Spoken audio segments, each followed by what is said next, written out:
What up, Tiger Nation? What's up, baby? What's going on, man? Happy Friday.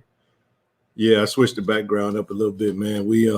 It's Friday, man. We had to change it up a little bit. Every now and again, we'll switch it up. I appreciate y'all for rocking with me. Go ahead and hit that like button, hit the subscribe button, hit the share button. Feel free to leave a comment if you'd like to. We're going to get the party started. As always, man, I want to say thank you to everyone that does tune in Monday, Wednesday, Friday. It's a sacrifice of your time. You can be doing anything you want to do on your Monday, Wednesday, Friday evening, but instead you choose to spend that time with myself and the crew.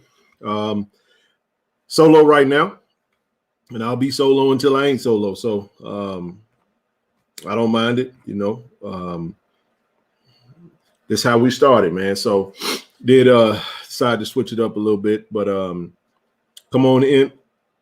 Let's get this thing going, man. Hopefully everybody had a phenomenal week. TGIF. I just want to say this, man. Everybody's going through something. You know what I mean? Everybody's dealing with something. Everybody I talk to, friends, family, it doesn't matter. Everybody's dealing with something, man. Just know that, you know what I mean? God is good, man, all the time. So just know, sometimes, without a test, you can't have a testimony. So we're all dealing with it, man. Just persevere, one day at a time. A lot of anxiety right now, man. All that good stuff, man. Just take it one day at a time. You know what I mean? I know a lot of times we get excited, especially with the news and with the, with Jackson State football and all our sports and stuff, man. We get excited about it, man. So, with that, we tend to my brother Tarante made it. TD, what's happening, brother? What's up, boss man? How you doing? Man, you got it, baby. Just chilling, man. Just was doing my little opening soliloquy. Here comes Zoe. Here comes the squad. Everybody popping up in this thing, man. But like I said, hey, man, we in this thing one day at a time, everybody. There he is. What's happening, brother? What up, baby? What's happening? What's happening? So we switched it up a little bit tonight, man. It's every now and again you gotta shake the things off or whatever. We do have an initiative tonight. But this is, there is no time frame to it. Once we hit our goal, we'll stop. So no pressure to anyone. But I want to get started with that. I'm pretty sure you guys have seen the communication that has gone out from myself, from D. Corey C, Tiger Talk with the 1400 Club. You guys, man, it's time, man. We ready to, it's go time. What you say, Zoe? What's our new saying? We ain't coming is what? It's imminent. It's imminent. Yeah, it's up on you. In case y'all ain't figured that out, KC 1400 Media, we appreciate you guys, man. Nevertheless, myself, Zoe, D. Corey C, and everyone that's a part of Tiger Talk with the 1400 Club, that's still popping, baby. Y'all know the main thing, always the main thing. So we are expecting some big things coming down the pipe for Tiger Talk. And we got to get active, man. We got some things that we need in order to get where we're trying to go to. And y'all know how it is with me, man. If I get involved in anything, I'm sure it is. Zoe feel the same way. I can't do nothing half-assed, man. You know what I mean? That I ain't trying to curse or none of that. I'm just saying, like, we ain't trying to be, you know what I'm saying, coming half-stepping. You get out of it what you put into it. You know what I'm saying? So I want to send a huge shout out, man, to my brother, man, who laced us up. I'm gonna go ahead and drop this photo real quick. Y'all have seen it. I know y'all saw that. just so y'all know, I want to explain this to y'all real quick, and then we'll get back to it. Tiger Talk with the 1400 Club. One of the things I want to send a huge shout out to brother Karamu Cunning. He did reach out to me, sent me a photo of another setup. He said, hey man, do you guys have something similar to this? If you guys have watched the interview I did with brother First, and we talked about, the plans for Tiger Talk and what we're looking to do, because when the season start, see, you got to be prepared, man. You can't wait till the season pop up on you and then try to start doing this stuff. So we are out the gates a little early with it. It's better to get ready so we can stay ready. That way we ain't got to try to get ready when the season roll around. So, but he connected with me with brother Cujo Carr, also a DJ, man, and brother reached out to me, man. He blessed us with a great rate and everything. And I was like, you know what? This is gonna be my contribution to Tiger Talk. You know what I'm saying? So I'm not gonna get into any price and all that type stuff, but I wanted to say Cujo Carr, my brother, would let me shout out his business real quick, because I did say I would do that, with Studio 54 Multimedia. Studio 54 Multimedia, as you can see the logo at the top of it. But just to kind of give you guys a quick breakdown of how this is going to be utilized. So when we're in the Jackson State Media Room, whenever we're going to be doing our live shows, so we're going to drop this backdrop. We're going to put that in front of the Jackson State backdrop, because we'll have it on us. Now, the table that we do sit at is still going to be the Jackson State table, but we're going to get this backdrop, and we're going to get two of the little side panels, and then we're going to have a tablecloth for whenever so get ready, man. When you start seeing interviews and some of the things that we're looking to do, we're going to have a setup. We want to make sure that we're branded properly, we look good, and we're well represented. So when y'all see this, y'all know how we coming, man. So this is just, one thing I wanted to show, but I did want to lead off the show tonight just talking about Tiger Talk, because that is our initiative. And I know we get we get excited when it's football initiatives. You got to look at this the same way. This is how we're gonna tell our story. So again, for those of us that get emotional about the people that run and grab our stuff and run out there and they misrepresented, they don't have all the facts. You got Ken and Zoe and T and Corey, you know what I'm saying? Zoe right there in the city, you know what I'm saying? And we get a lot of information that comes through. There is nowhere you can go where you can't get. I'm just trying to tell y'all now. Y'all already know how we get down and know how we roll. So we doing some big things, man. And again, I don't get tired, man, of trying to move the needle forward and get ready to roll. So this time the initiative is going to be for us.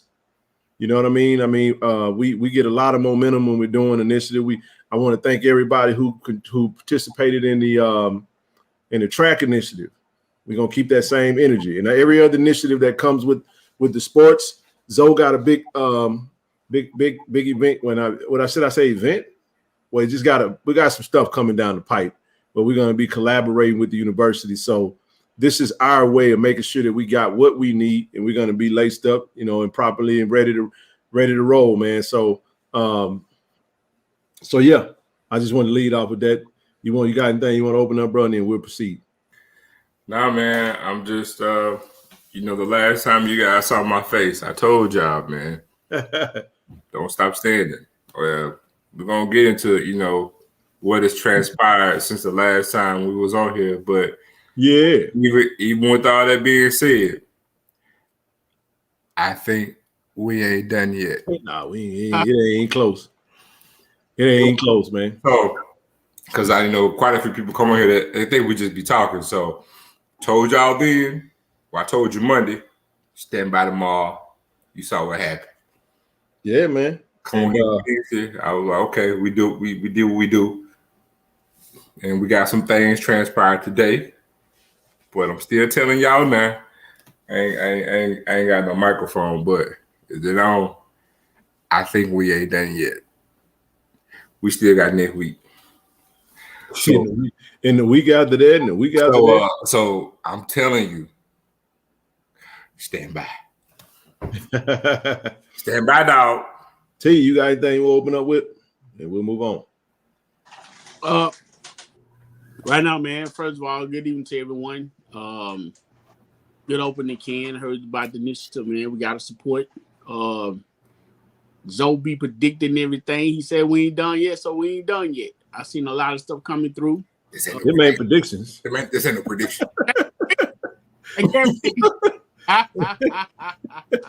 We said that at the same time. These ain't no predictions. These ain't no prediction. Okay. Now, you know what we said, man. Our slogan is we don't stand in front of the university. We let the university take the lead and break the news. And when it comes out in this public info, then we talk about it. But that don't mean we don't. I just kind of give you a little heads up.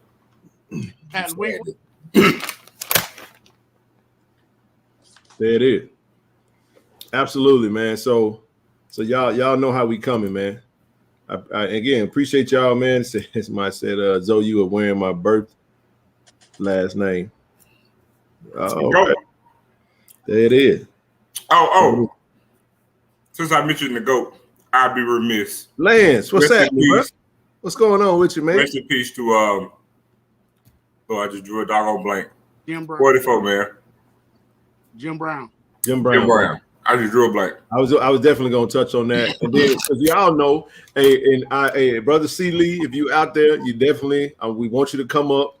You know, if you got some time this evening, because I want you to talk about the impact in the Jim Browns and that era of I guess you could say the civil rights era, man, where you had these sports minds, man, that they had to perform and play in during a time that's way different than what we see now. You know what I mean? And what it meant, what that meant to you guys and those that were in that generation. Because John Brown played. I wasn't born when I don't think I was when he was playing. What he was playing in the 70s, 60s, and 70s, 60s, wasn't it? Yeah. So. Yeah, but I mean, we knew of Jim Brown. He was in movies by the time we was born, and we had to go back into the history to really yes, we are going to give to the initiative. So we have a goal that we're trying to hit, and I'm gonna break that down in just a minute. But we have another goal of $5,000 that we're trying to get to. And I'm gonna tell you I'm gonna be very transparent and tell you exactly what they look like. Y'all know I don't get no dollar. I break every dollar down. Number one is that so the brother who took care of us, Brother Carr, just show love because Karamu's a DJ, he's a DJ. I can't really get into the pricing, but let's just say he did it for 40% of what he could have charged us, and that might even be pushing it. I think that's about right. I want to do the math on that because I thought more like 45% was about almost 50. No, it was more than that. That I'm talking about. So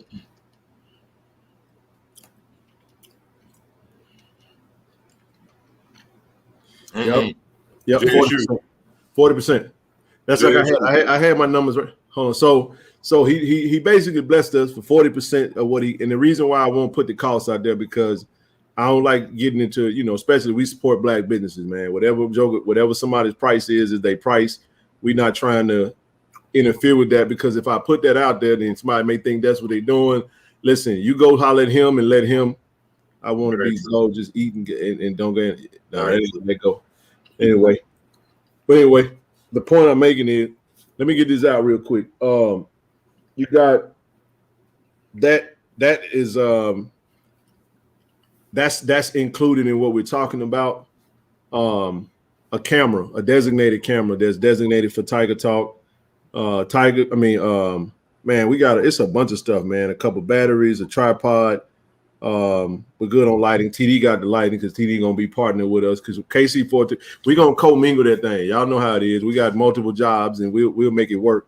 But the camera, the lens, the tripod, and we found the perfect one. I actually had somebody here locally that actually broke down. I spent about 2-3 hours with this dude on multiple different occasions, explaining to him because Zoe was on the phone with me. How long was I was at Best Buy, bro? It was like a case study, man. Because I don't know, but you go to the same dude every time, though. Every time, this young brother, man, is know his stuff. He said he's been working with cameras and stuff for forever. And I said, hey, this is what we're doing. I'm breaking that down. He was like, this is what you need. This is perfect. He's like, no, you don't need all that because y'all ain't going to be doing that. So there's different cameras. I don't know if y'all caught Austin's tweet earlier. Austin said that he's transitioning from Canon to Sony. Sony. There's a reason why, because it is a Sony camera. The camera itself is like 21 or 22, and then you have the lens that's like 7. Then when you have a part that converts. So let me break this down to you guys. I'm gonna explain it to you in terms. When y'all see, you're gonna see Corey, Zoe, and Ken on the screen, and like I told you guys, we're gonna use this format. You see how it's a max format. It's a custom layout. So when you basically, and then what we'll do is you won't have sorry about that. You won't have multiple camera screens. So we're going to run a regular camera through. We're going to take everybody off the screen, and the only thing you'll see is that camera.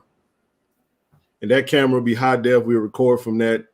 We'll run a production. So that way, when you see us, we have to get microphones. That microphone set up. Shout out to Blue, by the way. Well, it's going to be 4 total microphones because the way Blue sent it to us.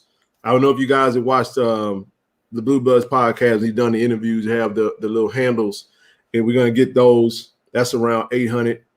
So when you add it all up, we're right at 5 Gs, man. And honestly, I may step on some toes because I'm getting out. I tell Corey today, though.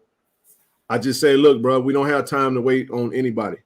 I'm not trying to offend anybody or make anybody get in their feelings, but I got a lot of passion about this, and trust me, we got way too many people. But the one thing I didn't cut you off. I got to ask what you said. He passionate, but the one thing we will not negotiate, we will not renege on, we will not disqualify, we will not discredit quality. We're not going to do it. Sacrifice. We are going to put our best foot forward for y'all and for us, no matter what. That is non-negotiable. But do you know why, though? Because I want y'all to understand something. Tiger Talk with the 1400 Club will be the preeminent #1 source for Jackson State football. It's going to be the source for Jackson State football. Inside, outside, upside down, sideways. We will be the face of the Jackson State when it comes to sports media. Now, Austin and his team is going to give you the university media standpoint. They're going to take care of that. But Tiger Talk is a major, major player. It's the only player. And we're the only one. And I'm telling you. And we work in concert with the school. Absolutely. Make no mistake. We work in concert with the school. We're pretty much like a bridge, outside. We're another entity, but we work in concert with the school. But also, being that we're going to be the main source, the quality will be grade A. And that's the one thing that Ken and I are both anal about. It's non-negotiable. And as we go on, the content will get better on our end. The product will get better on our end. But quality is a non-negotiable. So you guys deserve the best, and we're going to break our neck to give you the damn best that you can get. Oh, without question. Hey, Quinn, I appreciate that. And I just want to make you understand something. Everybody, there's a lot of people that have their own thing. Terrante got his, I got mine. But there's a reason why we're doing it to where Tiger Talk is not an individual. Tiger Talk is an entity, and it's absolutely important. And this is Corey and I, me, Corey, and Zoe talked about this. Tiger Talk has to stand alone. It has to be self-sustained. So therefore, if Corey's not there, Ken's not there, Zoe's not there, the show goes on and nothing is held up. We cannot be relying on anybody or anything outside of, because that's how important it is. Y'all know how to, let's just call it what it is. We got people that show up to these shows, right? We got people that show up to these live streams that don't like us. They don't rock with JSU. They feel in their feelings, and they are waiting for one thing to look raggedy, one thing to be, you know what I'm saying? So your brand is everything. That's why we're going for the gusto. That's why we're doing what we're doing. We let people know we're serious. I mean, it is what it is. When you're doing a live show, like I said, the goal is 5K. And like I said, if we hit it tonight, great. If we don't, we can try again the next day. We're going to go at this thing until we get there. And when we get there, we're going to be done. And then, because and that's what we're doing. I said I was going to do it, and I feel good about it. I don't feel any other way about it, but it is what it is. So We're not gonna play with that. I just wanted to make sure I set the tone for where I stand on that. I did tell Corey I would be doing that today. So Corey Collins, that Corey don't do this. This ain't his MO. You know what I'm saying? Corey's more. He don't mind it, but this ain't the thing. But no, you good. But at the same time, we are fully aligned and we're excited, man. And that first time you're gonna see us set up. I ain't gonna say the first time now because the team report next week. So I plan well. Let's just say we might do a little something before that. We definitely gonna have a couple of mock runs. When I say before that, I'm talking about Swag Media Day. Now that whole purpose of that whole little setup I just showed you, this one here is basically to this is how you're gonna see us when you come if you see us at Swag Media Day. So all the interviews we're gonna do gonna look that way. All of the live stream that we're gonna do is gonna be set up just like that.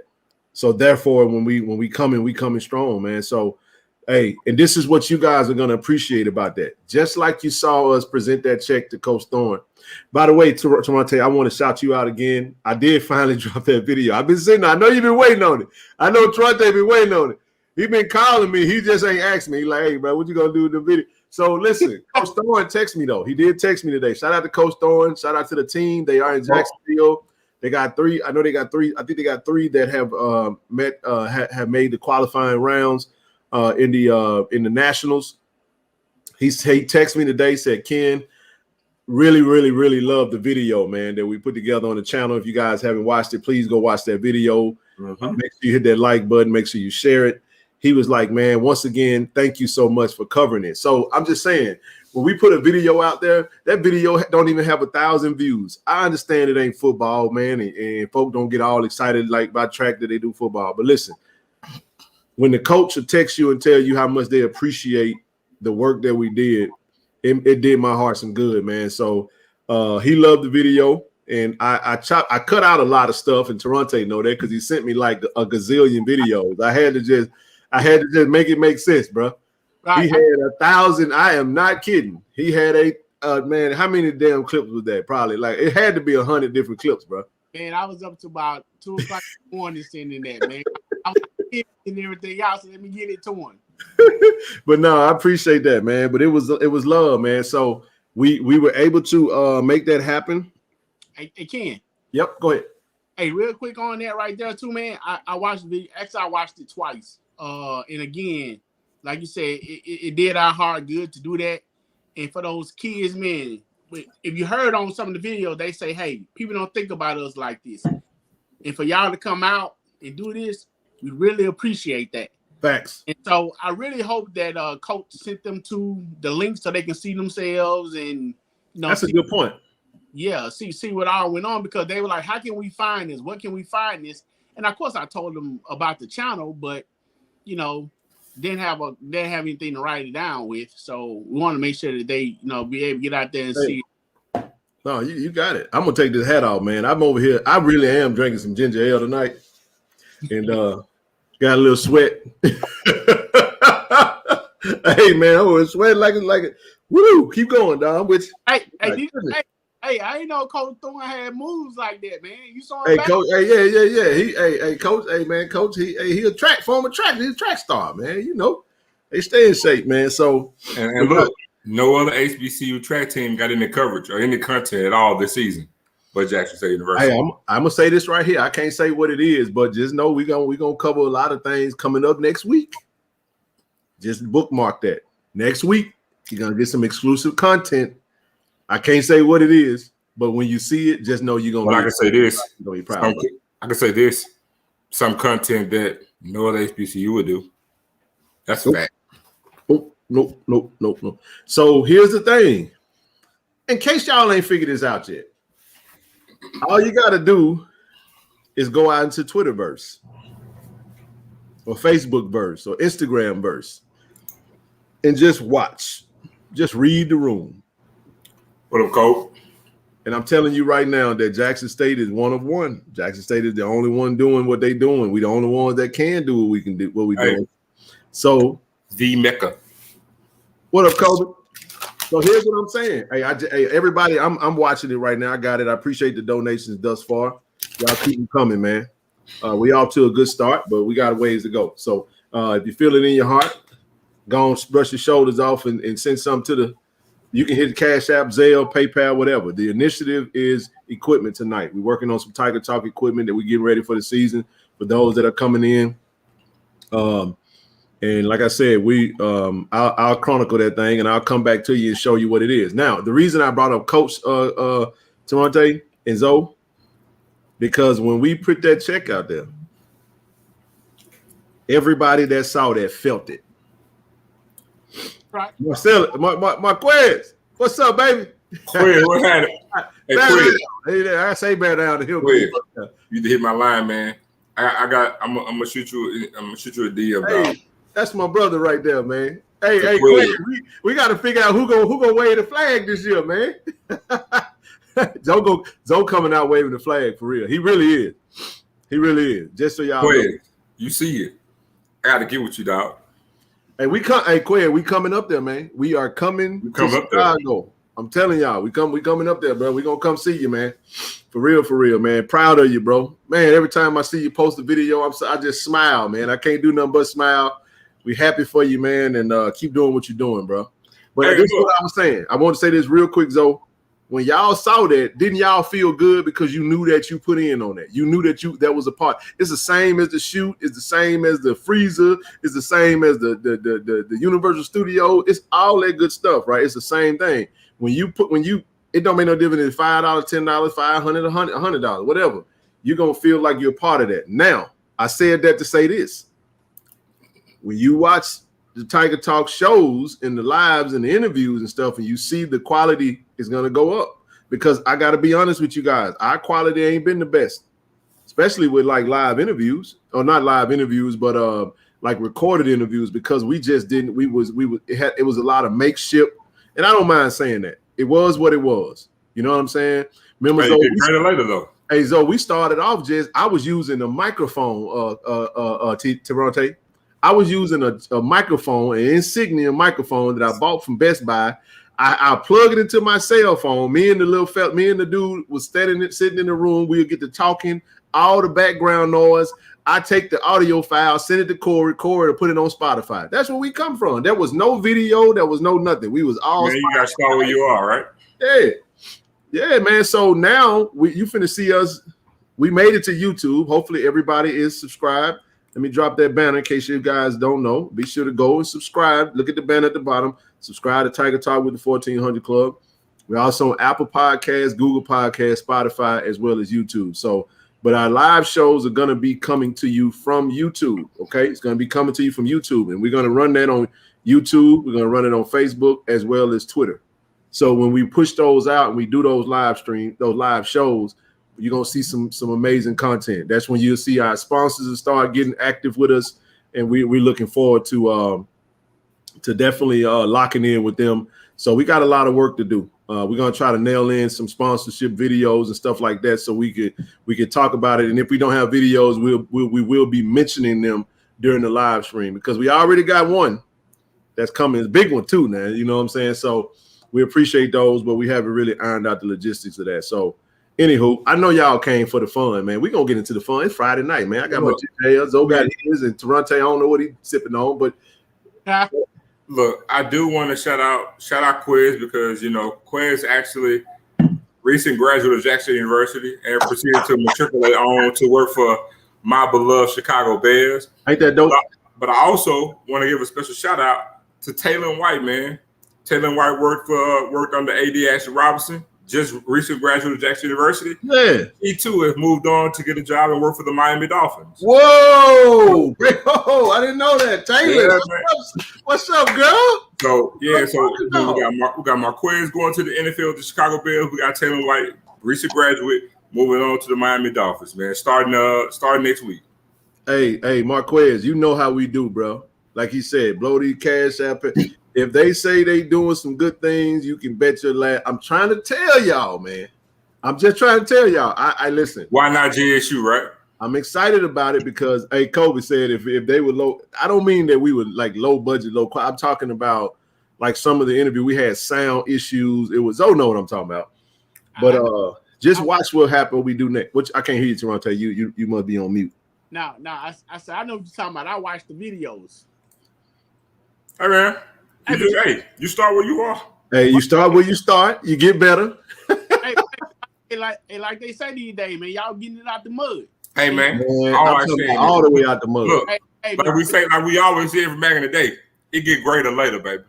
The business is the business. That's right, brother George. And we're about the business to take care of business. Hey man, I used to be very Jack State running that. Man, we are. Y'all know what it is, man. And this is the beauty of it. I know when people make people mad. I'm gonna tell you what some folks gonna say. They on there begging again. Look at them. But let me tell you what's dope about this. As an African American community, I had a conversation about this. I'm gonna get serious for a minute, and I want to be careful with how I say this.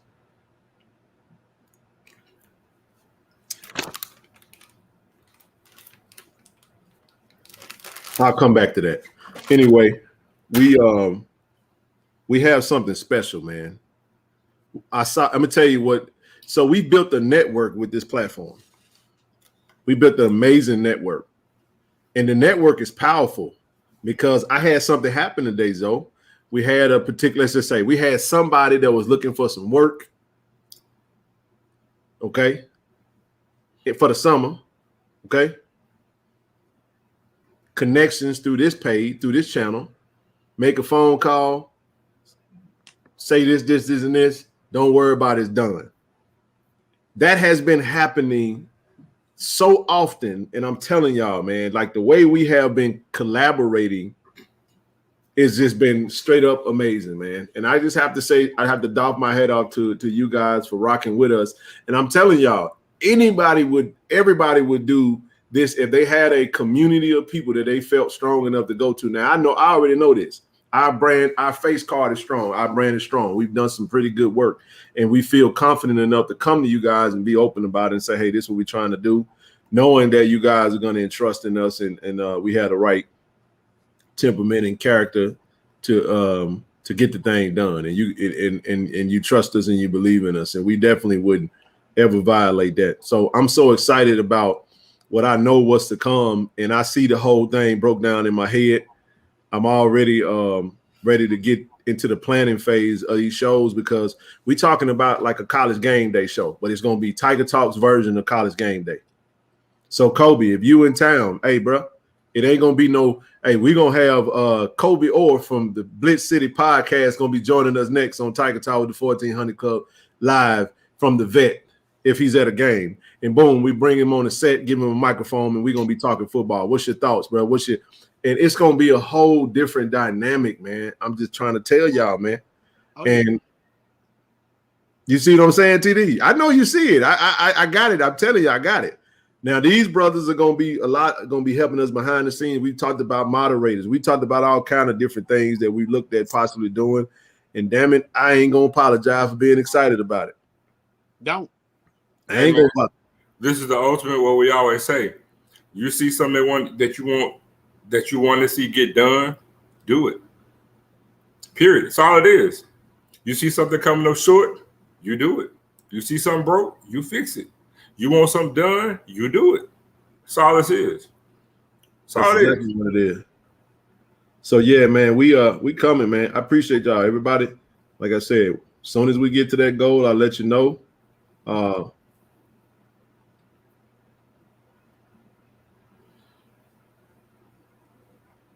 Wait a minute. I was just trying to get caught up on some of the stuff. We got so much, man. Man, we look, it's across the board. We around here off season, just about everything.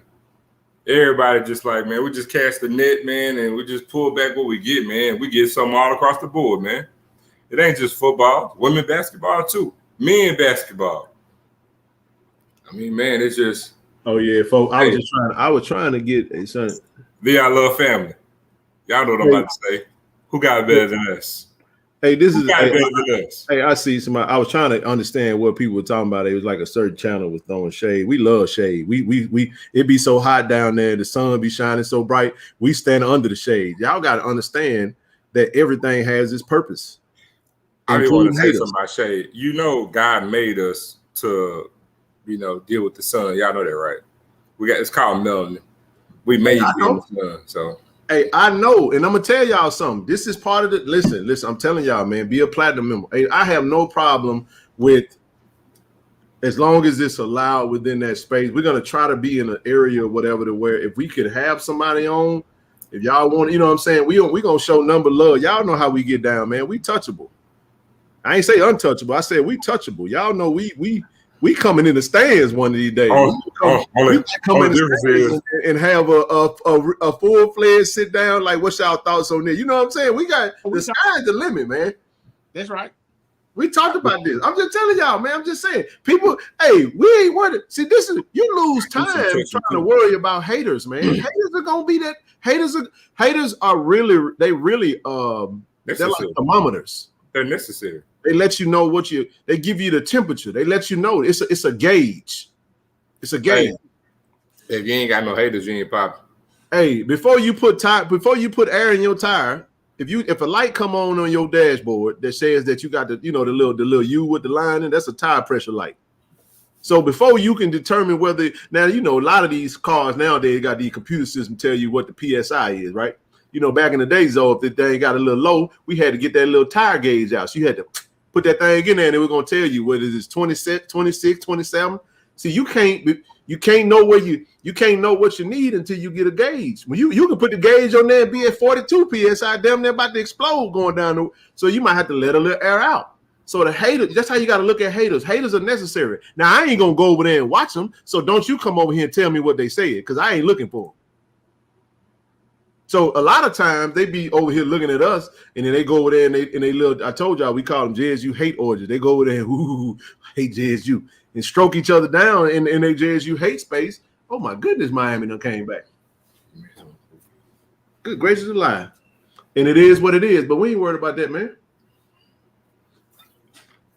We too busy doing us. Anyway, let's keep it going. Let me see where y'all up to a good start, man. Love y'all, man. Appreciate y'all so much for allowing us to do what we do. We're excited about it. We rolling. We at 1,500.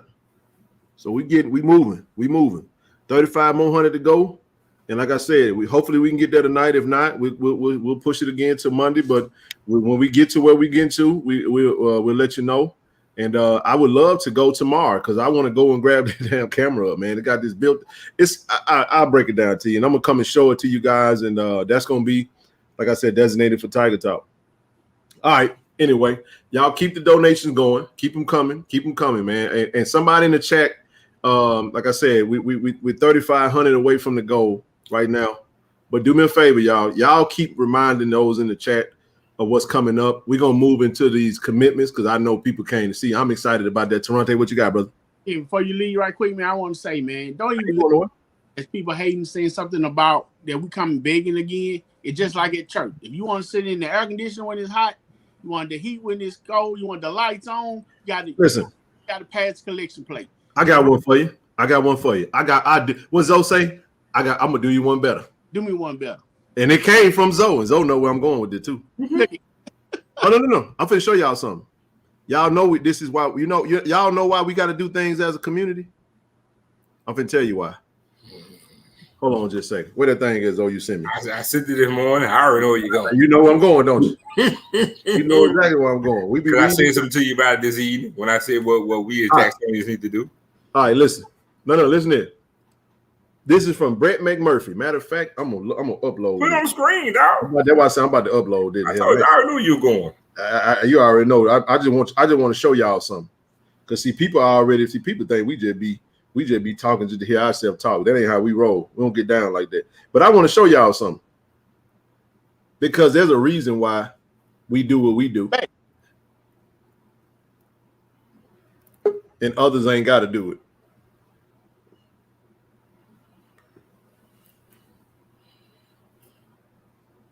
Boom shakalaka. There we go. All right, I'm gonna put this photo up on the screen. I want y'all to check this out. Let me drop that right there. So this was posted today, 1:28 p.m. Central Standard Time. from Brett McMurphy. Y'all know he covered college football. The total amount distributed by each Power 5 conference per school in the 2021 to 2022 fiscal year via USA Today Sports. The Big Ten paid, this is per school. The Big Ten paid out $58 million to every school. That means, is Rutgers in the Big Ten, though? Yep. Is Minnesota in the Big Ten? Yep. You see what I'm saying? When last time Rutgers been relevant in football, bro? Long time. But then they get 58.8? Yep, that's on top of their budget. That's on top of their budget. SEC, despite all the money Alabama made, We're going to say 50. 50 million. The Big 12, 45 million. The ACC, 41 million. The Pac-12, 37 million. So let me get this straight.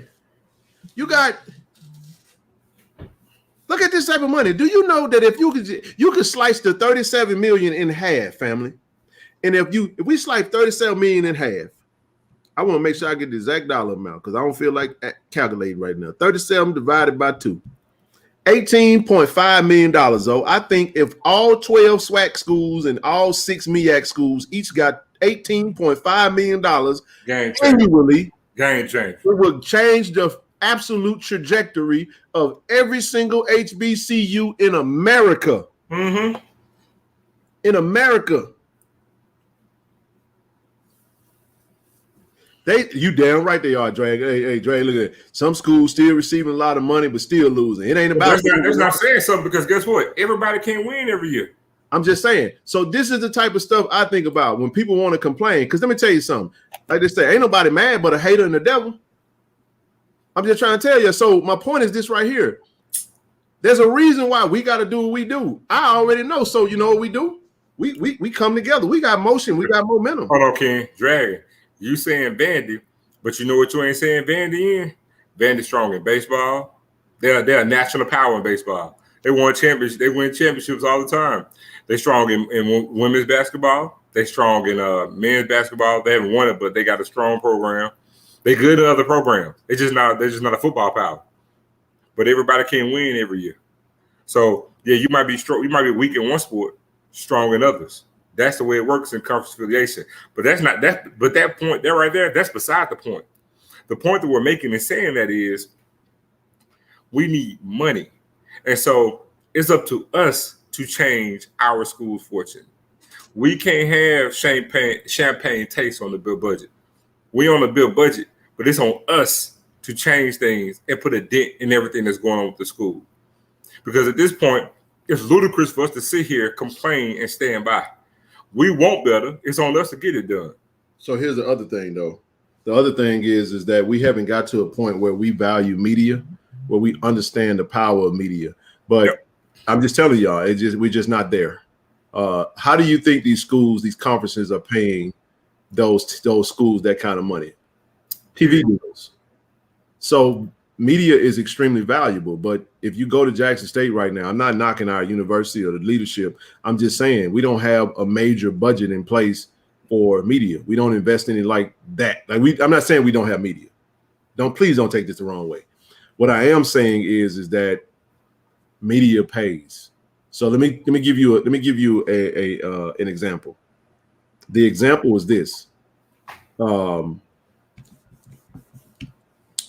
You invest in the media platform, what we have that's going to be representing the university.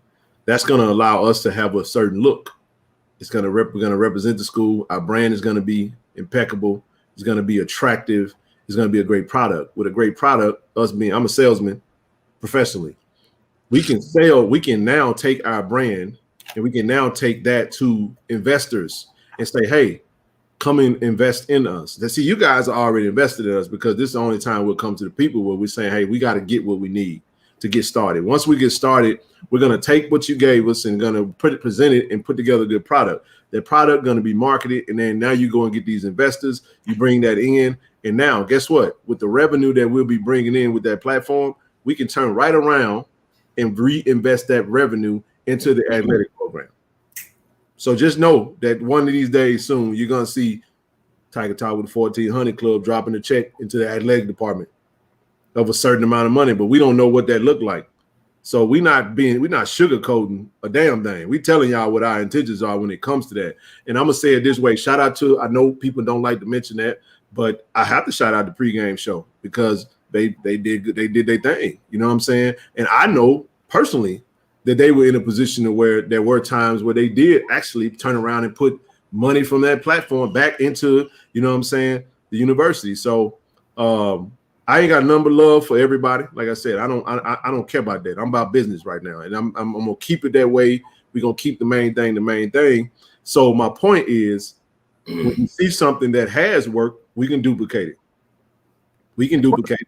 But one of the things that we do in our community is we try so hard to go all the way around the long way because I want to look like I'm doing what they doing, because we've been set in our mind to constantly always compete with each other. So if I'm competing with you, I damn sure can't follow your suit, because now people are going to say, oh, you just trying to do what they do. What they doing? I'm going to just tell you like this right here. I don't give a damn if you come to me and say, y'all trying to be like such and such. I'm going to say, nah, we just being us. And I'm not going to waste no time or energy with it. Go ahead, TD. As long as it works. Hey, I'll ask, what about HBCU Go? Is there any revenue generated for the school through that, or? Oh my gosh, Miami done took the lead. I'm sorry, bro. HBCU Go is Byron Allen, and he got revenue. I don't know how that works or what it looks like. I don't know if it's revenue coming back to school. I cannot answer that question. Maybe some of the people that actually dive into that can explain that. I ain't one of them. Wow, I can't believe that. All right, let go then. What that? Let go then. Let's do it. I'm gonna listen. We can do it through Tiger Talk, KC for however y'all want to do it. I have no problem with it. Let's make it happen. I only thing I would ask is that y'all send it via Zelle though. Don't do no damn Cash App, no damn 100,000. Like, they ain't playing like that. That's got to be either cashier check or you can write it. You know what I'm saying? We got to do it that way. Put it in a check. We're gonna do that, Jeremiah. And I'm telling you right now, it'll go towards whatever y'all want it to go towards. We ain't nothing stopping that. All we're trying to do is that I know the university. A.D. Robinson was right there when he was the first person saw the check, or a second person after the coach. There are no rules that says you can give as much as you want to give. Do what you want to do. Dr. Dre didn't even go to USC. He dropped, what, 70 million, 30, 55 million. Huh? 55 million. How much it was? So we try to tap into some of that. But this is the thing. You know what they do with us. Anytime we come to people and ask people to give into us, you know what I'm saying? Hold on just a second.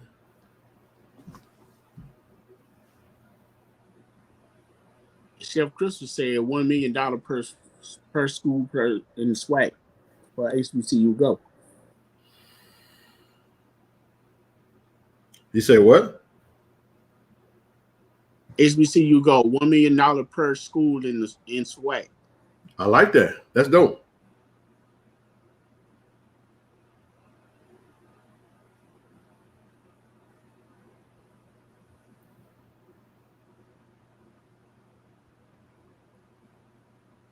Go ahead, bro. I gotta respond to something real quick. I said we can go ahead and let's give it a second when you get back up, man. We're finna get to these a few of these standbys, so y'all can sit down for a quick minute while we talk about these things they had y'all standing up with these standbys. Got some nice little nice few commitments today, man. But we got some irons in the fire, man. I'm telling you, we got some hot iron in the skillet right now. And I promise y'all, I won't be trying to tease y'all. So I'm just telling you, keep on standing by, because got some nice gifts under the Christmas tree. And you're going to get open next week. Hey, Randy asked you about Zoe. He asked about that quarterback from we finna get into it. We're gonna get into it.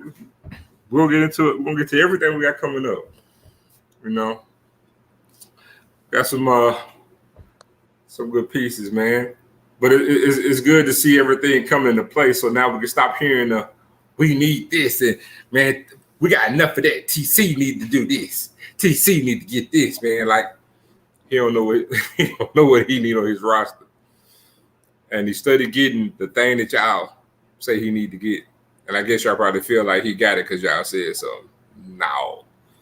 This stuff has actually been done and been gotten, man. It's just a matter on when the players actually gonna come out and announce that they committed. But again, we got some irons in the fire. Got some more FBS transfers coming in too. So, hey, Zo, don't let me hold you up, bro. Oh, you good? I'm waiting on visuals, bro. Say less then, my G. Boom. All right. First up, man. First up, look. we got. Oh, hold on. I gotta say it the way he said it. The General, baby. Jacobian Morgan, man, straight out of exit 119, Canton, Mississippi. That's right. Exit 119, huh? That's all Toronto want to talk about. That's why he wanted to get there. Hey, that's who he waiting on, huh? Yeah, because he can. Yeah. But look, man, Jacobian Morgan, man, look, 6'5", 235. His measurables are as advertised. And funny inside story, man, we actually came very, very, very close. Had him, bro. This kid out of high school. Shout out to his auntie. She hit me up too. It really, really came down to Jackson State and Syracuse. That is not hyperbole. This I'm telling you guys a fact. And look, from Canton, wanted to get away, wanted to get out of town, wanted to get away from Mississippi, man. And I understand it. Yep. Left Canton, went to Syracuse, man, and proceeded to start 4 games his freshman season. And he's only the 7th player, the 7th freshman to start at quarterback in Syracuse's history. So it's a pretty big deal. And anytime any freshman could come in and start as a true freshman in any Division I program, it says a lot about that particular player and his talent, man. Like I said, played his first year and didn't play any at all this past season. And coming to Jackson State with 3 years of eligibility remaining, kid has great upside, had a really, really good high school career. Big kid, he's mobile, man, very athletic, man, has a good arm, has good vision, man. And you know what, man, the other thing I want to highlight about getting him is that we have a really, really good quarterback coach that can actually work with this kid to actually get him better. Because I have a theory. I always say he's a 3-star recruit, by the way. Right. And so, like we stated, when people thought we were talking crazy, this quarterback room is ridiculously deep. We have 5 quarterbacks in that quarterback room. And every quarterback, minus Grayson was a 2-star, but every other quarterback now is 3-star better. Every quarterback was 3-star better. So who else has that? Nobody. Absolutely. In the SWAC has that. It's not even close. So, but Coach Quinn, man, is going to do a great job with Jacoby, and is going to add some more depth to the competition. And man, look, may the best man win. We guys report Tuesday after next week. And we're good to go. Y'all want anything on Jacoby? Hey, I want to say, man, another Mississippi kid in the fold for Coach Metro Jackson. Metro Jackson, man. Coach TC and them have been hitting the ball out of the park with loading this roster up. Zoe and I counted the roster under Coach Prime. We tried. We had 10 players total, including walk-ons that were from Mississippi, and it was okay. We understand it. We coaches recruit from where they have their connections at. And I'm telling you right now, man, this kid here, Zoe made a great point. 3-star kid out of high school. We had a great shot at getting him. Elected to go to Syracuse. His wife, his aunt. Mom. His aunt was working overtime trying to help. We knew that it came down between us and Syracuse. And I gotta be real with you, bro. I'm actually glad it went the way that it did because this was before we knew that Deion Sanders was going to become our head coach. Yep. And I think, given with Shador coming in, playing the 2 years, I think as of right now, he has 3 years of eligibility. Again, you guys know, we got, like Zoe said, we got 5 quarterbacks in here that can spin that thing, man. Now you add him with Jason Brown, who has just looked absolutely amazing. Throughout this spring, along with Philip Short, Zai McDonald coming off injury, and even Grayson Thompson, who had a great showing at the spring game. So I think you take Coach Quinn Billerman and Coach Maurice Harris. I think they're excited about what they got in the cool part about it is this: it's going to be a real quarterback competition. May the best man win. We can have multiple sets, multiple formations. Like I said, a big body. He actually can run. He can run. You're talking 6'5", 235. How tall was Robert Kemp? 6'4". 6'4". So have a slight inch taller than Robert Kent, but 235. That 235 is big, man. He's a big kid, man. So with a big kid with a big arm, he had a big arm in high school at Canton High School, and he did his thing, man. So played in the ACC. You know, I think he just graduated, which is why he's just now coming in. And we're happy to have him. We've actually known about the potential of this young man coming into the fold since December. I just been sitting on it. You know what I mean? It is what it is, but we happy that Jacobian has made his way back home. Mama said this one's personal. I said, ooh, I like that. I like that. Mama said just as soon as y'all thought that I was the baddest mama in the Syracuse crew or whatever she called them, she said, stand by. I'm going home, baby. Hey, Ken. Ken Zoe. I spoke with this high school coach earlier. Shout out to Coach Calvin Bolden up in Ken. He had nothing but high praises for Jacoby. He said he never got in any trouble. He said really good kid, man. Yeah, so he threw for over 3,000 yards, over 20 touchdowns. I think only 2 picks. He was one of the few that really had the grades to go Power 5 out of recruitment. He said Jackson State was his dream school. Yep. Wow. That's not hyperbole. He is telling the truth. Right. Like we said, it came down to Jackson State and Syracuse. Right. His whole family went to Jackson State. He said he excited to be home. So like Zoe said, man, that quarterback room is going to be deep and it's going to be competitive, and I'm looking forward to it. Hey, and he bringing all of exit 119 to the vet with him. That's gonna be lovely. Hey, you know what they call Can Band, right? The baby boom. That's cap though. I know, man. No. It's for real. No, I'm talking about they got the nickname, but they don't live to that mark. It's cap. So who would you say? Ed in the car? No. Skyline. No. Who? That school from that north. Let's move on, bro. Ain't no damn Callaway, no damn baby boom, man. You crazy? Oh man. Man, come on, man. You tripping? Best band in the city in high school, dog. What high school you talking about, man? What city? What city? Jacktown. Man, stop it. You talking about now? Period. Ever? Provine Slaw, Lanier Slaw, Murray ain't even in the conversation. Jim Hill, come on, man. They just got drum majors. That's it. 2 different color greens. Jim Hill ran circles around you, bro. Man, no, they wouldn't. They got 2 different color green in uniform, dog. They just got drum majors. That's it. Joker couldn't play. All about that orange crush, dog. Man, that dude said, bro, musty things. Are you serious? Hey, let's move on to Mr. Hey, so what we say on the phone? I said, hey, bro, we might get another one before the close of business. I'm gonna come back. I'm gonna bring it back. I just wanted to show y'all. I wanted to let y'all see our face again, and then we're gonna go back to it. All right. Yeah.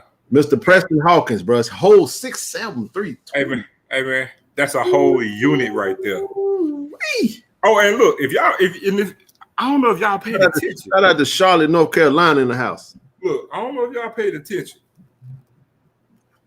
But these old linemen we getting in this run-based offense, 6'6", 6'7", 6'8", 6'5", 6'6", 6'7", 6'5".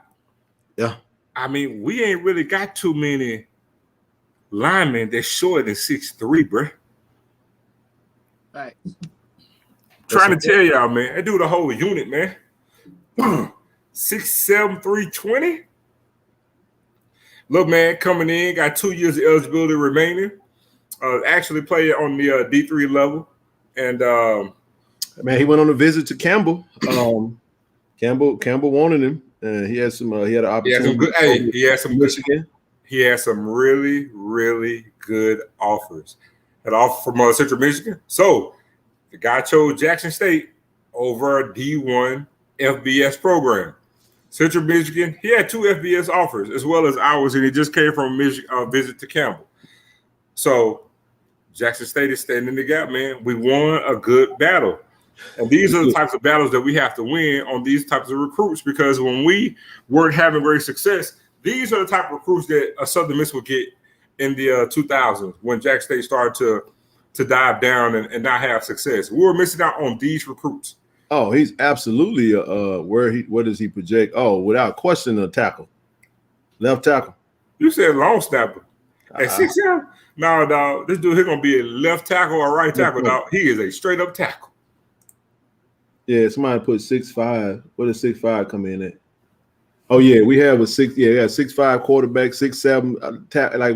I'm gonna just say this, man. We and Zoe talked about this. Let me move this picture real quick. Jackson State right now has recruited itself into basically a mid-major Sun Belt team. Dude, we got a Sun Belt roster right there. A Sun Belt roster, we do. Argue with your play cousin. I ain't got time for it.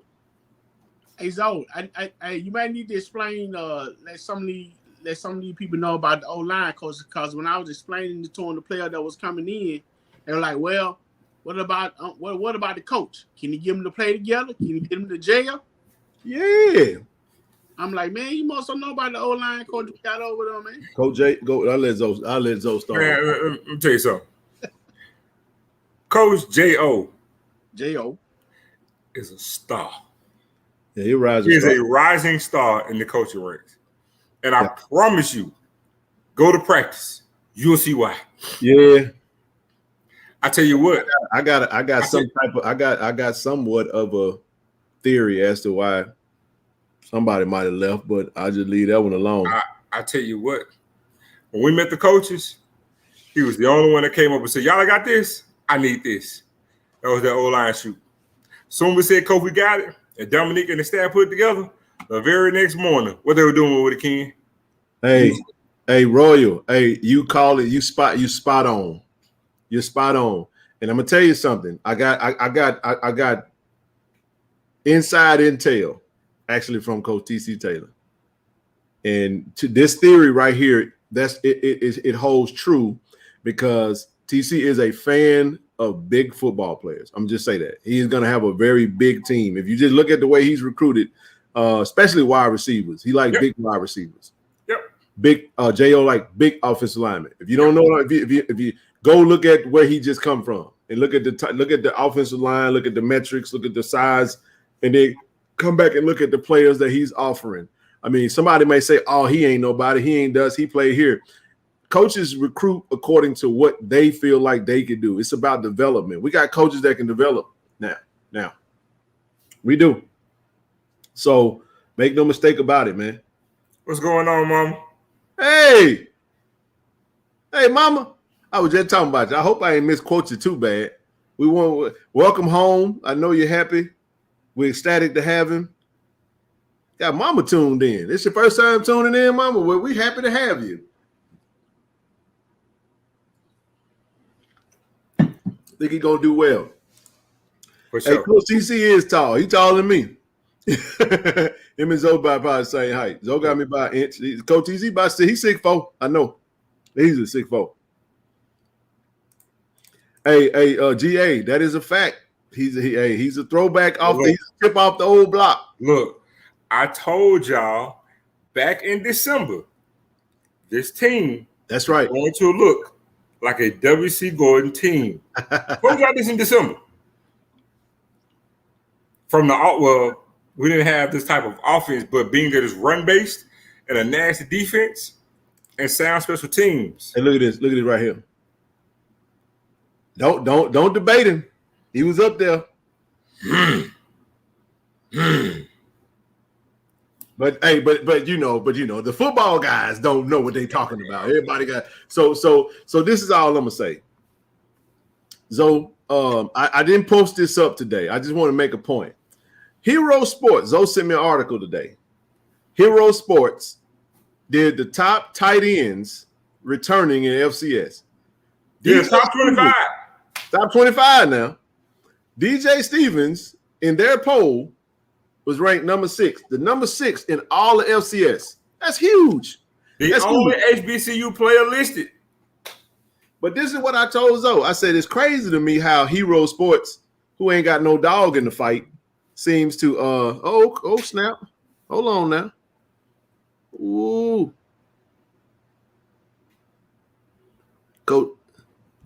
Oh. Coach wanted me to correct something. Shout out to Coach J.O. He just sent me something. Preston was actually committed to FIU. Boom. I ain't BSing. I'm going to put the photo up there. Hey, I appreciate you sending me that, Coach. So listen, he was good. I see that. I didn't even know that. I appreciate that. That's a nice little assist. So he was committed to FIU. What up, Coach? What up, Coach J.O.? Coach in that thing, man. Star, man. We just talking about you, bro. But we in this thing. We having fun with it, Coach. Let me put this. I'm gonna put this photo up that you just. Well, shit. Did I even say the damn photo? Let me put this up real quick. He was he had committed to. He went and took some. So did. So let me stand corrected then. He had I knew you had an offer from FIU. So he turned down FIU and Central Michigan, and was on a visit to Campbell and came to JSU. Bam. Two-star offensive tackle Preston Hawkins commits to D1 FBS FIU. You put that in your pipe and smoke it.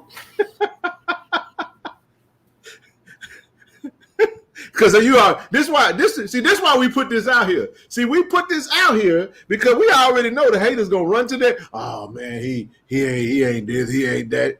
He just a shut the hell up. You ain't nothing but a hater. I mean, I'm just saying, man. I'm just telling you, man. That's how it is. But watch this. Because we all about fact. We tell truths on here. Hey man. So you are. Hold on, wait, let me get this straight, though. So you mean tell me Coach TC and them brought in a 3-star quarterback that was in the ACC, and Coach done flipped the 6'7", 320-pound 3-star offensive tackle from FIU. But y'all want to sit up here and tell me that Coach TC and his staff ain't doing a good job. Okay. Boy, I'm about to stay. Y'all, and you got fools out here listening to these folks just because they saying the stuff that they want to say. Just because you feel it in your emotions and you don't like Jackson State, that don't make it right. That ain't got nothing to do with it. I'm gonna tell y'all something. If y'all really keeping score, every recruit that's committed this week and last week been 3-star. Man, we got over 3 and 4-star kids, man. Every recruit that committed this week and last week was 3-star. This is a Sun Belt. And before last week, the last recruit was a 4-star. They need to come take us out of the swag and move us to the Sun Belt. So we can get a payout. So watch this. So I know I see a little narrative going around, but Ken, answer me this though. What's it? Who else doing this? No. In HBCU level, who else doing this? They know that, man. Ain't nobody doing this. They know that. Ain't nobody doing this. Ain't nobody doing it, dog. I'm saying they know it though. TSDS. Period. I know what that means. Hold on. I think we ain't done yet, too. Hey man, don't worry. We're gonna have a sign for you. Somebody said they want a standby sign. Yeah, we're gonna get you a sign. No. Hold on. I got some for week number 2 for your ass. We do. I got a. They want a sign. I got a sign for week 2 for that. Well, week 3 for us, but week 2. Well, week 2. Week 0. Week 0. For week 2, I'm gonna be sign ready because I'm gonna have more than one. I'm gonna have a flag about 4 signs. But again, I just want to say this, and this is what I'm saying, y'all. This is the fun part about it. I know we're going into the weekend. We still had some visits. I do know of a player that was on the campus today. I'm excited about him. Like I said, we won't ever say anything about any of that stuff because it has to happen first. Like when they commit, then we'll talk. We'll keep saying that. But I'm gonna just say, man, the coaches are hitting them. I mean, when I say they hitting home run after home run after home run. I'm gonna just say this. My boy Dre on Twitter, he's a good follow, by the way. He said, "Do y'all realize that Jackson State has a transfer from every Power 5 conference except for one?" And I proceeded to say, "Stay tuned."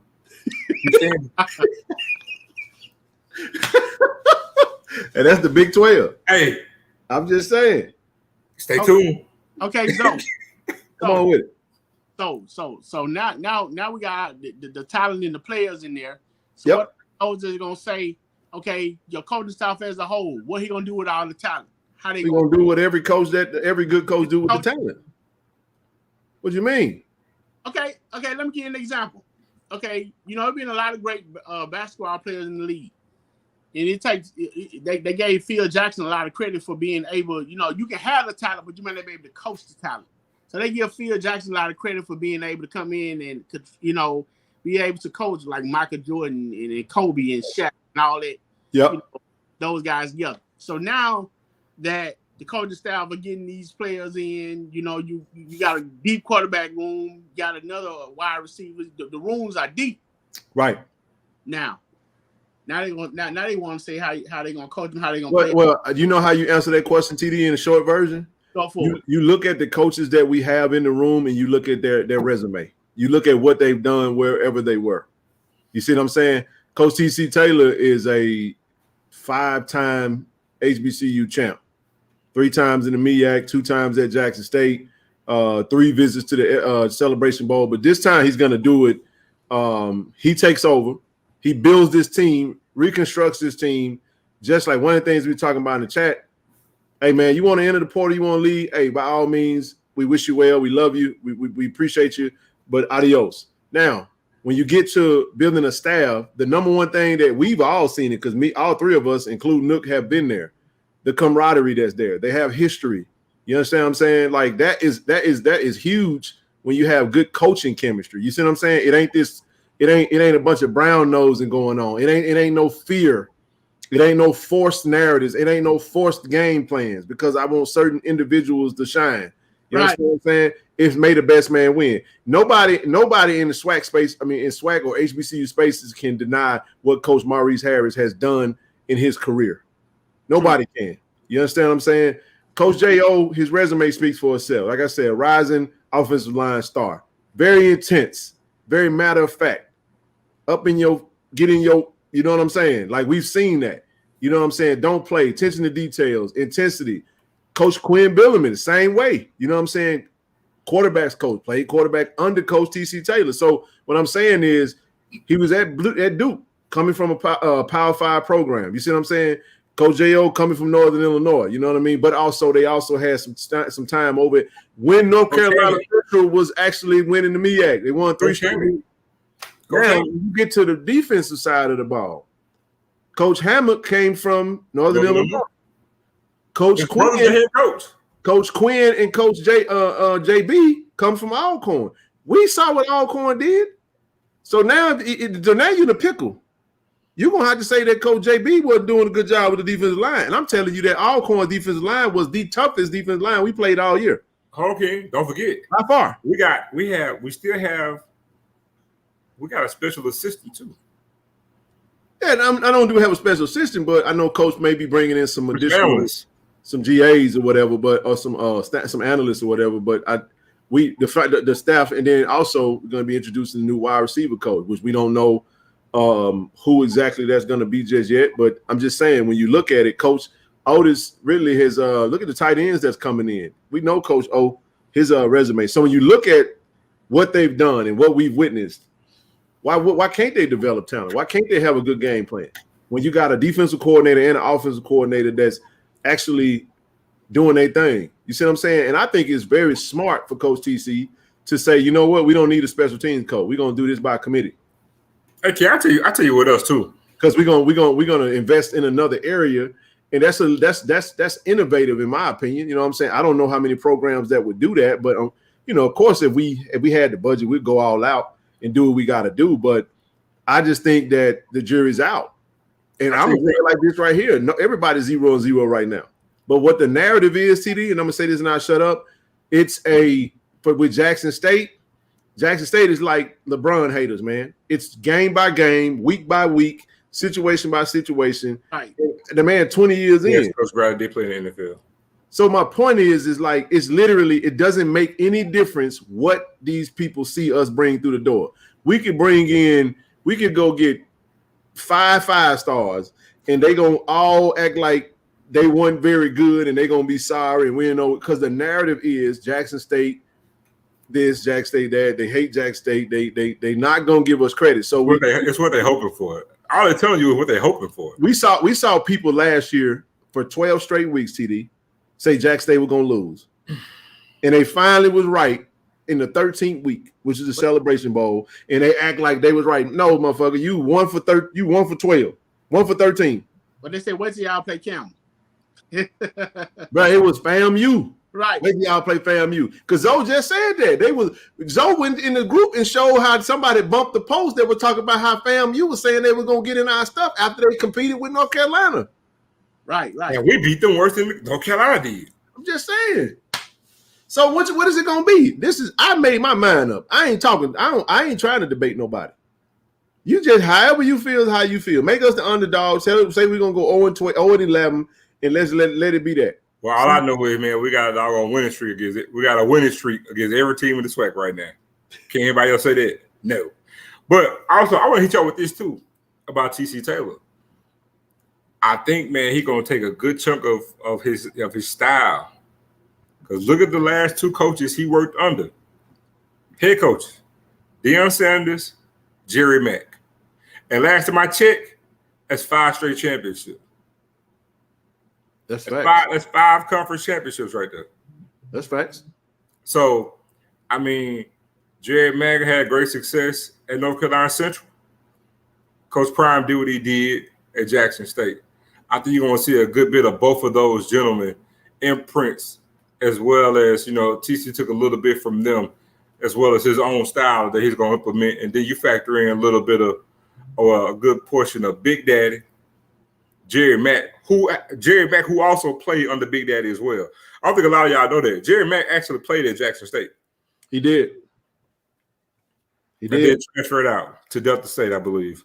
Hey, while we talking, I'm going to go ahead. I know it's a lot of us in the chat. Hey, listen, y'all go ahead and hit that like button. Get them likes up, man. Hey, get in the habit of when you come in, for all my regulars, go ahead and hit the like button when you come in. Hell, you can hit the like button before. Right now, we got all 3 streams, Monday, Wednesday, Friday, already posted on the channel. Every Monday, we're going to post all 3 live streams. You can already go straight to the stream and like it before you even get started. Let me see what EA talking about.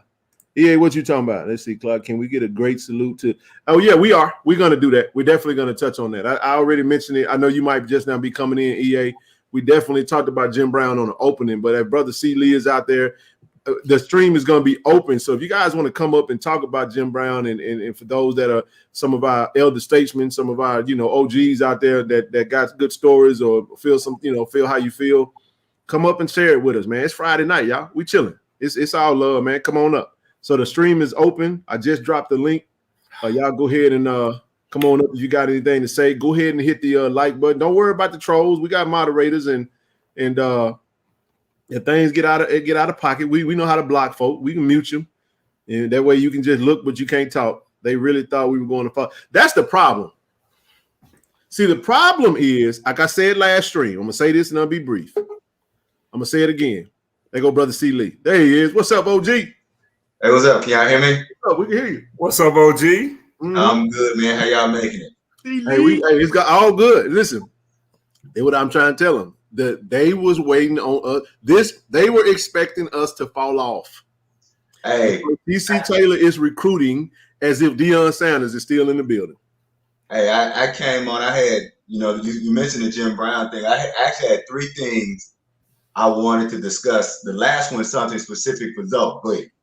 No. You go. Somebody asked me how much we was at. I'm finna give him a total. Go ahead. But it's exactly like you said. I think I was talking to Brother Spence Matthews earlier today, and we were talking about the analogy of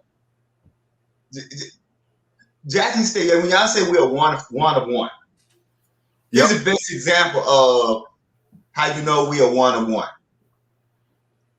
It's bad when you hate somebody. Yes. Let's say the dude you hate, the dude you can't stand, got the hottest club in Jackson. Lava hot. The traffic is popping every time you drive by. The parking lot is just packed, like they all out on the street. But you can't go because you can't stand him. But it's the best club in the world.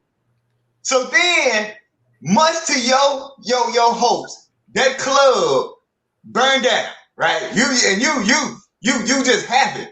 And then 2 months later, he opened up a bigger club in a better location, more traffic. Now, here's what's sad.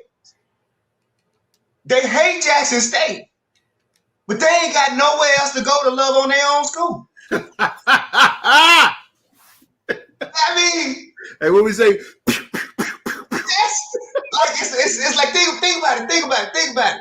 You can't convince me. I don't even believe. Look, I'm just gonna call some names. I don't care. You can't convince me that people like Miak Mike and Russell Haynes and Adrian Cook love their school. You can't convince me that they love their school because they always on the Jackson State platform. Now, I said this earlier, and you guys said this on Doc's platform, and I'm gonna come around to some other things. I'm gonna get to the Jim Brown thing, but real quick, we had $3,000. We shot 2, so we get it. We get it. We'll get it before we get off here. We trying to get to 5, so we got to get to 2. We got 2 more we got to get to. So for those that are out there, like I said, if we got 500 people in here, man, we can knock that out pretty quickly. So if you feel good, hit one of those platforms at the bottom and go ahead and send a donation. We thank you. We appreciate you. Keep going, bro. And so I said this on another show, and I was like, somebody was like, I may have gone too far, but I don't care. I said, you know, these people out here, so you know what they are. I call them trans fams. You know why they trans fams? Do tell. Because they identify as MEAC, but they want to be Jackson State. Ooh. Like they born as MEAC, but they identify as Jackson State. So we can call them alphabets too. Yeah, yes. Okay then. Yeah, think about it. Think about it. They always talking about they this school, they that school. They out here catfish. But they never own their own platform. They identify as one thing and being something else. That's it. They claim they were born Alkanites or whatever else they were born, but they always on Jackson State platforms. They trans fans. Everybody talking about that dude. I guess that's that dude that was hating on me. Somebody I already know who that dude is. So they confused. Oh. They identify as something. They confused. They discombobulate. Trans fans. Ooh. And so it's sad because and that gets me to I'm gonna come to the Jim Brown stuff, but I'm gonna come to here's what I tell folks. Do y'all know that since I have scrubbed my YouTube, since I've scrubbed my algorithm, I have not been on a non-JSU platform in over a year. Wow. And when I say that I haven't been on a non-JSU platform in over a year, what I mean is that I don't have any stress like a lot of our folks. Like when people talk about so-and-so been talking about Jackson State or so-and-so been doing this or so-and-so been doing, I have no idea what they've been talking about. So I don't have any stress. Like I don't have. I say, I see a couple of Jackson State folks, and they said that, man, they get really upset about people talking about Jackson State. You can't get upset about people talking about you if you're not around them. I don't understand that notion of thinking that you can talk about us, but if we respond, we're emotional, we're mad, we're this. No, we're just responding. And we just respond to the lies. See, that's the real part. We just respond to the lies. Hey, I tell you one damn thing. We're responding. But boy, this football season here gonna be epic. Oh, they ain't gonna like me. You think they don't like me now? Oh, bro, let me tell you. Hold on. See, Lee, since you came up with a new thing, trans fans, I told Ken, this season right here, this gonna be JSU football season. Yep. Yeah, that. It's football. It's football season right here. For us, by us. There you go. Trust when I tell you, we putting boots to ass. For starting real. last Saturday in August. Trying to tell you, man. And look, you think 1 week at a time. You It's gonna think be Jackson personal. wait this season right here, this football season, Right. ain't no crime. This is you finna get a straight JSU ass whooping this year. The head man is a Jacksonian. Oh man, all the Jews finna be out. Ain't no more Dion. Ain't no Dion residue on this thing. You finna get a Jew ass beating this year. Hey man. Hey, somebody said something about now they saying that TCJ re-recruiting Dion's old player. How many players that was there? So I guess they say that when Big Junior come back. You see one player. Hold. That's fine. Hey, tell your coach to get some. Yeah. Tell your coach to get some. Right. Tell your coach to get anything, because y'all ain't getting what we getting, and you damn sure ain't getting the quantity of it. You ain't get you get like you get like an ounce or something. We a whole kilo over here. Y'all get an ounce, we a kilo. Hey, I think so too. I think Juice is actually gonna transition to an edge. That's just my theory. I ain't saying I know, and that ain't the inside info. That's just my opinion. Because I think he gonna hey, I ain't doing that no more, man. Somebody done. Never mind. I'm gonna leave that alone. Leave that alone. Jeremiah, how's your blood pressure? What Jeremiah got going on? I think they're talking about baseball. Oh yeah, we done lost 2 straight to Bethune. We got 1 more tomorrow. Maybe we get that one. I don't know. Yeah. I think, and this, look, I don't ever want to lose. Let me be clear. So when I say this, I don't want anybody saying what I'm about to say that I don't ever want to lose. But I would say just check our pitching. I haven't checked it. Check our pitching rotation, because the last time I checked, it's like we couldn't improve our position going into the tournament, if I'm not mistaken. Now, Jeremiah Clark may know more than him. He may know more than I know as far, but I'm thinking that because we couldn't improve our position, that we were gonna go in as a 4 seed. And no, he's not. So I don't want to lose, but I think that's why I'm not sweating it as much again. But Oh no. I know you. Me and EA. See, EA are older cat. I mean, we cool. We gonna banter. See, like talking smack about, like, EA knows that we beat them. We beat FAMU the last 4 times. And you know what? If we lose to FAMU, we're gonna have to take the egg on the face, and we're gonna have to listen to them talk smack for a year. That's just how that works. But it's a respect thing. You know what I'm saying? You don't get out of pocket or nothing like that. Like I said, we can have difference of opinion, but they said this dude is a mechanic who works at an oil change. Man, I ain't. Yeah, y'all stop talking about that dude, man. Y'all giving that dude way too much shine. right. But Willie, appreciate you again for. Are you renewing your membership? Are you upgrading? What you got going on over here, man? Welcome. We appreciate you, brother. And here's my deal, because you done upgraded to platinum, Willie. I ain't mean to cut you. I'm gonna shut up. Willie said he won't miss it. Willie said he won't miss that. Shoot me an email, man. KC1400 Media Group at Gmail. I'll send you the link to the chat, man. You can join the platinum chat, man. Welcome to the family of platinum chat members. That's what I mean. Not everybody family. Don't take it the wrong way, y'all. All right, let's roll. Yeah. And for me, in fact, this gonna get me into my other thing. That's what I thought, that we were the 4 seed regardless. But I agree, we're still not playing the way I'd like for us to see us. But I'd like to see how much of that is his rotation. So we'll see the first game of the tournament.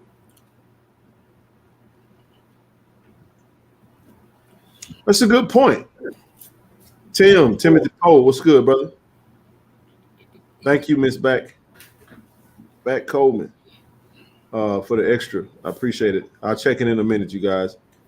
College bound at CFL, just you have a quarterback that can throw, best D line and swag, and chip on his shoulders. I like the way you thinking. I like the way you thinking. I feel the same way. I'm telling you right now, man, this team is gonna be. Not only is it going to be loaded with talent, but it's also going to be it's going to feel disrespected. It's going to take on the personality of our coach and our leadership. Y'all doubting us, y'all talking smack, y'all doing all that. Hey, we coming.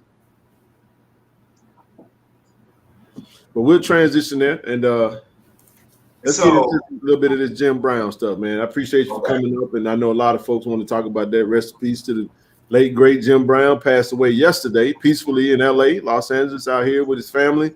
And let's get into it, however you want to start off with that. So, y'all know me.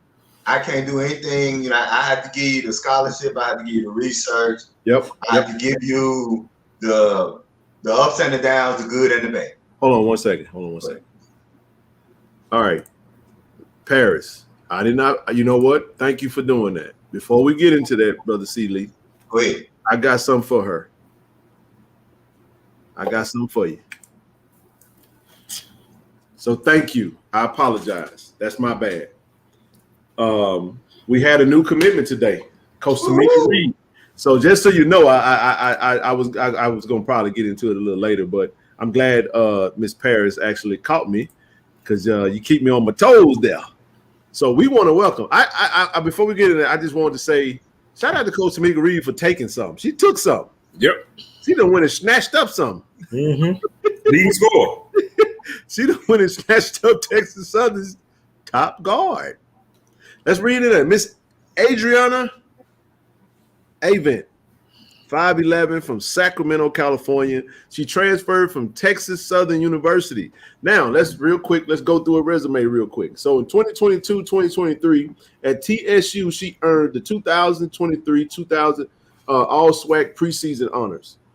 She scored 24 points at Stephen F. Austin in 22 versus Rice, had 6 rebounds at Texas A&M, scored her 500 career point at Texas Southern on 11-28 at Ole Miss, scored 16 points and tied for a career best 8 rebounds at Florida State. In 2021 to 2022 season, she had a strong debut season for Texas Southern. Man, she averaged 18.1 points a game in 23 games played, named to the 2021-2022 All-SWAC first team, scored in double figures in 20 consecutive games dating back to the non-conference finale at USC on December 18, 2021. Had 9 games with 20-plus points, including 4 with 30, including a season-high 35 against Arkansas Pine Bluff on January 8th, and named the SWAC Impact Player of the Week on 3 occasions. All I can say is holy smokes. Yes, indeed. And we got Kashana Lucky returning. She got a COVID year. Man, this team is deep, man. And she's not done. There's another commitment to the women's basketball team that I'm waiting on that one to drop. But she has been. Somebody said, man, she's a walking bucket. Man, I haven't seen her play, so I gotta go and check out her film. But I did tee this up because we definitely wanted to. Y'all know we show love to every sport on the platform, man. One other thing I had real quick. Let me go through a few more preliminaries, and then we'll move on. The coaches are pushing this pretty heavily. A women's clinic, June 16th through the 17th. Make sure y'all save the date. Go to Go JSU Tigers football page to sign up. Also on the 22nd, you got prospect camp. So you got any 9th through 12th graders, be sure to get signed up for that camp. Make sure y'all locked in and ready to roll. Next up, you got Coach Mo and Coach Tamika Reed that got some very specific camp dates. I'm not going to go through all of them, but I did want to put this back up here. So they got several different events on different days. It's on the men's and women's basketball page. It's also on the athletics page on Twitter. So check that out. One last thing we'll touch on. We're officially 100 days away from South Carolina State versus Jackson State. 100 days away in the MEAC SWAC Challenge. We owe retributions to South Carolina State, especially for that dude that was on the internet today talking crazy today about Jackson State and Deion Sanders colluding to get the game removed from ESPN. I was like, boy, you giving us way too much credit because you tripping. What? Colluding to get the game removed. Yeah, he was like, they can't find it. Deion and Jackson State. He said Deion and them Jackson State folks. You know, I guess they got the game removed off YouTube. The game removed off YouTube, the ESPN game. Now the highlights are still up there, a 10-minute clip. I guess he wanted the full game. Yeah, Sanders got it removed. I was like, huh? Like what? Oh yeah, and you know what? Coach Mo Digger actually had You know what? That was the one thing I forgot. The big fella, man. I'll post that up there in just a second. But we got the big fella that came in strong from Coach Mo got a 6'9" player that did commit. Y'all give me one quick second. I'll put that up for you. Y'all hang on. His name goes by the name of TK Grisby. Yeah. Big fella, man. Let's see. Big dude, man. I watched this film. Really good film, by the way. Zoe said he. Hold on, where is this? Give me 1 second, y'all. We're gonna be fair to everybody because we want to make sure we get everything up here. So y'all just bear with me real quick. I'll upload this. That way, if they haven't seen it, we want to make sure because you never know, his family might be watching. So we ain't gonna slight Brother Grisby. Right. We're gonna put him up here too. So y'all can love on him just like we loved on Miss Avent.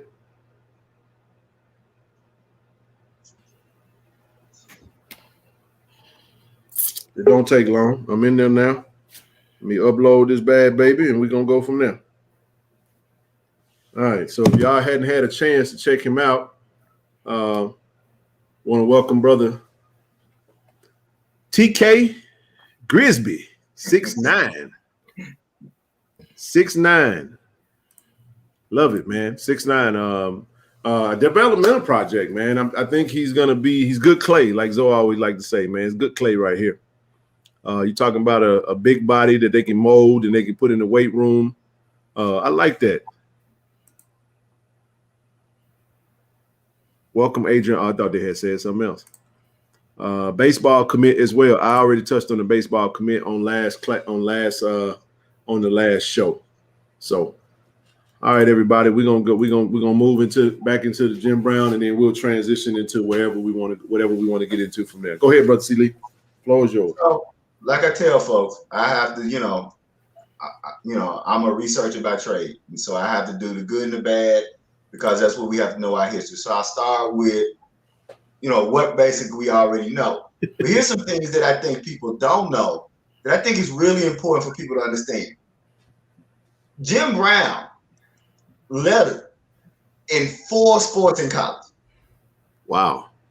He lettered in football, basketball, track, and lacrosse. Check this out. Damn. Not only is he a NFL and college football Hall of Famer, Lacrosse National Hall of Fame. I mean, and I'm gonna put this in because I'm gonna call one name most people don't know. Like Zoe may know because he's just a sports historian, but Jim Thorpe. And for my money, Jim Thorpe. So I tell people, do your research. Jim Thorpe is probably the greatest pure athlete, Native American pure athlete of all time. Yep. I say Jim Thorpe. Yeah, Jim Thorpe. I see that. I say Jim Thorpe, and then my boy Bo. Because I'm talking about guys who played multiple sports. Then of course, you have to put in Sanders. Yep. And then Jim Brown. I mean, but to be in two National Hall of Fames, that lets you know everything there, right? So a couple of things. Here's the thing, because my father was one of them old heads who thought it was Walter Payton, Jim Brown, and everybody else. And when I was a kid, this is what these like. I know you don't have to look these up. My father used to say, "Boy, Jim Brown ran for 1,200 yards in a 12-game season." That's right. Then he ran for 1,400 yards and 9-game season. They had 9-game seasons too. So you said what now? Yeah, he had I think 1 or 2 9-game seasons. Yeah. And no, look here, I'm gonna get to that in a second. So my father used to say, son, I can't be impressed by somebody who ran for 1,000 yards in a 16-game season. Is that Jim Brown? Check this out. Jim Brown rushed for 100 yards 58 out of 118 times. He played 118 games and rushed for 100 yards 58. That's 49%. I wanted to break it down. Wow. His average per game is 104 yards per game. His career. Yeah, his career. His average per game, 104 yards per game per career. Now, to put that in substance, you go over the history of the game to present day as we speak, and you look at how many running backs could say that. Yep. Not many, if any. Now, so that's his football career. Now, he retired at the top of his craft, and lots of people don't know why he retired at the top of his craft. Jim Brown was shooting a movie. With Raquel Welch. Yep. And the owner of the Browns told him, if you miss training camp, I'm going to fine you. Now think about who he was at this time. You're going to find, at that point, the greatest running back of all time. That's right, Randy. Played in every game. Never missed a regular season game.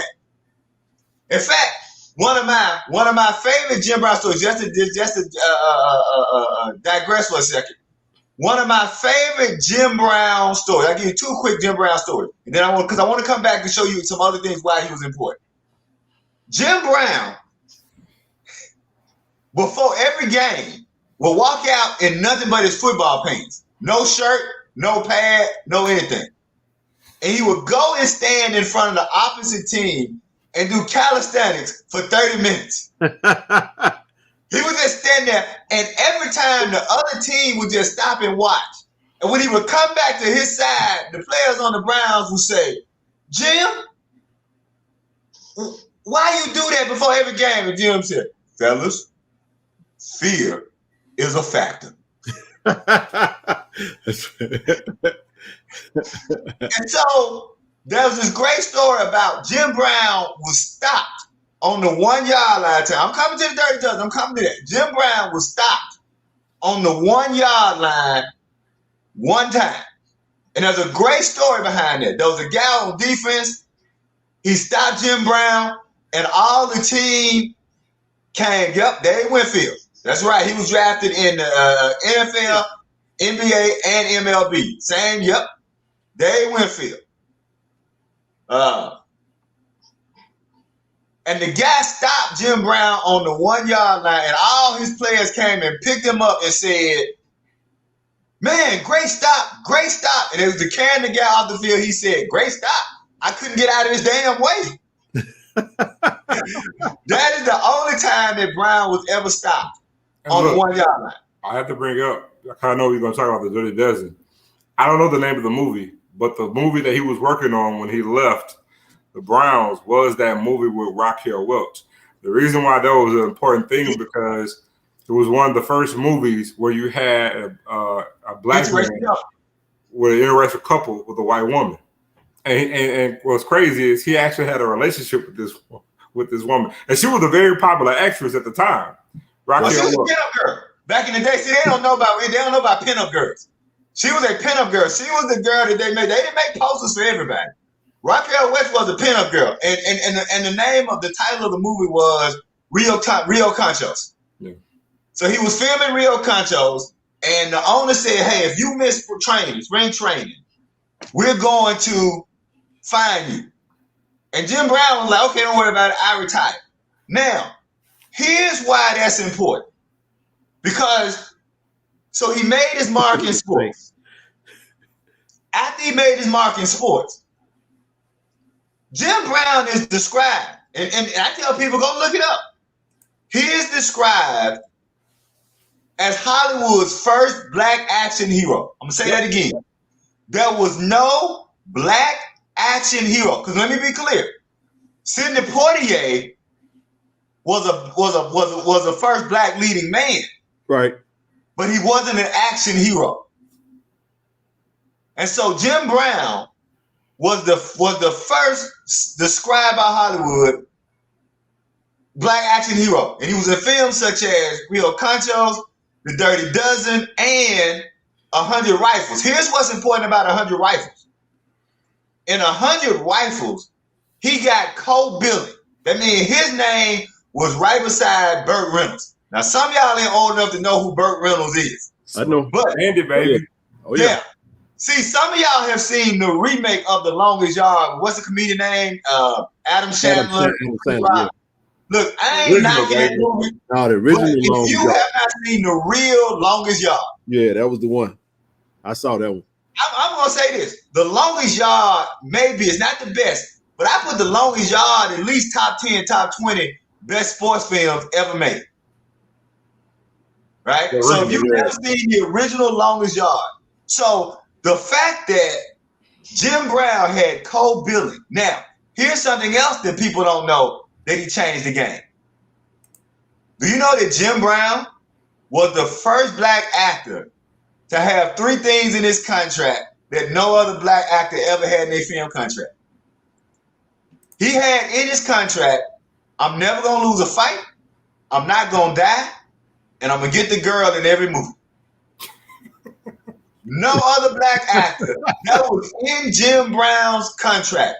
I'm not gonna lose a fight. I'm not gonna die. I'm gonna get the girl. And here's why. And here's getting. Then we're gonna move into his civil rights work. Oh man, Celia and Raquel Wills died this year. Oh man, I didn't know that. I didn't know that. It was right there, February 15th. Oh wow. Okay. She sure did in Los Angeles, California too. Wow, 2 greats went out. And so here's why that's important.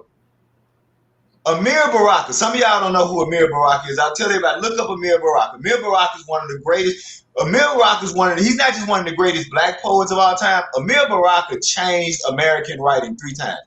Listen to what I'm saying, Ken. As though a black man changed American writing 3 times. I'm not gonna get into that. I just want people to understand who Amir Baraka is, so I make this statement. Okay. Amir Baraka said that Hollywood was the greatest promotion machine white people ever had. And so the reason that Jim Brown had those things in his contract, because he understood the power that Hollywood had to perpetuate negative and positive images of black people. And he understood that it was important that if he wanted to project a positive image for black people, that he didn't spend his time getting beat up by white men, that he didn't spend his time playing second fiddle to white men, and he didn't spend his time losing out to the women to white men. And so that's a man who was thinking forward and thinking about imaging in a way. And then that led into his civil rights work. Now, we all are pretty much familiar with Jim Brown's civil rights work. And there we go. Now, I'm glad you put that picture up because I saw somebody in the chat and I've heard this complaint before, right? They talk about that a lot. They say that, yeah, they were there for civil rights work, but then they were also there for self-preservation. Well, let me be very clear about civil rights work. The reason you are fighting against discrimination because you're the one that's being discriminated. Right. The reason you're fighting for fair hiring because you're the one who, no matter how qualified you are not being hired. You're the one who are fighting against police brutality because you're the one suffering police brutality. Right? Yeah, that's from Brother Willie. That's from the Muhammad Ali Summit in Cleveland. And so when a lot of people say, well, they were there in their own interest, of course they were. Because if City McInnes can help end discrimination against black people, that also means that I end discrimination against me. Like that's like one of the dumbest statements, one of the dumbest criticisms I've ever heard of something, that a lot of these people are there for their own, benefit. Yeah, of course they were. If for anybody who said they're looking at them for their own self-interest, do they not know the definition of civil? Right. Obviously not, Zoe. Do you know the definition of civil? I'm not talking about the kind of polite evil. It's a different definition for civil. Civil rights. Yeah. That's thank you, though. I just find it really interesting. I think a lot of times people trying to be smarter than what they are latch on to things, or they say things, they throw things out. Some people just want to be, we call them opposite guy. They just want to be opposite of everybody else. Now, let's get into the negative, right? Because I want to get into the negative. Jim Brown had run-ins with the law, and some of those run-ins were around women and with women. Couple of things here. I always find it interesting when they tell you you got arrested for something, but then they don't never come back and say you were found not guilty of something just as loud. Yeah. Right? If I'm gonna be out there telling everybody, hey, you know Zoe got arrested. You know Zoe got arrested. You know Zoe got arrested. But then when Zoe's found not guilty, I ain't got nothing to say about that. Now, but let's be clear.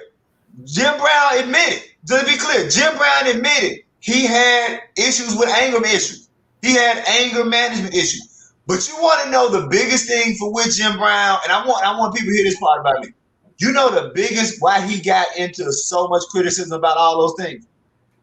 What's that? And people forget. Jim Brown had an altercation with a fiance. And he pleaded not guilty. The judge found him guilty. And the judge gave him so many years, 3 years of probation, right? Jim Brown refused to take the probation. And they were saying that he refused to take the probation. He wasn't showing contrition. That if he was really sorry for what he did, he would have taken the probation. No, Jim Brown was saying that he said, these are his words, he said, I didn't take probation because probation ain't nothing but slave papers. I would rather do my time. He said, because if you do your time and get out of jail without probation or what's the other one? That's true. That's true. He said, if you do your time just get out, you're not on slave papers. It's over and done with. So he basically, he broke out his own windows. And the thing about it, I find it interesting that they get mad at Jim Brown for breaking out his old car windows. Richard Pryor got a whole bit about shooting the car that his wife was gonna leave him in. In fact, just to digress, Richard, because she said, I'm gonna leave you, and Richard said, you ain't gonna leave me in this. He said, so I shot the car, I shot the radiator out the car, and then he said, but then the police showed up, and I realized they got 357 too, but they don't shoot cars, they shoot cars. And so he went in the house. That's one of my favorite Richard Pryor films, right? Yeah. So essentially, so Jim Brown had it. We're not the thing, and here's the thing that I have the problem is that the people who want to address Jim Brown's negative issues aren't a problem with that.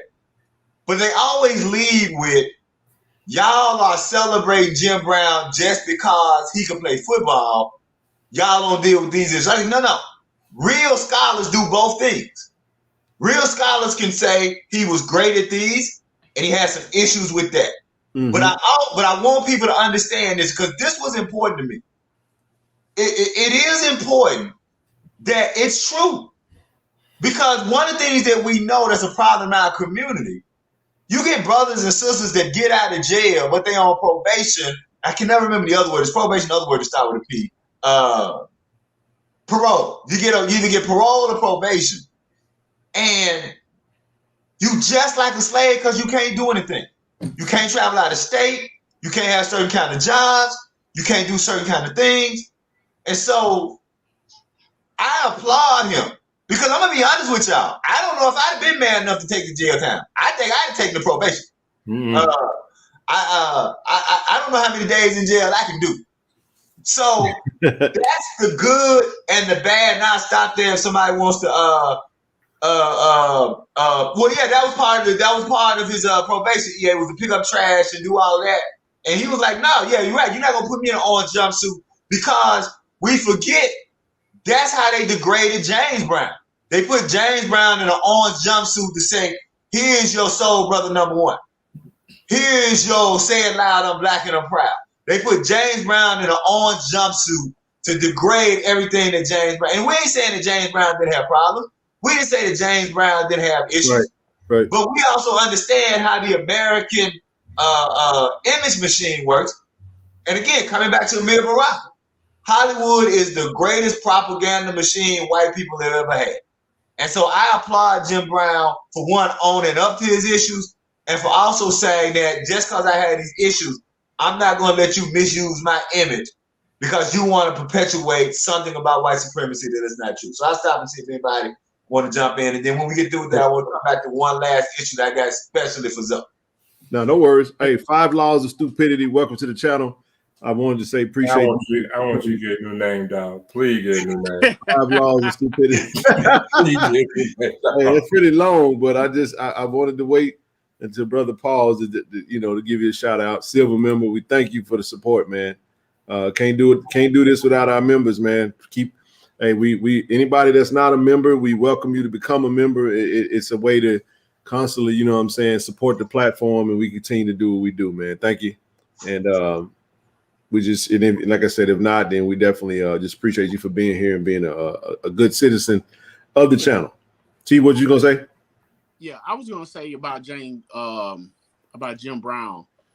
Growing up as a kid and as I got older, watching the documentary, it made me feel proud, his stand, because a lot of, especially during those times, it's hard for you to stand up for yourself as a black man, and for you to turn down money, and for you to get the negativity that he received. But no matter what, he stood there. He never shied away from a black movement. He supported Muhammad Ali and all those protest movement that he did for black people. He showed me strength. He showed me character. He showed me to be proud to be a black man. And I respect all that about Jim Brown. I mean, and I still respect that to this day. And just like everyone else, I was hurt, when the news came through. The only thing that I could see that was shown on television, I mean, I don't know the man in person, so I didn't totally agree with the getting behind the Maurice Clarett thing. I didn't think Maurice Clarett was ready for the NFL, and I don't think that movement should have been pushed like it was. And I guess that was the only negative thing that I looked at, that I seen, the whole Maurice Clarett thing. I don't know if that should have been pushed. And you know what, Brother Dave, I'll tell you this. I agree with you 100%. So let me say I agree with you 100%. I'll also just add that sometimes you don't know that people got internal issues, so those internal issues come out. Haley, we 1,500 short. So we closed the gap by 500. We didn't know that Clarett, because I remember when Doug Williams was trying to get him to come to Grambling, and I think that he would have been a lot better, because I think he was at Ohio State, right? Yes, Maurice Clarett. I think he would have been better going to Grambling than trying to go to the pros.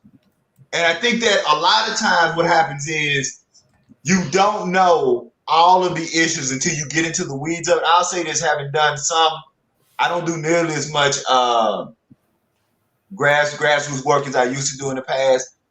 A lot of times you'll go to a community help thinking that is one issue, and then you get there and you realize it's 3 or 4 different issues. And so that's why like groups like SNCC, Student Nonviolent Committee,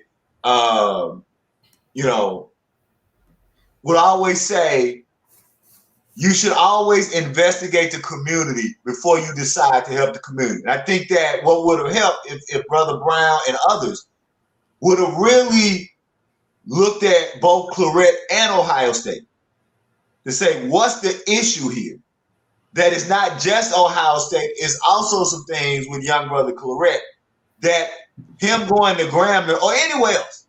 But I really do think that him going to Grambling would have been better for him than trying to go to the NFL. So I agree with you on that. But I think that a lot of that is sometimes you jump into, I've seen organizations, I've seen people jump into issues and then realize, oh, wow, this isn't what I thought it was, or it's more to it than that, if that makes sense. Right, exactly. Now, where did Grambling thing come from, Mr. C? Oh, you know what I mean? Go. You should be able to see either the picture or the video. Doug Williams had a Grambling jersey made with Clarett's name on the back of it. And it was funny because someone said something about tampering, and what did Doug say? Because it was all wink, wink, nod, nod. That he wasn't really tampering. He just had a jersey with a name on the back of it, right? But yeah, that Doug Williams had a Grambling jersey that had that had the correct name on it, and basically saying "Come to Grambling." And again, based on what we now know and how we know his career ended, I think now we can look back and go, probably one of the best things that could have happened to him. And if it wasn't even Grambling, just another environment altogether. Right. You know.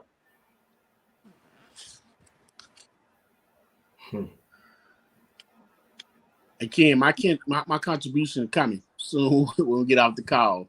Oh no, it's all good, bro. Appreciate it. Yeah, we'll hit it. Like I said, if we get it tonight, great. If not, we'll revisit it on the next stream. We getting close. I mean, appreciate everybody that has contributed to the cause, man. Thank you. We're gonna get there. We're gonna get there.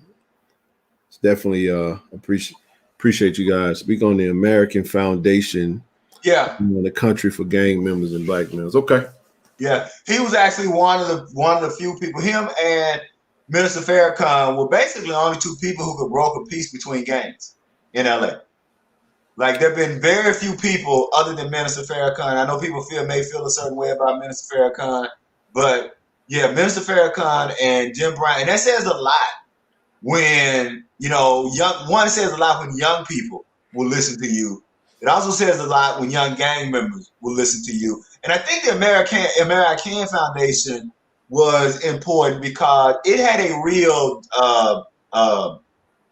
employment training component. That's what really set Jim Brown's American Foundation, was that he wasn't just saying, and one of the things we have to tell people is, you can't tell somebody stop selling drugs if you don't have an alternative for them. You can't tell somebody stop doing anything if you don't have an alternative for them, right? If I say to you, let's protest Walmart, right? If I say to you, we're gonna protest Walmart, ain't nobody protesting Walmart if you ain't got another store for them to go to. Right. Right. I mean, even when we talk about the Montgomery bus boycott, the only reason the Montgomery bus boycott worked was because Black people who had cars were willing to use their cars to help transport people to work. If the Black people who had cars weren't willing to transport people to work, the Montgomery boycott would have never, ever lasted. It would have never been successful. You also had Black-owned bus lines. Yeah. And I know Claude, what's his name? Claude Anderson? Yep. Yeah, he always talks about that. His family in Winston-Salem, North Carolina, they actually own the bus line. And he said during that time, their business thrived big time because, you know, Blacks were patronizing the Black companies that own buses. But what happened was when they ended the boycott, it killed the business because it was like, okay, now that Blacks can now use the white buses, we stop riding the Black bus. Yep. It's pretty consistent with what we see transpire in our community to this day. You know what I mean? Right. We got to stop asking for discounts from our people. Well, yeah, and again, if they offer it, then by all means, it's all good. But I just have seen us. We have a different energy. I was using the example, and we'll get back to that point. I was using the example of the Hero Sports. Because you got somebody out here who put together these polls and then they want to talk about, they want to rank the teams and rank recruiting and all that stuff. And then they'll put Jack State way on the other end of it, knowing that gun well the data don't match up with what they're saying. But it's like, unfortunately, you go over here to son. What's up, big BA? What's happening, bro? Hope all is well, man. You go over there, and then the crazy thing is you have what up, Shaq? Some white media lines that are actually just be about the business of the team and ranking the players with no biases, no emotion, no dog in the fight, and they just give you the raw and uncut, you know. And then, but we gotta lace it with emotions and hate and all that other good stuff. But that's something, that's another element of our community that we got to make sure that we're weeding against. Right. Go ahead. Yeah, and I mean, I think that, you know, for me, that was what I wanted to bring that to, is that Jim Brown and somebody. I'm a big fan. I'm a big fan of Dr. Claude Anderson, man. I really am. He's. I was gonna say, if you haven't read any of his work, you should read Claude Anderson. He's big on economics. He's big on economics. Big on. I'm on the Breakfast Club a few times. Yeah, he's big on that. You know, the status of the 501. I'll have to get with Rochelle. Rochelle will be back next week. She's at a summit this week, and we'll have an update soon. Soon as we get it, trust me, I'm gonna let y'all know. Y'all know that already. Nobody want to hook up. It ain't because it gets something cheaper. It's just black people devalue black things, dog. Yeah. Say it all the time. Somebody said, I have all his books, but he has become bitter. He about sick of what he's seeing. That's what it is. Right. I think Powernomics is that's the one. It's a good read. I think it's important when we talk about, again, we all, if we say someone's become bitter, and that's fine. I think that you also understand you have to put that in context of the frustration, and I know people get tired of me saying it, but when people are really doing real movement work, really grassroots movement work, y'all don't understand the frustration of fighting both white supremacy and Negro ineptitude simultaneously. And Negro hate. And so you are trying to battle both of these things. It's impossible not to become angry because, again, to be in a rage all the time. Because James Baldwin. Yes. And the thing about it, they talked about James Baldwin toward the end about how James became bitter and how James he didn't become bitter. He realized that you white folks were never really serious about this platform. I just love that quote. I'm telling you. I'm I say it all the time. James Baldwin said to be a relatively conscious in America, he said to be relatively conscious as a black man in America would mean, or black person, it would mean that you would have to be angry almost every day. I'm gonna say this. I know somebody said something about we've been Willie Lynch syndrome. You know what? I don't even believe in it. I don't believe in a Willie Lynch syndrome. The reason why I believe black people devalue black things, and the reason why we're so against us, because if you actually go back to the root of everything of why we're in this country, we were betrayed by our own. People think that slavery is this thing about these white people on these boats came and kidnapped us and grabbed us by our land. That's not the case. But that's betrayed by our own people. That's still part of Willie Lynch, though. Yeah, but what I say is I'll use what you say. Two things can be true. That's part of Willie Lynch. That's the point of it. Two things can be true. You were right. You were right. So I'm not saying you're wrong. I'm saying you were right in both cases. That on the one hand, we were betrayed by our own. And then secondly, a part of being betrayed by our own, we were then placed under the umbrella of white supremacy that taught us to hate ourselves. Right now, the other thing about, and then this case, I hate to even drop this here because this platform it's not even easy to deal with it in this way. And I'm not, because people think you can justify it, you're justifying. So Zoe is right. Well, everybody knows Zoe is right. We were betrayed by our own. I'll say it again, because I know people only hear one thing, right? So yes, a couple of things though. Yeah, I'm just gonna go and say it. And I know we don't have enough time here. Negroid people, see, because there's a difference when you talk about Negroid people and African people, right? So you talk about the three: Negroid, Mongoloid, Caucasoid. I'm just gonna leave that will just so people. So, because everybody in Africa ain't a Negroid person, so let's deal with that, all right? Yes. So, Negroid people, and then Negroid as an African people. What became known, or what was known as African slavery,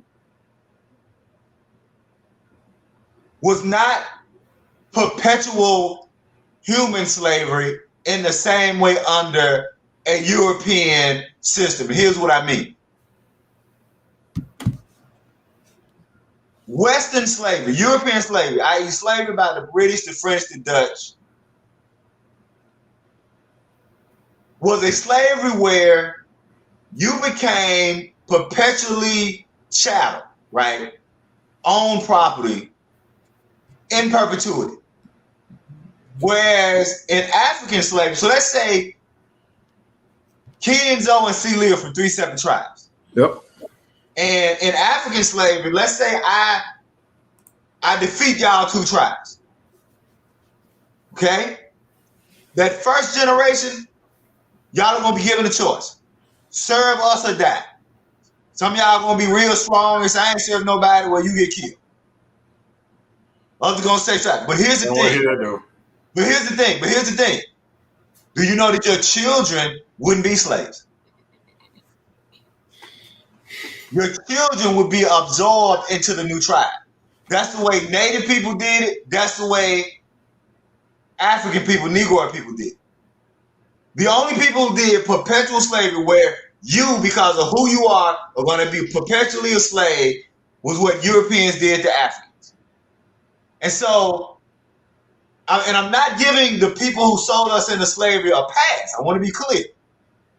But what they understood as slavery was not the same type of system into which we were sold when we got into the Western world. So again, I want to say that Zoe is correct, but when everybody in Zoe is correct, that again, that's what we're fighting. White supremacy and Negro ineptitude. We're fighting being betrayed by our own and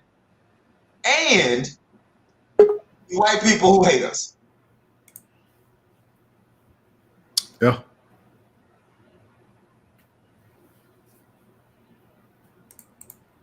Stream is open, family. It's good stuff, man. Now, I don't want to take us too far left. I did have a question. I want to raise a question with Zoe and finish it later, because I really want to have this discussion with Zoe and Avis. So I'm just gonna raise it here with us knowing that we have to have a real discussion later. So, Zoe, I've heard you say this before, and you correct me if I'm wrong. Because you and I come from something, you did it with football and I did it with music. You were, if I'm not mistaken, when the internet was just getting popping off, you were on a lot of the message boards that had to do with black college sports and were in a lot of those chat groups, right? Mm-hmm. I used to do that. That's how a lot of people don't know, although I'm a poet and a short story writer. The first time I actually got paid for writing, I used to be a music critic. In fact, not only was I a music critic, my background, and I like to say just rock and roll, but of course the white people who were paying me was calling it black rock and roll, although, we created rock and roll. So my first beat as a music writer, I used to cover Living Color, Lenny Kravitz, Fishbone, right? Mother's Finest. Like, I know some people in the chat don't know who half them people are. Like, hey, wouldn't know who Fishbone, they never heard of a Fishbone record. Don't know who Mother's Finest. They made no Living Color and they made no Living Kravitz. Like, I was a straight rock and roll music. So I used to be on these message boards. All right. So you used to be on a lot of the HBCU message boards. Mm-hmm. And so my question in raising this issue is, and I'm connecting this to why I don't go to other people's sites. Why I don't go to Orange Strike Zone. I don't go to Swacking the Food. I don't go to Carlos Brown Show. And the reason I don't is because I think a lot of people don't know the difference between a message board, which is supposed to be like, you remember, them things were the wild, wild west. I mean, if you were easily offended, you wouldn't be on those message boards. I'll tell you, and just how wild they used to be. One of the big debates on the Prince message boards was Prince any good after the 80s, right? You had people who were down with Prince for the 80s and down with Prince after the 80s. And I was one of the people who said Prince was great even after the 80s. And I remember a dude came on and he said,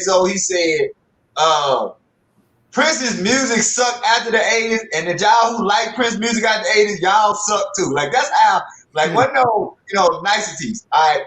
So my question is, so do you think that a lot of people who are on those message boards are taking that behavior and feel like they can do the same thing when they go to schools' platforms? And here's what I mean when I say, here's what I mean. The reason I don't go to ONG Strike Zone and Swacking the Food and Carlos Brown Show, because I'm a tiger. They not talking about tigers. They talking about Rattlers and Braves and Jaguars. So to me, it would be disrespectful for me to go over there because I'm not interested in what they're saying about their school. And since it's not an HBCU site, they're supposed to be big up in their school. Exactly. Which is why I say the same thing about here. Like people say, well, you get on people. It's like when I come to this platform, I don't want to hear about anybody but Jackson State. And I think I have that right to say all I want to hear about is Jackson State. And so my question to you is, do you think that people who were used to being on those message forums, those message boards, bring that behavior when they go to other people's websites, or am I reading it wrong? I think it's both. I think it's a collage of people, right? Now I'm gonna give you me for example. I only go to JSU spaces, but here's the difference. I will go into ONG Strike Zone when it's JSU week. I will go to the Carlos Brown show when it's JSU week. Okay. You know what I'm saying? I'll seek out, because see, before we even had, let me give you an example. Before we even had the internet, do you remember back at the lot? I'm sorry for the date myself, for the mix y'all up. I would go to Eudora Welty Library. And you know how you go on a little machine and you can pull up newspapers from other cities? I would actually pull up the Advocate because I would want to hear I would want to see what the beat writer is saying about JSU this week. Because, you know, this is back in the time when we had, what's Kareem last name? He went on to start covering the Green Bay Packers. Man, we used to have some awesome beat writers at Jackson State. Right. Mark Alexander. I can't think of Kareem last name, but he ended up going to cover the Green Bay Packers. We had people that start here in Jackson that was phenomenal. But like when Mark Alexander was covering Jackson State, and even before then, like when I was a teenager, like when I first started driving, now I would go to Northside Library. It's closed now. I would go there in Eudora Welty, and I would read. Man, I remember when we played FAMU, I would go and read the newspaper. I would find out the newspaper there to see if I could get the sports section to see what they're saying about us. Right. You know, it's almost like saying you want to get an idea of how they view us. Right. You know, I would do that. But to sit there and like go into like to talk trash, nah. But when we started the SWAC page started in early of '98 when I joined. Actually, I think it started in '97, but I came on early '98, and mind you, I graduated high school in '96, and I wasn't even at Jackson State at the time. I had cut my arm. My arm was dead for a year, and I wasn't even in school at the time. And you know, when I joined, it was just. Keep that up because I want to respond to that. Go ahead, Zoe. Keep that up. I'm gonna get in on that one too. It was cool, you know what I'm saying, to see a different point of view. And then, you know, it just brought the feel of being at a game during the off season. You know what I'm saying? And you got people like, you know, they would get up and they would talk trash, and it was the Wild Wild West back then. But one other part that I'll add to that, Celie, that you may relate to is that it's changed for me because my viewpoint has changed because I've gotten older. Right. You know, I'm 44 now. So my viewpoint and my disposition, even on attending the games or even how I trash talk, is different. You know, I'll get muddy, but I don't get muddy like I used to. You know what I'm saying? Right. Because I'm 44. I'm not 34 or 24. So, and I've kind of gotten away from it. You know what I'm saying? It's more in good fun to be honest, because I lived in Baton Rouge. I lived in New Orleans. I got friends that were the Southern. Heck, my first cousin is a dean of psychology at Southern University. Mm-hmm. And I have a cousin who's a graduate. I have friends that attended Southern. I'm real cool with BJ Jones. And I'm cool with a lot of other, I'm cool with CJ Alabama A&M. I have friends that went to other HBCUs. So now, and I fellowship with them all the time throughout the year. You know what I'm saying? So, but I got a hate for Southern though. Don't get it twisted. You know what I'm saying? That's a real tangible thing. But I'm gonna just be real with y'all. You know why I don't go to none of them? Because I'm not interested. Right. Like it's boring to me.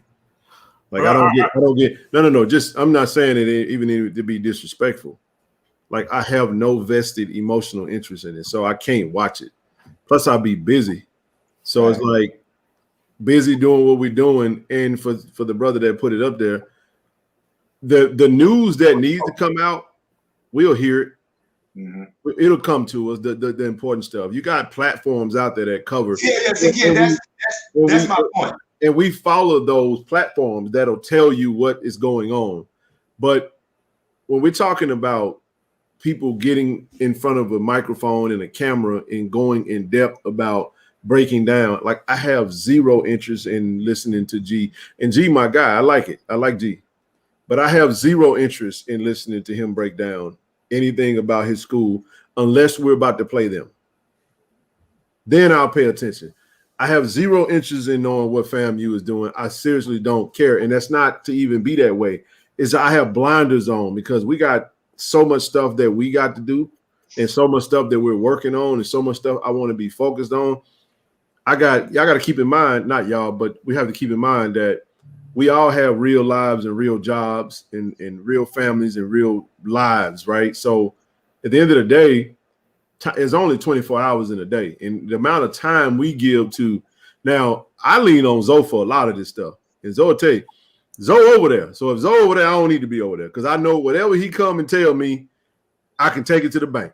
Right. You see what I'm saying? I don't need a second opinion. Some folks, Zoe know this, some folk bring you something, you be like, hey man, Zoe, you heard anything about this? You got to get a second or third opinion because you like, no, they info ain't, they, you know what I'm saying? They're a little shaky.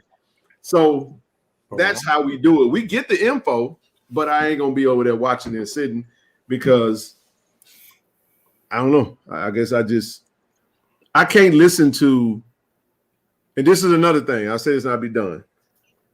If you ever let your personal emotions come within interference of football acumen, I never want to listen to what you got to say. Right. Yes. I don't want to hear nothing you got to say because you have invoked emotions into your commentary, and your emotions don't have nothing to do with X's and O's in football. Right. To that point, that's why you repeatedly hear Ken and I both say, we know we can be fans. White glasses off. Because they got it. I said, look, I'm about to take my blue and white glasses off because I know I could be a fan. I know that I can even be biased. But you know what? We about to really talk logically here, have a real football conversation. Let me take my blue and white glasses off. We're just finna straight talk football now. Yeah. Go ahead. Before you go, I just want to, Brother Bakari, we coming to you. Okay? You good? Brother Bakari, you out there? Yeah. Oh, yeah. You sound like a robot. I'm listening. I'm good. Okay. We'll come back to you. Go ahead, brother. Oh, real? So EA, your comment, EA, would have weight if there weren't sites that focus on HBCU sports. See, that's what I need you, EA. What I need you to understand, EA, is that I'm differentiating. I'm making a distinction between HBCU platforms and school platforms. Right? That's a good point. And that's the point. And so let me give you a couple. HBCU Sports Lab with Dr. Kenyatta Conville.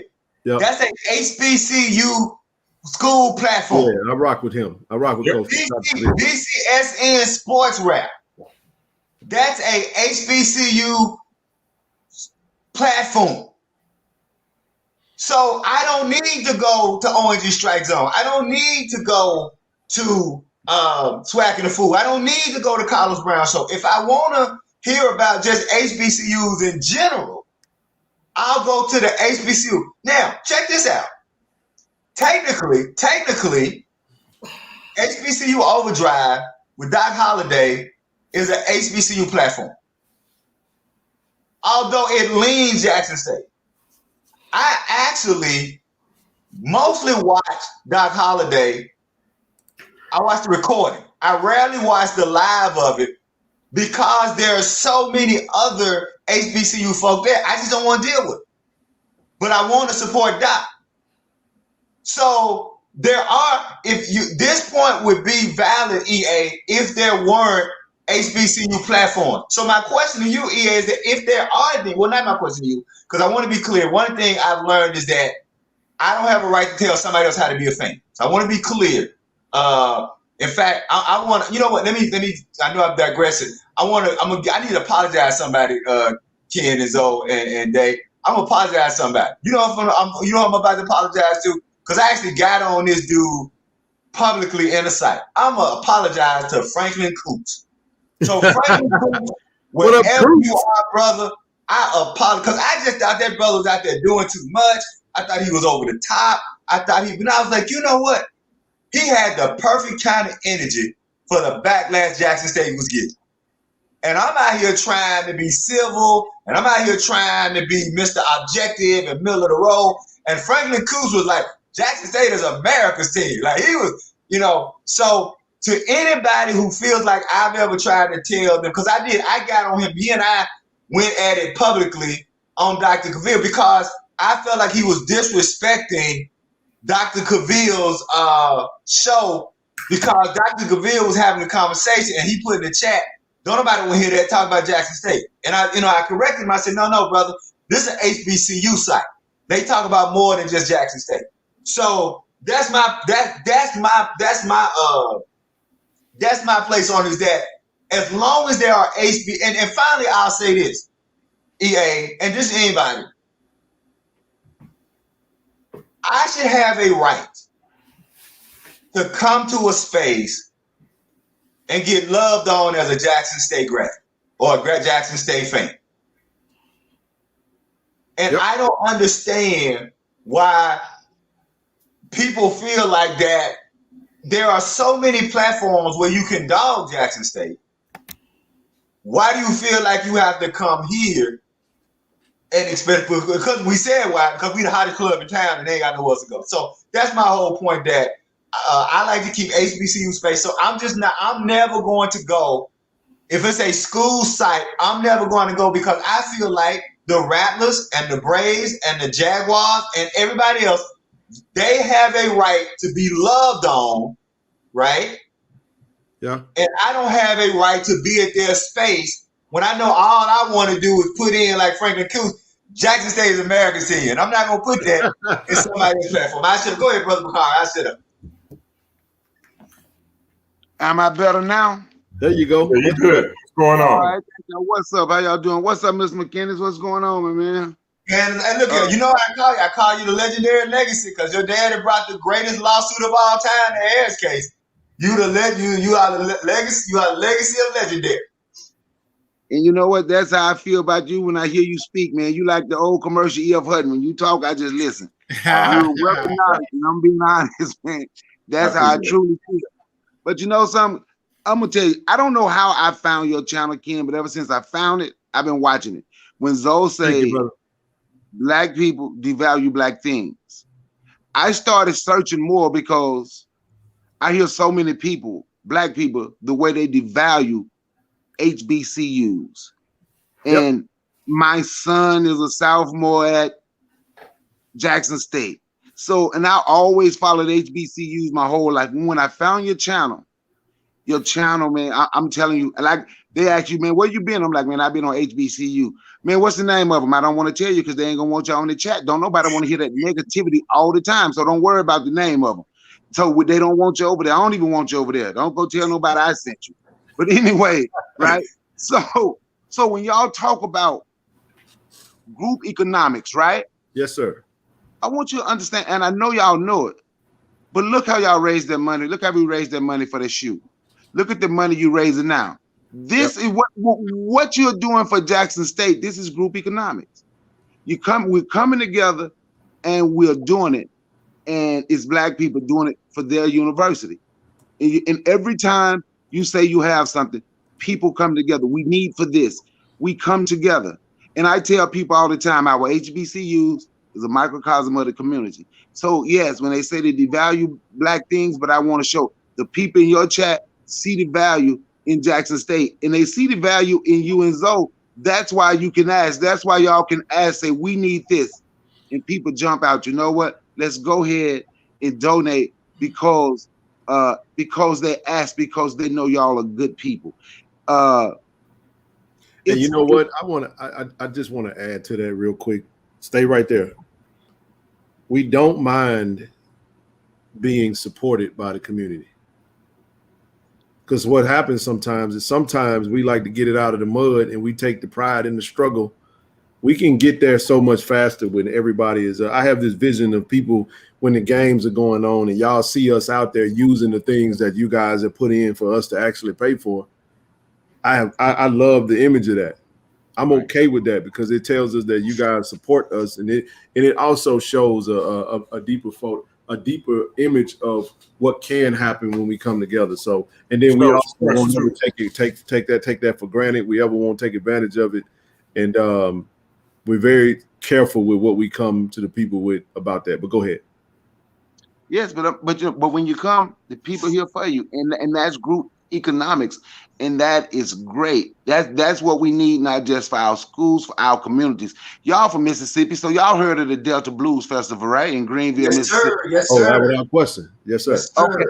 My pops started the Delta Blues Festival, right? My pops and his friends, right? My pops led the way on that, right? Wow. You know how they were able to get it? Him and his friends never took a dime. It all went back to the community. That little small community that was called Freedom Village had its own community-owned grocery store, laundromat. They had a hog farm, a honeybee farm, a rabbit farm, and every dime that they made, they put it back in the community to help build that little place called Freedom Village in Freedom City.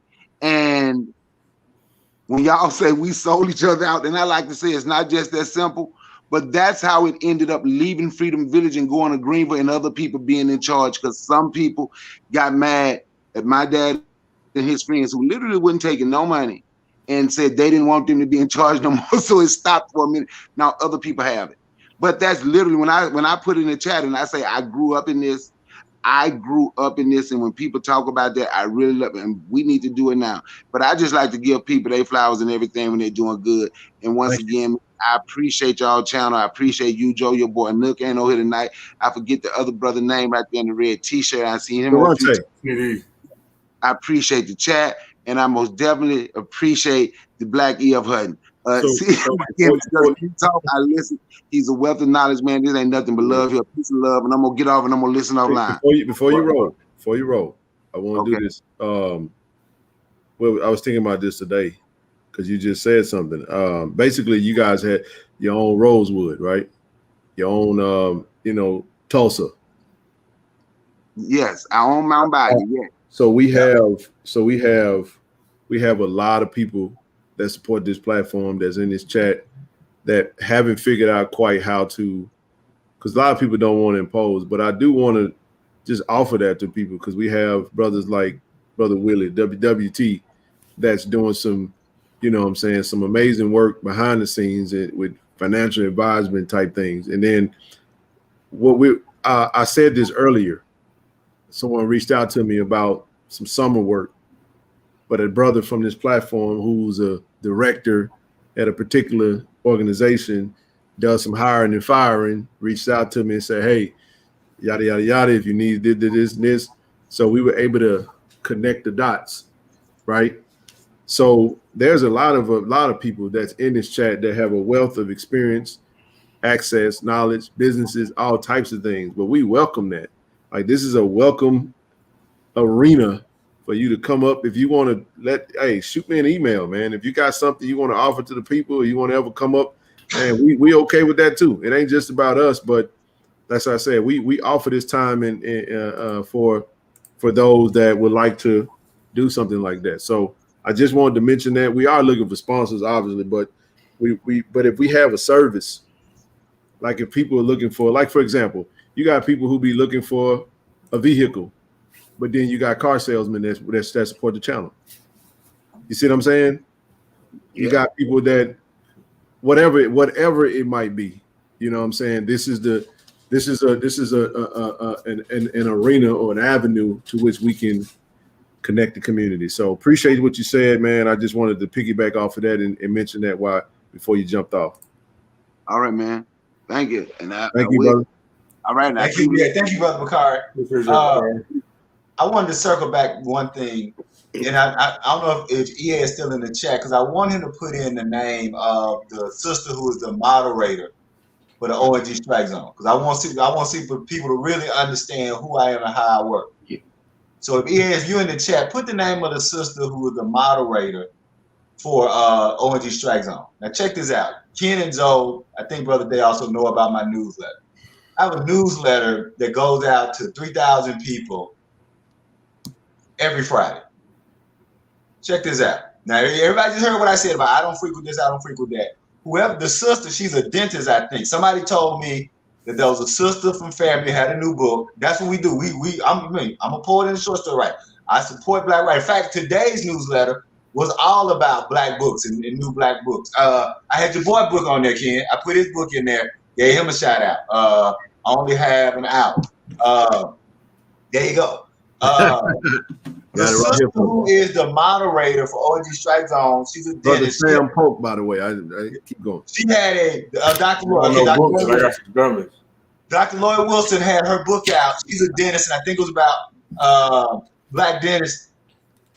When her book came out, EA, the week her book came out, I put it on my newsletter so that people could know about this book. So, yeah. So if there's a book, there's a great book about she wrote this great book about Black dentists. I think it's about Black women dentists, if I'm not mistaken. So I'm not saying that I hate on other HBCUs. I'm just saying that I respect individual platforms. And because I respect individual platforms, thank you, Co-Pilot 1911, that when I come here, I think, and I'm using this term, I really hate this term. I do. I know I'm wrong. I hate this term, but it's the best one I can use.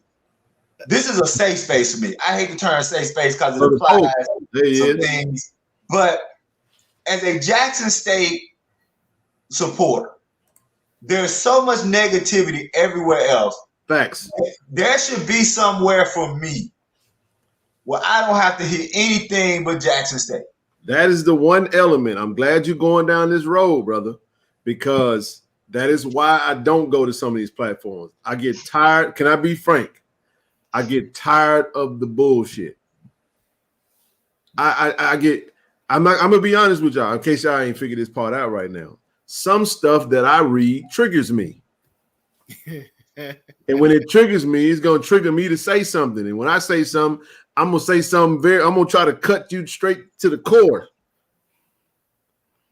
And if I know that I'm that way, I recognize my limitations. I've learned to control what I consume.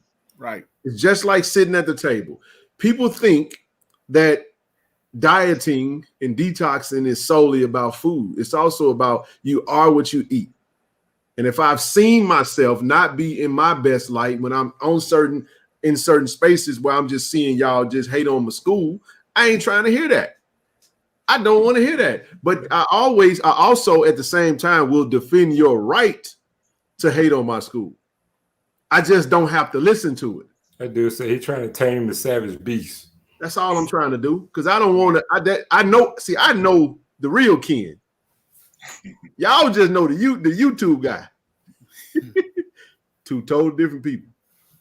I'm just trying to tell you. So I try to limit the possibilities of me getting in situations that's going to result in me possibly losing the things that I worked my ass off to get to. And I don't want to do that.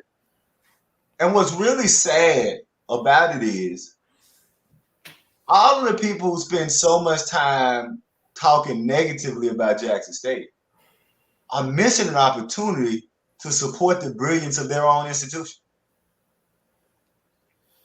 It's See, Lee, they ain't. I'm gonna be funny right now. They know that their institution is boring. There ain't nobody trying to watch that stuff. Yet at the same time, two things can be true at the same time. You know how you change the habits of consumers? You create the product and you market the product. Yep. You do the work. It's easy for you to show up to my door and tell me why my garage should be on the other side of the house or not. You should have a brown door instead of a black door. It's easy to do that when you don't have a house. Too much hard work for you to go do your own damn garage. But when you got to go build your own house, it's a whole different ball game. Because see, most people ain't willing to do the work. And BA right here, this is the big Aristotle right here. Everybody know we've been in the trenches with this thing since 2019, man. So Tiger Talk is 4 years old. And people got to understand how we got here. We was doing this thing long before. See, people were hating on what people was watching. No, people was listening to our audio podcast Yep. and going back to their stuff and blasting us about it. And then we made it to YouTube. Then people start taking your face and putting all that old weird stuff, you know. So I was like, man, this place, I gotta either I'm gonna do this or I'm gonna lose my religion. One of the things is gonna have to happen. So I was like, Ken, you gotta learn how to have control and be. I can fight back without necessarily going to that level with it. So I'm just saying, man. But we've been in the trenches. It ain't made for everybody. Hey, Ken. You know? Go ahead, Titty. Hey, let me say, to each of you guys, you know, when I find out people hating on Jackson State, when I come on this platform, Ken know me from the beginning. He know I don't do social media. No, he don't. He don't even do this. I created an IG page to follow Jackson State, to follow the Broncos, to follow the Lakers, to follow the Mets, and every now and so. But like everyone been saying, I don't have a problems, you know, with supporting Black. I mean, whatever any other college Black person is doing, long as positive, I'm with it. Go for it.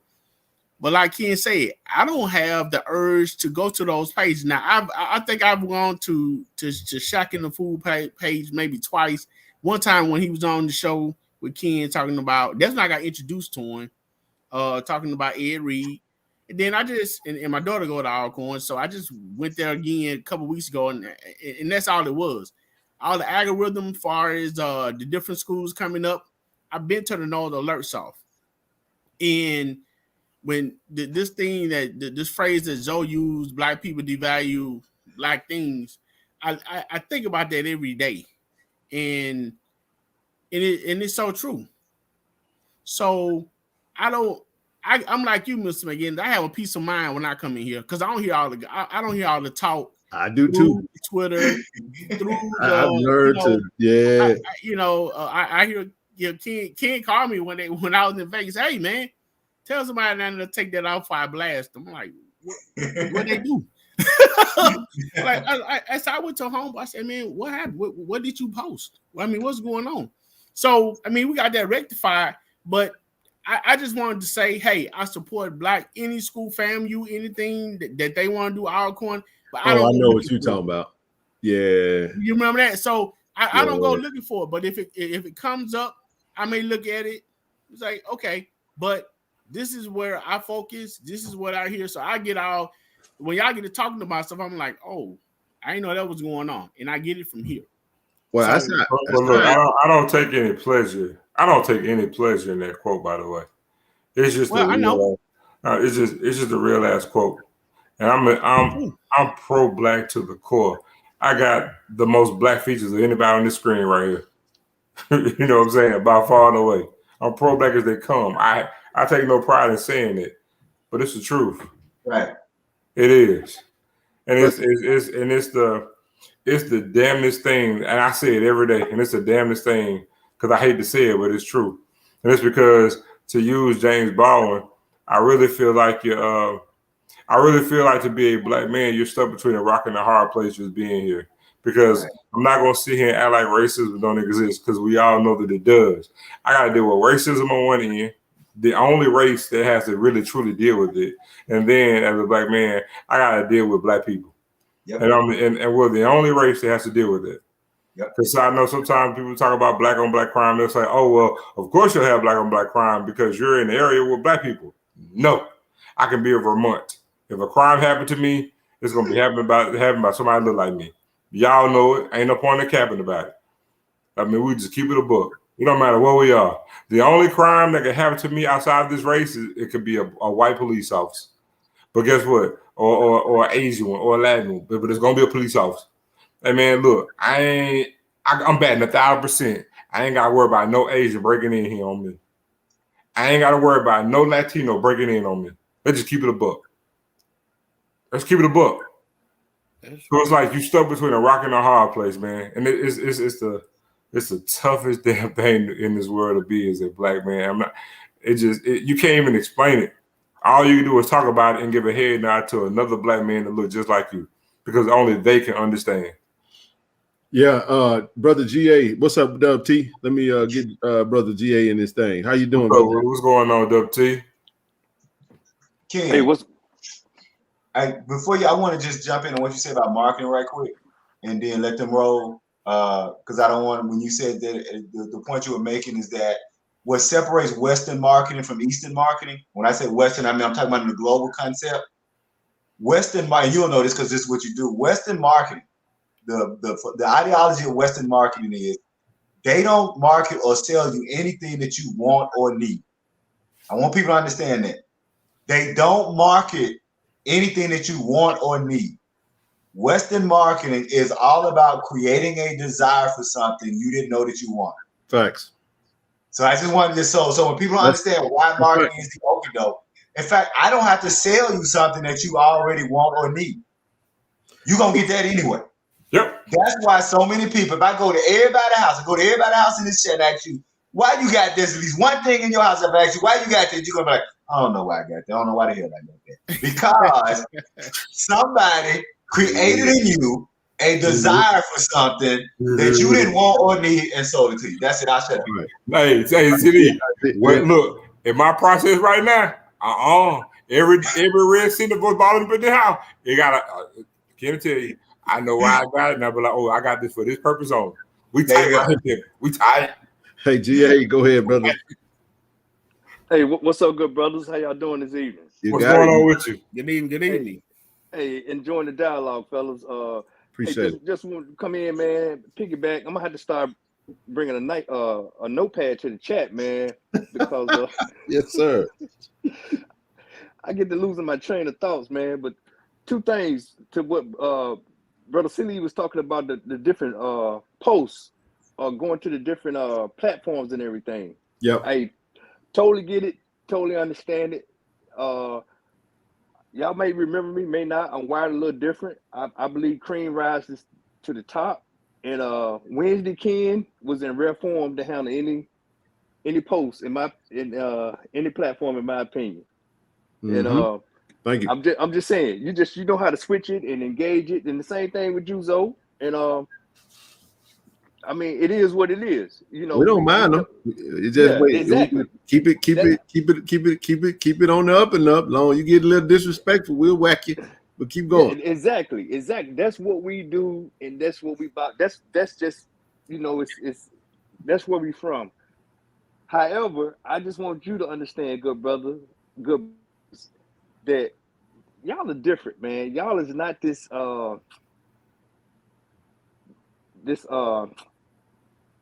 housewives or HBCUs, you know. We not reality. Yeah, we the real reality TV over here. I mean, I got. I mean, it's a housewives.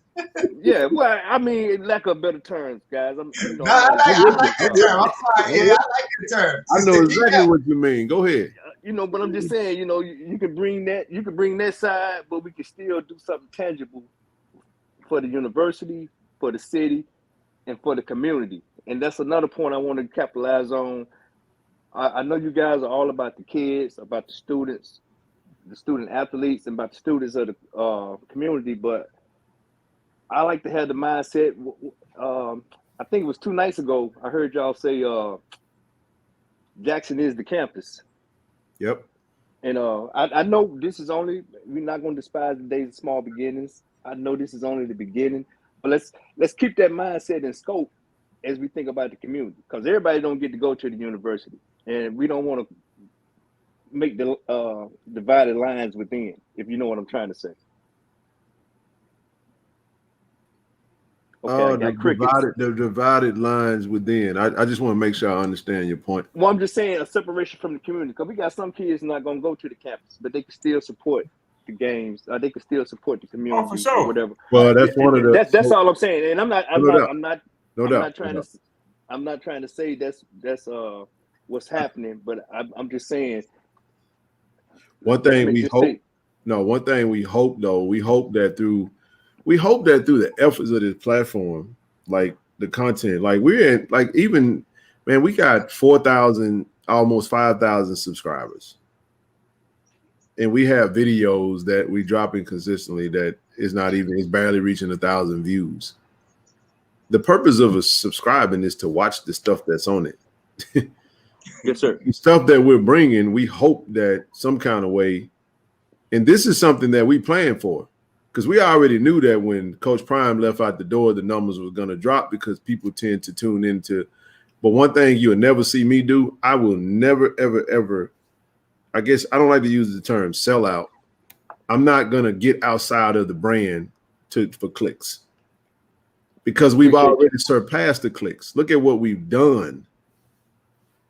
If we don't get another subscriber, but if we have a solid enough core to continue to do small missions at a time, next thing you know, we're gonna be 20 plus initiatives strong. And when we go add that math up, we're gonna look back and say, damn, we done invested $500,000 in the Jackson State. Yep. You see what I'm saying? Now, with that being said, we go back to the Tiger Talk piece, Brother GA, when you start talking about those that can't make it. You see what I'm saying? We want to bring to you, we're going to bring it to your front door. But at the same time, everyone's welcome. If we can get creative from a standpoint of from a community effort standpoint, we're open to that.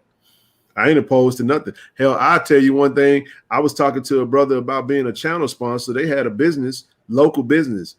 I was talking to him about, man, a certain package that include me and Zoe showing up on their site in the community, doing a live stream from their business, trying to get people to come out there and shop with them. You see what I'm saying? Yes, that sir. was part of what they were. So we locked in. But it's going to require a small investment. We got to be okay with investing dollars. It's almost like, you've seen it and I've seen it. Man, we are so hesitant with putting dollars into our own people's stuff. And then we'll turn right around and go spend a whole lot of dollars. We'll go drop a whole stack on some Gucci shoes. Come on now. And we can't. We still ain't hit our goal yet. We'll get there. We closing the gap. But my point is, thank you to everybody that's donated. I'm not knocking that. I'm just saying it's something, and y'all know. And I'm gonna speak to something. Y'all know that I'm not lying. Those who are watching, this is what happened. We said we had an initiative. I ain't talking about those that can't. I'm talking about those that saw that stuff that happened inside of them that blocked them from giving. Because they don't, it's like, I'm gonna watch you. I don't really like y'all, but I can't stop watching y'all because y'all so damn interesting. Yet at the same time, I can't give myself over to give to you because I'm really silently competing with you, even though I don't know who they are. You got weirdos that watch this show that literally go into groups and talk about me all day, every day, and talk about me like they know me. I don't know these people, and I don't care to know them. I don't even care to know what they say.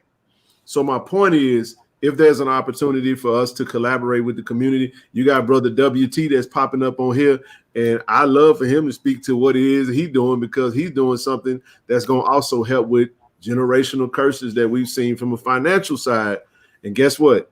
If you can get two people to really buy into what he's giving, then mission accomplished. Because we already know when you start talking about stuff like investing money, good credit, life insurance, all the stuff that's that's made to build the community up, group economics, we run from that stuff. But if we go and do that stuff you just said, that Real Housewives, that mess, oh man, you get 12,000, you get 1,200 folks in here. All I had to do was put out a tweet, and I'm gonna just be honest with y'all. I played y'all. I was never gonna say nothing about Niall Gaddy. 2 weeks ago, 3 weeks ago. I knew them folks thought I was gonna talk about Niall Gaddy. You think I'm finna say something about that young man, and I got respect for his daddy and him? It don't make no difference how he left. And what was that? 1,000 people in 30 minutes. Folks. I said, watch this. Yeah, I'm gonna play everybody there. What are you gonna say? I even had somebody tell me, I said something about, I said, when did you hear me say something about that young fella? You didn't. And they're like, oh, my bad. Like, you hear what you want to hear. So we know how to get them in here. Hey, Ken, I got you, bro. And I keep telling you this, man. I'm rocking with you. I'm just rocking with you to just whatever, till you show up on CNN. You know, it's gonna have to be something real bad. But I pray and hope that God don't have that in the cards for me. You know what I mean? It's not, bro. I told you, you're different, man. You guys is different, man. The friends of KC you guys are different. And just hey, one last thing. It's a little off base, but not so much off base. Cause I love when Brother Seeley be on here when y'all be having them history moments. And Oh yeah. I reached out to Brad Franklin. That's my we like day ones. Yeah, we need to get him on here, man. Well, okay. Well, hear me out. I'm glad I went on and said this then. So I just reached out to him. It's not we grew up together, but we don't talk every day. But I reached out to him. Hear me out, fellas. I'm saying, where you grew up in? You say you grew up in Brad. Where you grew up in? Hey, Zoe, I went to Callaway, man. I'm from Northgate. Brad lived right around the corner from me, man. Dude, I grew up in Northgate. I grew up on Fairfield. Wait a minute, bro. That's why when you say you grew up with Brad, I said grew up where? Because Brad grew up around the corner from me. I grew up on Fairfield. I stayed on Somerset. My wife aunt live on Fairfield. She lives at 180 Fairfield, right across from Brad folks' house, man. Stop playing, Zoe. Dude, I'm telling you, 346 Fairfield Drive, dog. I grew up. I grew up right across from Cedric Casher, William Thompson, Valerie Martin. I can name a whole damn street. Come on, wait a minute, man. Okay, NGT. Well, all I'm just saying. All right, hey. Much love, homeboy. That's dope. Keep going. Nah, well, I heard you. You class of 96. I'm class of 86. So we got a little generation gap there. But you were Eddie Johnson and Eddie Brown. Stop, man. Stop. Keith Brown. Stop. Yeah, man. Come on. Cedric Cooper, Neil Flowers. All us grew up in that neighborhood, man. I still got my mom's house over there in Northgate right now, holding it down from Texas. Anyway, long story short, Ken, I reached out to Brad, told him, hey, the boys at KC 1400 would like to link with you and just talk about what's going on in the city. Y'all know he does the good things, Jackson. He do. Brad is Jackson through and through. Politics, entrepreneurs, whatever. Bottom line was, he was like, I follow Ken and Zoe on Twitter. He said, get at him. And this may not be the form to say that, but this is the only way I got to communicate with you, bro. Get at him, y'all DM, and maybe y'all can set something up whenever you want to have whenever we talking about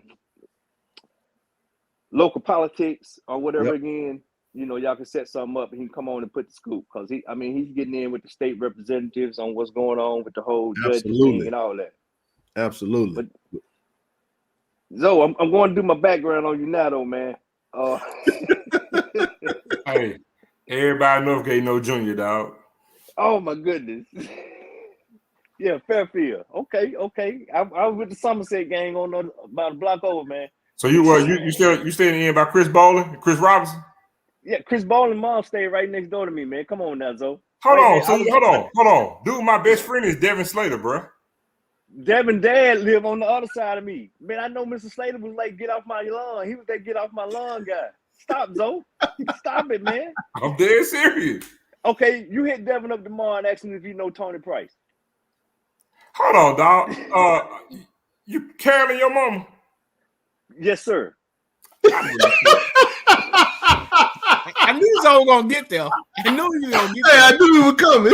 I know everybody know Northgate, dog. Stop playing, Zoe. Hey, man.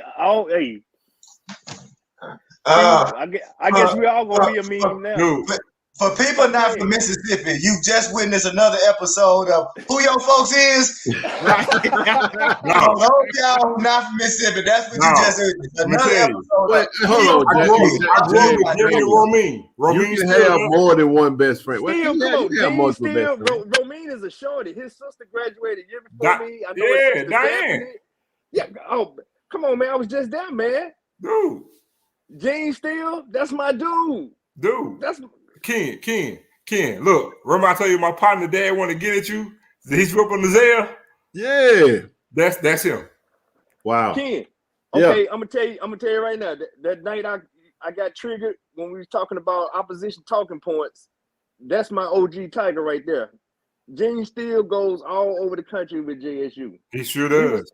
We was down in Prairie View that same year. I think Jack State Man won 4 games. We sat there in the sun and watched them lose to Prairie View. I think that was what, 18, 19? Hey, James, I know I'm messing with you, bro. Go ahead. Keep going. I know I'm listening, Jay. Go ahead. No, Yeah. I'm just saying. Hey, okay, Zoe. We gotta get some we gotta get info offline, man. I want some VIP treatment now. Hey man, that's how we do, man. We bringing the community together. Hey, it's gonna be a whole lot more people in here that realize that. I know 06 said That's that happened. crazy. It's a small world, man. Do I know everybody know gay dog? That's how it should be, man. And you know nowadays, you know these generations don't even know their neighbor name. They too busy in them phones and games and stuff. Willie, Dub T, what's up, baby? What's up, Dub T? What's up, folks? What up, Willie? I saw that This list, is a too. good show. This has been a good one. I have to agree with Mrs. Seeley though, Brother Seeley, because I'm not bringing politics in it. But you got folks who are diehard CNN, folks that are diehard Fox News, folks that are diehard MSNBC. It's no different than being diehard JSU, diehard FAMU, diehard NCCT, or NCC State. So it's okay. But then you also, at the same time, you can have folks that are diehard NFL, not a specific team, but diehard NFL, and they don't follow any other sport. Mm-hmm. So, like Zoe likes to say, two things can be true at the same time. I had to get that off my chest because there's a lot of things, you know, I get it. There's only 2 or 3 HBCU channels I follow all together. The rest of it's woodworking or whatever else. Because I got to protect my mental, just like you. Man, I'm gonna tell you, I watch Spencer mowing. I've been at Home Depot every day this week. The dude that go around and cut people grass for free. Yes. And I can't get enough of it. It's like Bob Ross to me. You remember Bob Ross used to be like, Bob Ross. Oh, Bob Ross. I cried when he died. I was like, man, Bob Ross was my Go on, say it, Ken. Go on, say it, Ken. What that? Put a tree right here. Go put a little happy little tree right. I was watching Bob Ross all day. You know, my favorite Bob Ross saying is, "We gonna have a little happy accident." We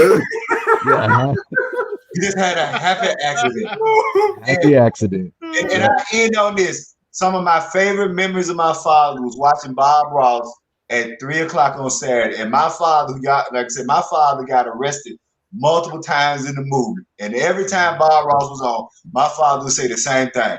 He said, "See that afro there, that white boy wearing?" I said, "Yeah, that's a white boy that smoked a lot of weed in the 60s. I'm in on that right there.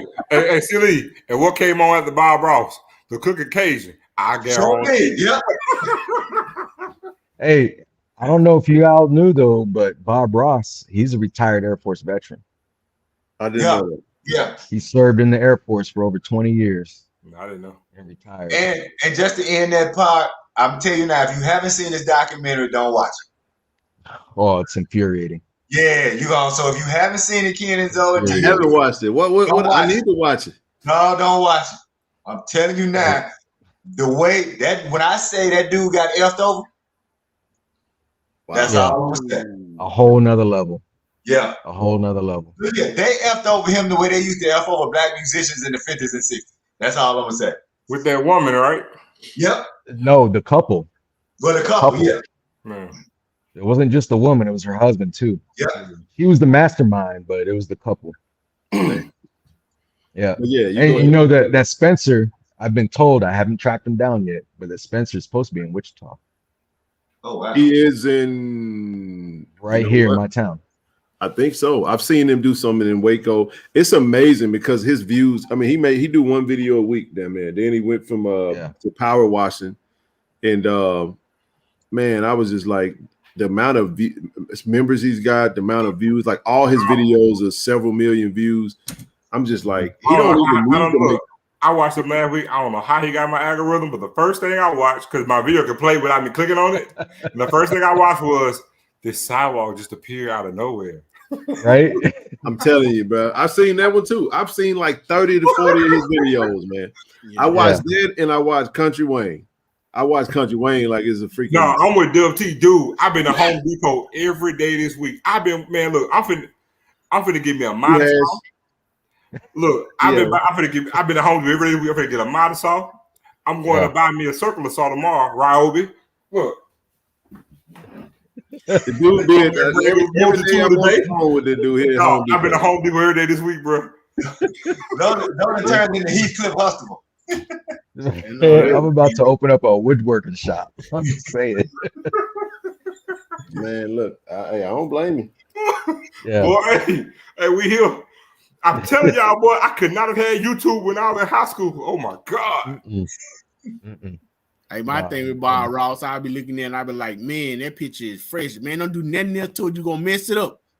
Then he'll do something there to I'm like, oh man, that look better. That's dope. Yeah. Now, what get me is I have this vision that Bob Ross talk nothing like that off camera. Because we're just gonna put a tree right here. So that you need to watch for Yuzo, you need to watch that documentary because he does it. He explains why. I can tell. That dude, he's a player. Yep. I mean, he's talking like it when he painting. Oh, that's why. I gotta He's check him a out. player. I gotta check him out. Hey, what is it on? What is the documentary on? I think it was on Hulu. It was either Hulu or Netflix. Hulu, man. Come on, girl. Let's drink a little. I think it was on Hulu. Oh yeah, he did that specifically for the women. Let's make some happy accidents, baby. And he admitted it too. He explicitly did that for the women. That's crazy. Hey, why y'all added teach a young person because it's not in schools anymore? I don't know. Oh yeah, you're talking about the woodwork stuff. Oh yeah. So that's what got me into woodworking because I took a woodworking class in junior high. I did too. I took shop class, and my dad actually made me in a shop at technology education at Jackson State, aka shop class. Yeah. Yeah, that I love woodworking. I love the smell of wood when it's cut and the dust.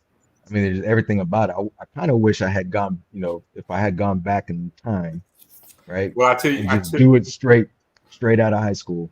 I tell you what, on Wednesday's show, because I'm actually gonna sand some hardwood floors by myself Tuesday. Oh. I'm sanding some floors Tuesday by myself on my lonesome. Going to rent the thing at I got my grip paper, everything attached to it. I'm gonna rent the thing on Tuesday, sand all day Tuesday. We're gonna stain and put polyurethane down on Wednesday. I'm gonna take a picture and show y'all. Cause they look like crap right now, but they're gonna be gorgeous on Wednesday. You need to get that sanding pole.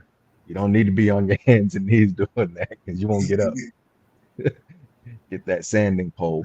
Well, I don't know if y'all can see them floors behind me, but those Stop floors. bragging. Stop bragging. Stop bragging. Stop bragging. And Stop bragging. Yeah. I ain't doing none of that. And look, hold on. Look. Never did it. But I've been watching video for a week, and I'm like, oh yeah, I got this. Well, let me be honest. Do it. The only reason I did it because I saw how much the material cost, and then I saw how much it cost a dude to put it down. What I learned in college was I can afford the part. I just can't afford the labor. So. Oh yeah, the labor is what gets you. But now, once I saw it, I was like, I can do this. I got this. So look, I've been doing the closets already because I got me a square palm hand sander with the bag to it. So I've already done the closet, but I'm gonna go around to the edges Monday. So that way when I rent, I can just do the whole entire floor. Yeah, you need to get one of them machines, bro. I'm getting the big floor sander with the bag on it. Yeah, that's what you need. I will admit this, and I let Brother Willie go. I will admit this though. I put down the bulk of the floor, but I had to have my partner come in because I couldn't get the angle corners cuts and to make them look snug. So I had to get he had the special tables. I ain't got the special table. That's why I did that already.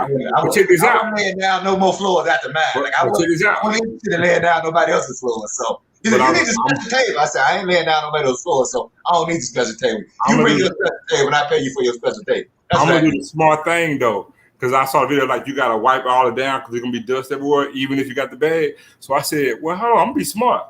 I'm gonna hang all the damn plastic on every corner of the damn wall, like the painters do. Just take that shit down. Yep. I'm with Kimberly. I like them pressure washing videos too, especially the ones with the concrete. There's guys that go around the South and all they do is pressure wash concrete. Yeah. And get that mold off. I think it's SB. It's SB mowing and SB pressure wash. That was his channel. SB Mowing. I think he's the one in Wichita. I haven't tracked him down yet, but I'm gonna find him. Man, and pretty cool. There's though. a guy down in the South in Alabama or Georgia who does pressure washing. I tell anybody, man, whatever profession you're in, man, start your platform, man. Start your channel. Man, people are interested in that type of stuff, man. Yeah. Even just for the satisfaction of watching the end result, the process of it. I'm telling you, that's the only thing that pop. My algorithm ain't number woodwork. That's how mine is right now. I'm telling you. I told you what mine is. SB Moore and Country Wayne. That's it. Is there a channel? It said, is there a channel for summer internships for JSU students? Hey, dog, my battery finna die, dog. So if I cut out, then y'all know why. Yeah, you good. I don't know about that one. Yeah, tell them to contact, the name used to be Placement in the 7th floor of the tower. Because internships are handled 2 ways, mostly through the departments. So if you got a department or program-specific internship, it goes through the department. And then you also have what's called placement that used to go through academic affairs. So those are the 2 places that students get their interns. Is through the department and then through placement in academic affairs. Man, I thought about this, man. Who has that? Zoe, is that Tennessee State that's got that? What? Indoor air dome? No, they have a straight up IPF. IPF, okay. He said, bro, put your phone on the charger. No, my computer. I'm in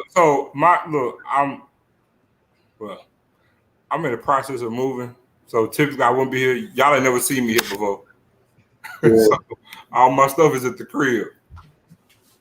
I was here doing having some meetings earlier. I needed some quiet space, so that's why I was here. I don't have my charger. It's funny. You said, speaking of HGTV, when my wife and I were looking for, when we were getting ready to move for this last time, we spent 18 months looking for a house. And in that time, I don't know if y'all remember seeing like the local stations that show the houses in your area. And, the guy just he narrates the square footage and what's in it and what's there. Well, after 18 months of watching it going on and, going to papers, I became addicted. And for like 5 or 6 years, even after I bought my house, my favorite thing to watch was to go in there and watch them sell houses. Like I was still looking for a house. It was just because it was amazing to me to see how people use space, right? Like how what I would use for space, we got 6 people. So it was always interesting to me to see how people would use space for their houses in a way that I wouldn't use space for their houses. And the one thing for me that I found interesting was, y'all may get on me for this, I just didn't understand it. When we was looking for this final house where we are now, I knew I needed to have an automatic covered garage, right? And I was no longer going out in the cold to start my car. I'm amazed at how many people use their garage for storage and not for their car. That's facts. I see it all through my neighborhood. I don't get that. See, I hate cold weather. The only reason I wanted an automatic garage, Brother Willie, is so I could turn on my car in the winter and not have to go outside. But I see so many people, their cars outside the garage because they're using it for storage. And I'm like, y'all hustling backwards. I'm allergic to winter. So I'm with you. Listen, every time, or I should say every winter, my pastor asks me, hey, you going on a ski trip? And I tell him, no, I'm tropical. Because I don't do winter. But I have a 3-car garage and 1 space is used for storage. Yeah. I'm not gonna lie, man. I'm both. Both things are true. 2 cars. So I'm But like I said, I'm always interested about how people use space, what they use space for, how they allocate space. Like people, like I have a treadmill, and people can never find the treadmill in my house, and I use mine. People like, Where's your treadmill? We just happen to have in one of our guest bedrooms. It's not a full walk-in, but it's long enough to put a treadmill in. So my treadmill is in the closet of one of my guest rooms. And that's the perfect place for me because having the treadmill inside means I don't have to get dressed up to go exercise. I don't understand buying home workout equipment. You never use it. Oh, you clearly didn't see my picture that Ken put up. Yeah, he used it. But listen, remember that I used to weigh 307 pounds and had a 52-inch waist. Speaking of 300, I moved 300 when I first got started, man. I done lost a total of 15 pounds now. Oh, there you go. Don't let Rochelle hear you say loss. You released. Yeah, right. Released. Man, I lost 15 pounds, man. You released. I released some waste when I was doing the detox. Right. No, I'm teasing. Shout out. We miss you, Rochelle. I know she'll be back next week, but no. When it comes to stores, though, this is the thing about that. I have a rule now. If I didn't touch it for a whole 12 months, I gotta get rid of it. Yep. Yeah.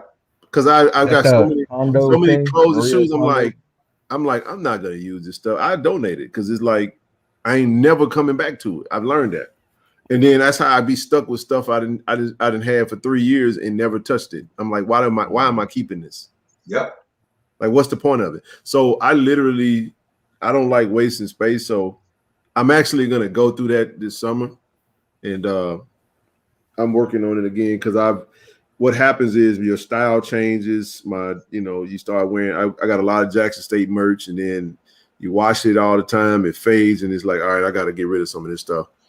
Then you what shoes you're wearing? It's like it's just a cycle, and then I've learned to just walk away from it because some of that stuff I ain't never put it on. Yeah. Ever again. I need to apply. Now I'm just saying, like, ask yourself. Now I ain't talking about tools and equipment and stuff like that. That's different. Right. Yeah, I know, like, I know you, Brother Willie. If you working on wood stuff, that a garage is great for that though. Right. Yeah. I mean that's understandable. Because I've been in some dope garages where they've turned it into like damn near a whole like a wood shop, like straight up. That's not mine though. Yours is got what do you use yours for? It's literally storage. Storage. I got yard tools. I got automobile tools. I got. Well, see, that's different. Tools is high dollar stuff, man. I ain't talking about tools. I'm talking mostly about clothes and all that junk. I don't get rid of like important papers and stuff like that. I'm just talking about stuff that just I ain't touching. You know what I'm saying? I got a spare room for important papers. There you go. That stuff, I mean, hey, I ain't getting rid of that stuff. I'm just talking about stuff. Like I just throw it in there and I'm like, man, I ain't never gonna use this again. Be like, nah, I gotta get rid of this. I just donate it, move on. Once I move off of it, I feel good about it. I'm like, okay, cool. But maybe that's just me. Hey, I wanted to give you an update too. On that financial wellness stuff. Yep. I know you was busy today, but I wanted to give you a heads up, but beforehand. So here's the deal. I'm going to do two webinars or 2 presentations a day for 3 days. The 30th, 31st, and the 1st. One's at lunch, 12 Central Time, and the other one will be at 6 p.m. Central Time. And so what it looks like is I'm going to do the same presentation twice a day for 3 days. And we'll go from there. Good deal. More information to come. We'll definitely get that to the people, to everybody that want to tap into that. I'll definitely be tapping in. And then the second part is every 2 weeks. So the next one is Memorial Day. I do a lunchtime webinar for people who don't know what to do with old 401ks. It's called Roll It, Keep It, Move It, Take It. And every 2 weeks, lunchtime, about 12, I think it's 12:30. Yeah, 12:30 Central Time. every other Monday. The next one is Memorial Day, and then 2 weeks after that. Where is it gonna be? I mean, where is it gonna be done? All on Zoom. All on Zoom. So I'll make sure the links get out. And Yeah, the, I'll put the links in the community. So I'll just Yeah. post those links in the community. You can tap in that way. We can post it online. We have a Twitter, all that good stuff, man. For anyone that wants to tap in, definitely do it. I'll do Everybody that. use So Zoom. I have a document that has all the links to every presentation, a little brief description, and the overview, basically the agenda, the topics. The first one's called Rules of the Road. It's basically 10 rules of the road of planning your retirement. The second one is getting more knowledge of investing. And then the third one is how to create a paycheck in retirement and Social Security. Social Security is a hot topic for a lot of folks. So this particular one is about timing of taking Social Security. Not necessarily is it going to be there. I'm not worried about if it's going to be there. I'm more worried about how much we get. Right. Yeah. So those are 3 topics for that workshop, that 3-day workshop. Part of that, there'll be estate planning, some information about insurance. In the Platinum chat, I asked for some feedback. So those 3 presentations incorporate all that feedback. Okay. The only thing I couldn't do was trust, because really I'm not an attorney, so I can't give advice on trust. But I can answer some questions on trust. This is a good time, man. Now is a good time to definitely tighten up some things when it comes to your finances, bro. Because I don't know what's going on with everybody in this chat, but I'm just telling you, very close people, friends, and you know what I'm saying. Listen, lost their jobs, quit their job. I had a couple people that lost their jobs, you know what I'm saying? And like few people that I know, and all around the same time. And hell, I'm even going through stuff right now. So I don't know. It's uncertainty. So, but the grind ain't gonna stop regardless, though. I had all I'm gonna say is I had my quarterly review. And after I had my quarterly review, I went to my savings, and I went in. Let's just say I went in and eliminated some debt. So I'm officially debt free. I've been working hard for it, but something said, I'm just telling you, I'm trying to get to a place where I can literally live way below my means and be extremely comfortable. That's my goal. That's it. Ken. Well, yeah, G. Oh, there you go, G. I ain't see nobody lips moving, but I'm looking at your avatar over there. You threw me out for a minute. Go ahead. Yeah, I just want to know if I can ask a couple questions of Willie. Yeah, you can ask whatever. Yeah, go ahead. Okay, hey, Willie, and then this first question I ask this respectfully because you sound like a financial services professional. But what's your thoughts on cryptocurrencies? Great question. It all depends. So here, my personal feeling about cryptocurrency is it's riskier than gambling. I'd rather play craps than invest in crypto. Okay. Now I'm gonna tell you why. Let me tell you why. So right now, crypto is decentralized. What government is gonna allow that to happen too much longer? Right. Because the reason why we have taxes for generating income for the government. And if the government can't tax that, there's no need for it. That's why. Got you. And I mean, we're not talking about your meme coins or your Doge coins. You're talking about the big dogs, your Ethereums and your BTC. I got you. Yes, sir. So China has already outlawed Ethereum and Bitcoin. It's not even allowed in that country anymore. That's why a lot of those servers have moved out of China and into Uzbekistan and Kazakhstan and Pakistan. We got some in Texas. Yep. I mean, they're up in Buffalo, New York now. They're all over the place now. They're more diversified than in China.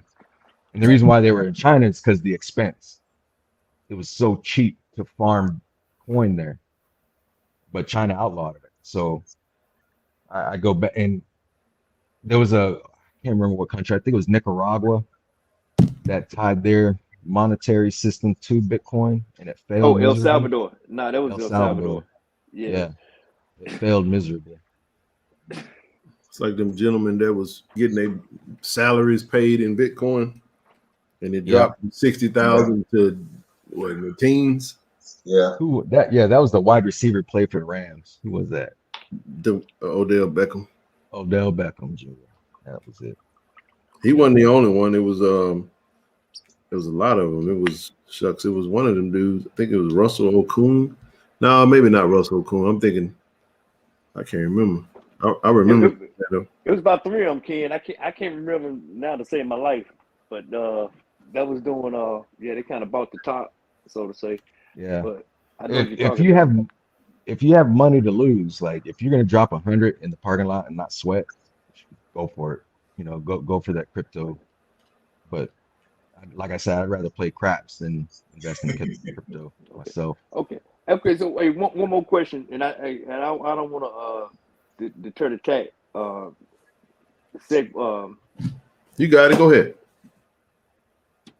When we look at the whole holistic picture of what we're dealing with right now, I mean, if I look at the charts, everything is kind of like at a decision point. You know, we saw some stuff with the SPY, we saw some stuff with the Dow, and we heard the narrative about, you know, they're not agreeing on the debt ceiling, blah, blah, blah. And we saw a big pullback in gold.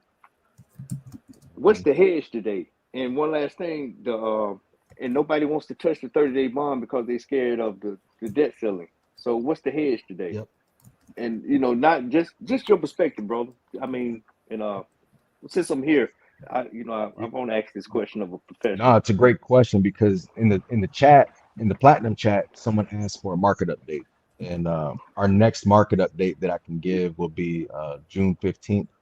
So I do have that on the plan to give one. But here's where we're at today. I was on a conference call with a major bank investment institution just last week. Depends on your perspective on what the hedge is. I would say, for me and what we do, we're very conservative long-term investors. Your hedge is time. It's time in the market. Nothing more than that. So if you pick any 20-year period in the S&P or even the Dow Jones, it's positive, period. Any 20-year period has a positive return. I got you on that. So your best hedge is time. Man, y'all about to make me sign up for the platinum chat. I ain't know you see, Ken, you say y'all talking like this in the platinum chat, man. You didn't say that, man. I say we do a whole lot in there. They know. I mean, they get everything. They know everything. If I know it, they know it. It's I guess you can call it a secret society or something like that. I don't know. It's no secret how Warren Buffett got so wealthy. He buys and holds. Right. He doesn't trade. He invests. There's two different things. A lot of people, when they hear investing, they're actually thinking trading. Trading is short term. Trading is trying to find that hot thing, that meme stock or whatever it is. Investing is buying and hold. When you buy a house, you're investing. When you buy a car, that's more like trading. That's crazy. You're man. probably going to reading keep this that book now. Most people keep a car for 3 or 5 years. So the whole idea is to buy and hold, like the Warren Buffett thing. Find those companies that have been around a while, probably not going to go away. Think like trash companies, electric companies, trains. Those companies, they're boring. They're going to make you wealthy. Hey, EA, ain't but one KC 1400 Media Group, man. Hey, let me tell you something. You bound to get anything. You get history, you get finances, you get HBCU sports, you get sent to the gulags for being disrespectful. You get all that. We do initiatives. Yeah. Man, hey, and the most important, the Bible. You get some Jesus too. Hey man, we don't this ain't we're not YouTubers, man. We real life brothers, man, and sisters. That's You know what I'm saying? That's coming on here, man, just talking that real. And we don't mind you having, like I said, at the end of the day, like real talk, EA, I rock with all HBCUs. I want to see everybody thrive. I want you to be at your best, and I want to beat you at your best. We don't have to. I don't want you with one hand tied behind your back. No, I want you at your best. That's why I put up this diagram. Now I'm glad that I'm gonna throw this back up real quick again. Let's throw this one up. So this one showed all the payouts to all the schools, right? Let me remove that email address. This was all the payouts to the to the Power 5 programs. And I said, shucks, man, just imagine if we could get just a little bit of that money, man. If we can get a half of that money, you know what I'm saying? We would do some amazing things. So my point is that I would love to see everybody thriving at their best. You know what I mean? But we just try to stay clear of the rhetoric, the foolishness. I try to stay away from that. But in the end, must some black empowerment going on, man. Black excellence on display.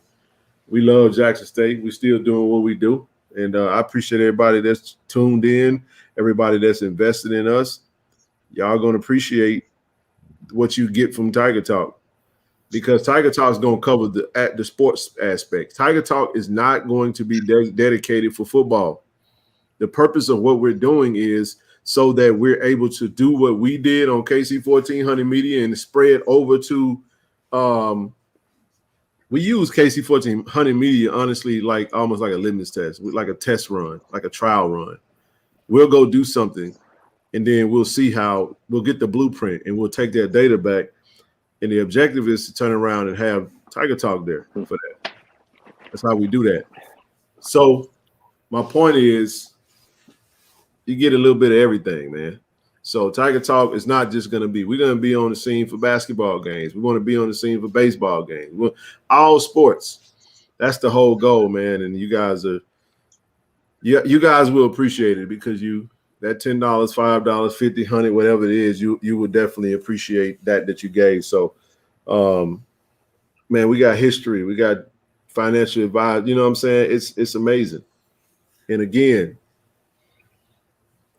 I dedicate this platform to the university and what we do. That's what the efforts are for. That's why we started the nonprofit. The nonprofit is going to be for the same thing. It's going to be designed towards, you know what I mean, initiatives to really close gaps, financial gaps. You know what I'm saying? It's going to be all kind of things coming down the pipe from that. Sky's the limit. We got grant writers. We trying to get our hands on some of that money. Then we can really do some things then, Yep.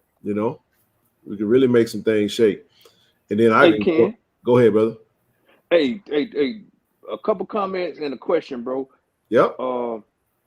Yeah, hey, first of all, appreciate you, brother Willie T. I've been reading this book, The Intelligent Investor by Benjamin Graham, and I'm studying it. I mean, it's not a read, it's like a damn class, but need to hear the door, but appreciate your comments on that. Hey Ken, I told you, man, you're not a real housewives of HBCUs, man. You're something different. Yes, sir. And you went from potential to you in kinetic mode now. There you go. I like that. That makes great sense. And, it was all potential. It was all potential just a year ago. Now we in motion right now, man. Yes, sir. Yes, sir. You're kinetic. You're kinetic, and I'm right. How far are you from your goal? Because I put something out there in the chat, and I think some people already served up to the chat. Some people have. Brother Jeremiah, I just want him to know that I'm gonna step up to his call to action about that 100K initiative. Hey, but I just want him to know that my checking account is connected to my savings account, and that it be some things going on. But y'all didn't get that with the Kevin Hart. I was waiting for the punchline. I was about to laugh at it. But the way my checking account is set up with my savings. No, I caught you. I'm with you. Hey, I will say this though, something that I can't really go into right now, but you're gonna be happy with, because it was something that you mentioned. Just know that the university. Remember, I told you we have to make sure we align with the university. Yes, sir. They got some things cooking over there. Shout out to AD Robinson. Man, he's on the ball, man. So just know It's going to be a lot of renovations coming down the pipe on our, at our dear old college home. Let's just say it like that. Hey, bro, you gonna be the hose pipe. I'm following through you. I'm rocking with you. Jeremiah, he done stood up, he done raised up, and I'm gonna stand up for the cause. Oh, absolutely, brother Willie. Listen, this is a highway, man. Yeah, this is a transportation center. We trying to connect all the dots, and listen, this is how we do it. Oh, I can answer that for you, Ken, because I'm in Wichita, Kansas. I'm in Wichita, Kansas. I mean, if you draw an X, I'm right there, and helping people all over the country. So, when I connected with Ken, that was the one thing I said. I want to be able to help, but I don't want to ride anybody's coattails. Brother Al B in the shy. Listen, y'all, I'm in Rancho Cucamonga, California. But I am born what's up? Hey, listen, man. I try to tell people I'm in Cali. I'm a Jacksonian through and through, man. Born and raised. I've been here 3 years now, going to my 3rd year. But I was in Austin 3 years, 7 years prior to that. But and people still amazed at why my efforts are designated towards what I do in my real life, take care of my life. You know what I'm saying? But this is a passion, is a calling, and I'm just fortunate that the time aligns up. This doesn't interfere with nothing I have going on. You know what I'm saying? For people that don't get it, Tuesday and Thursday I'm in Bible class. Don't call me. Don't bug me. Like I go to Bible class 3 times a week: Sunday, Tuesday, Thursday. You know what I'm saying? That's my life. So this is different. I used to do Lyft and Uber. I had Turo. Like I got a card that I put on Turo. I did Lyft, did Uber, investments, all that good stuff. So a lot of that is about just trying to, accumulate as much. I'm 41 years old, man. I just got to zero. And what that zero means, I'm proud of that. I don't owe nobody nada. You know what I'm saying? Not a nothing. And if you know my life and know what I done come from, Willie, I'm telling you, bro, it took a long way. Ever since them $600 Timberlands that I bought in when I was 18, they wasn't really 600. C. Lee, they were really 200. I just said, y'all giving me a credit card and you telling me I ain't got to pay it yet. I ain't got no cash on me. I can just swipe this card you sent me in the mail. Oh, y'all ain't never getting paid. Yep. And guess what? I paid for it for the first decade of my life, man. Yep. Worst decision I ever made, man. I call it $600 Timberlands because I didn't know that, if you don't pay it, they charge you late fee, and then they charge you off. And oh man, my credit went to the toilet. I wasn't but 18. I was like, man, what in the world? Look here, Ken. I tell this is what I just tell my students. I was in grad school. And I got a Discover card. And I discovered me some credit. Yep. And then about 6-8 months later, I discovered I can't pay for this stuff. I'm telling you, boy. And then for the next 3 to 4 years, they was trying to discover where I was. and I tell this story. I mentioned this for the last couple of streams ago. I tell this story because I always tell people what my credit score is. And I want young black people to know that. Like when I tell young black people that my credit score is always between 800 and 850, I tell them that because you looking at somebody who actually had to file bankruptcy. And I need them to know that just because you in a bad financial situation, that's fact. You don't have to stay there. That's right. And I bought my house, this house we're in now, because you file bankruptcy, that's the only thing for 7 years. And I said, okay, it's gonna be on for 7 years. So I got 7 years because we knew we were gonna move eventually. Well, we knew we kind of was going. We may have had to move because I talked about how where we were living. I got my credit up. Actually, I got my credit up because we wanted to do an addition onto the house, but because of the neighborhood, they wouldn't give me the loan, even though I had the credit. So we had to end up moving to where we are now. Which again, that's why I tell people redlining exists. It just exists in different ways. But I tell people that just because you are in a bad situation financially, it'll be difficult. But yeah, I filed for bankruptcy, and 7 years later, I was able to buy a house. And it's it's those kind of things, those kind of principles that I think, you know, I'm glad that Brother Will is on his sharing and you connected so many people, because we don't know. You know, the best financial advice my mother and father gave, and this is gonna sound crazy, the best financial advice my mother and father gave me was, they said, son, we don't know a damn thing about growing money, so we need you to find somebody who can help you do that. And I was glad they was honest about that, because most people are embarrassed to admit that. Most people are embarrassed, you know, and so the fact that they told me, they said, look, we weren't in a situation to give you generational wealth. What we can tell you, the only thing we can tell you is about not making bills. And so I end my little piece on this.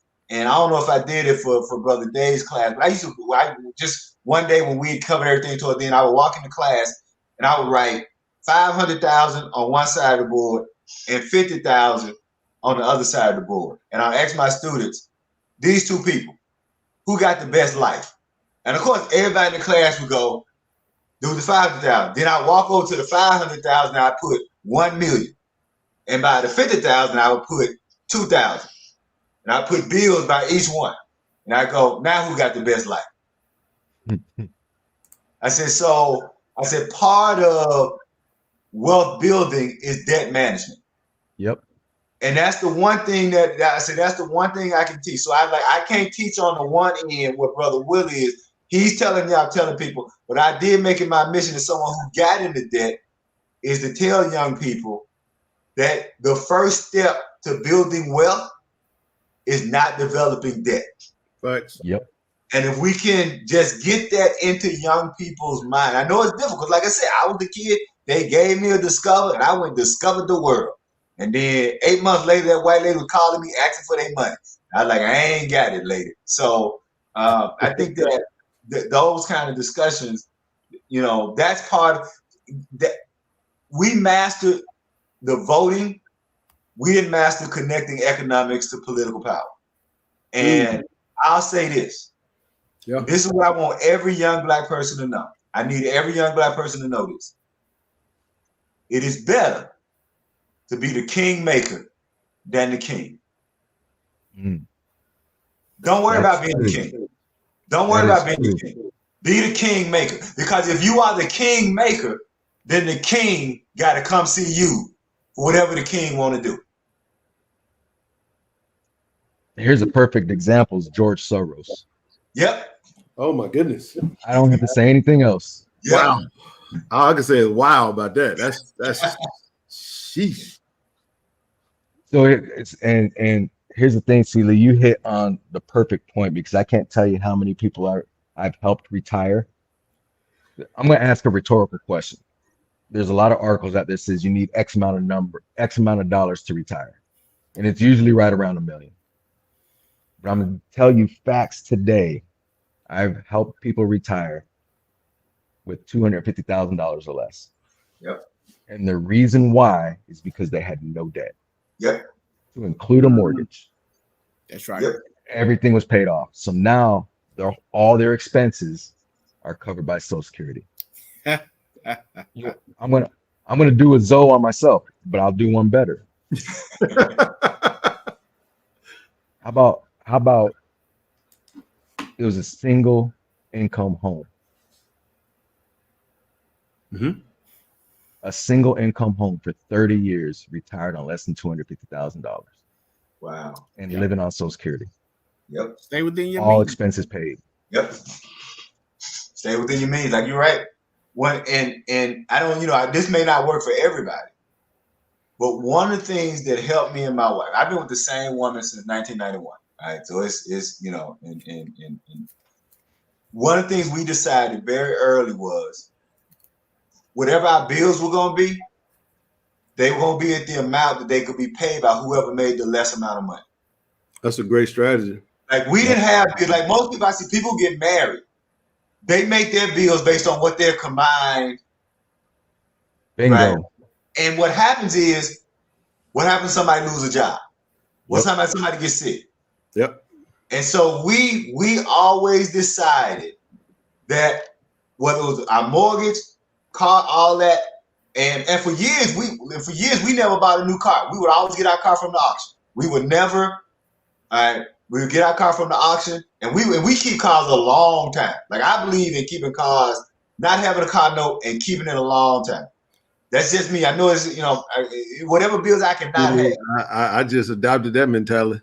So and one of the reasons this helped. My wife get mad at me when I tell this part. The reason it helped that we keep it on the lowest.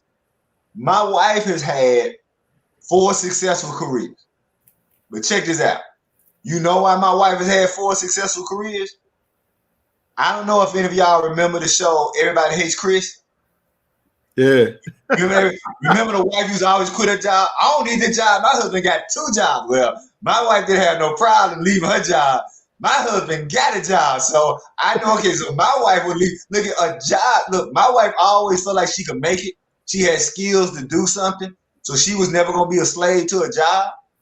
And as long as we only had enough bills for our lowest person, it gave us the flexibility to change careers when we wanted to. And so when people ask me, they say, well, C. Lee, how did you retire at 53? So a couple of things. I started working at Jackson State when I was 23. I worked at Jackson State for 28 years. That made me 53. And I didn't have any bills. The only bill I had was mortgage. I don't have a car note. I don't have any. I technically don't have any credit card debt. The only reason I use my Lowe's and Home Depot card is because I know that when I go and buy something that I know I'm pay at the end of the month, because that helps my credit. That's the only reason I use my Lowe's and Home Depot. Like that's the only reason I do it. Like if I want to change the stopper and the plunger, I know no, I'm not gonna put it on my debit card. Put that $32 on my Lowe's card, and then pay that $32 at the end of the month. That's gonna make me. And I get the little thing from Capital One. Your credit just went up. That's literally the only reason I'm doing it. But yeah. So for not having debt, it allowed me to retire at 53 and just be a writer. And you walk different. You walk different, Mr. Seeley. Your walking life is different. I mean, I appreciate that. I'm talking about. I mean, when you do that, what I mean, your walking life is different. Like you said, you're not a slave to anything. Oh, no doubt, no doubt. You know what I'm saying? And man, that's why I'm telling you, like, I can't say. I got to be very careful. Like when I be on like regular conversations, see, Lee know what I'm talking about because I talked to him on the phone when I told him, and we got down and down. I have to be careful because I don't know who watching me. Right. You got 371 set of eyeballs. So, but because I've been in leadership the majority of my professional career, and when people are trying to pencil whoop you. I said, oh, yeah, I see you coming. You think I don't see you coming? I'm already at the finish line waiting on you. I know what you're trying to do. Yep. And I have a situation where, like I said, I made it, right? But what happens is when you work for certain people, they feel like people that look like me in certain instances. This ain't hyperbole, people. They have people that really feel like you should be thankful that you have a job like this. Because I keep telling people I'm in this position because it ain't about me and because I'm so great. There's a lot of African-American professional men that could be in that role, but I'm thankful for it. I'm the only African-American male in my role in the entire nation.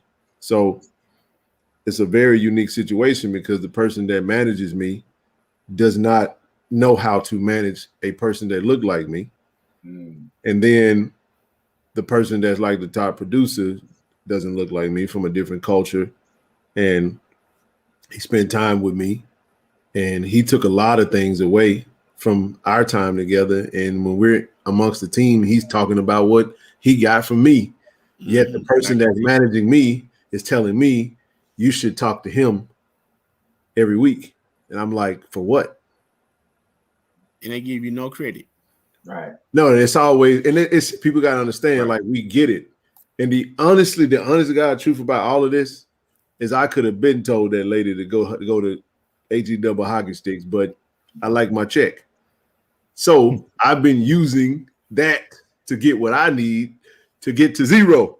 Now that I'm at zero, I'm like, you can't hold this on my head no more. That's what I mean when I said you walk different. It's like if you come for me, you whack me. See, I've tapped into so many different streams of income just from a standpoint of just operating, that the anxiety, the stress level, all that stuff ain't there. I don't want nothing right now. I have 2 vehicles that work just fine. You understand what I'm saying? They both paid off. It is what it is, man. Only thing I just being in Cali, you just got to cover your expenses. I was like, all you're gonna do if you push me out the door is thrust me into sports media a lot full time, a lot sooner. Then you'll see me making videos every day. But until then, I won't do it.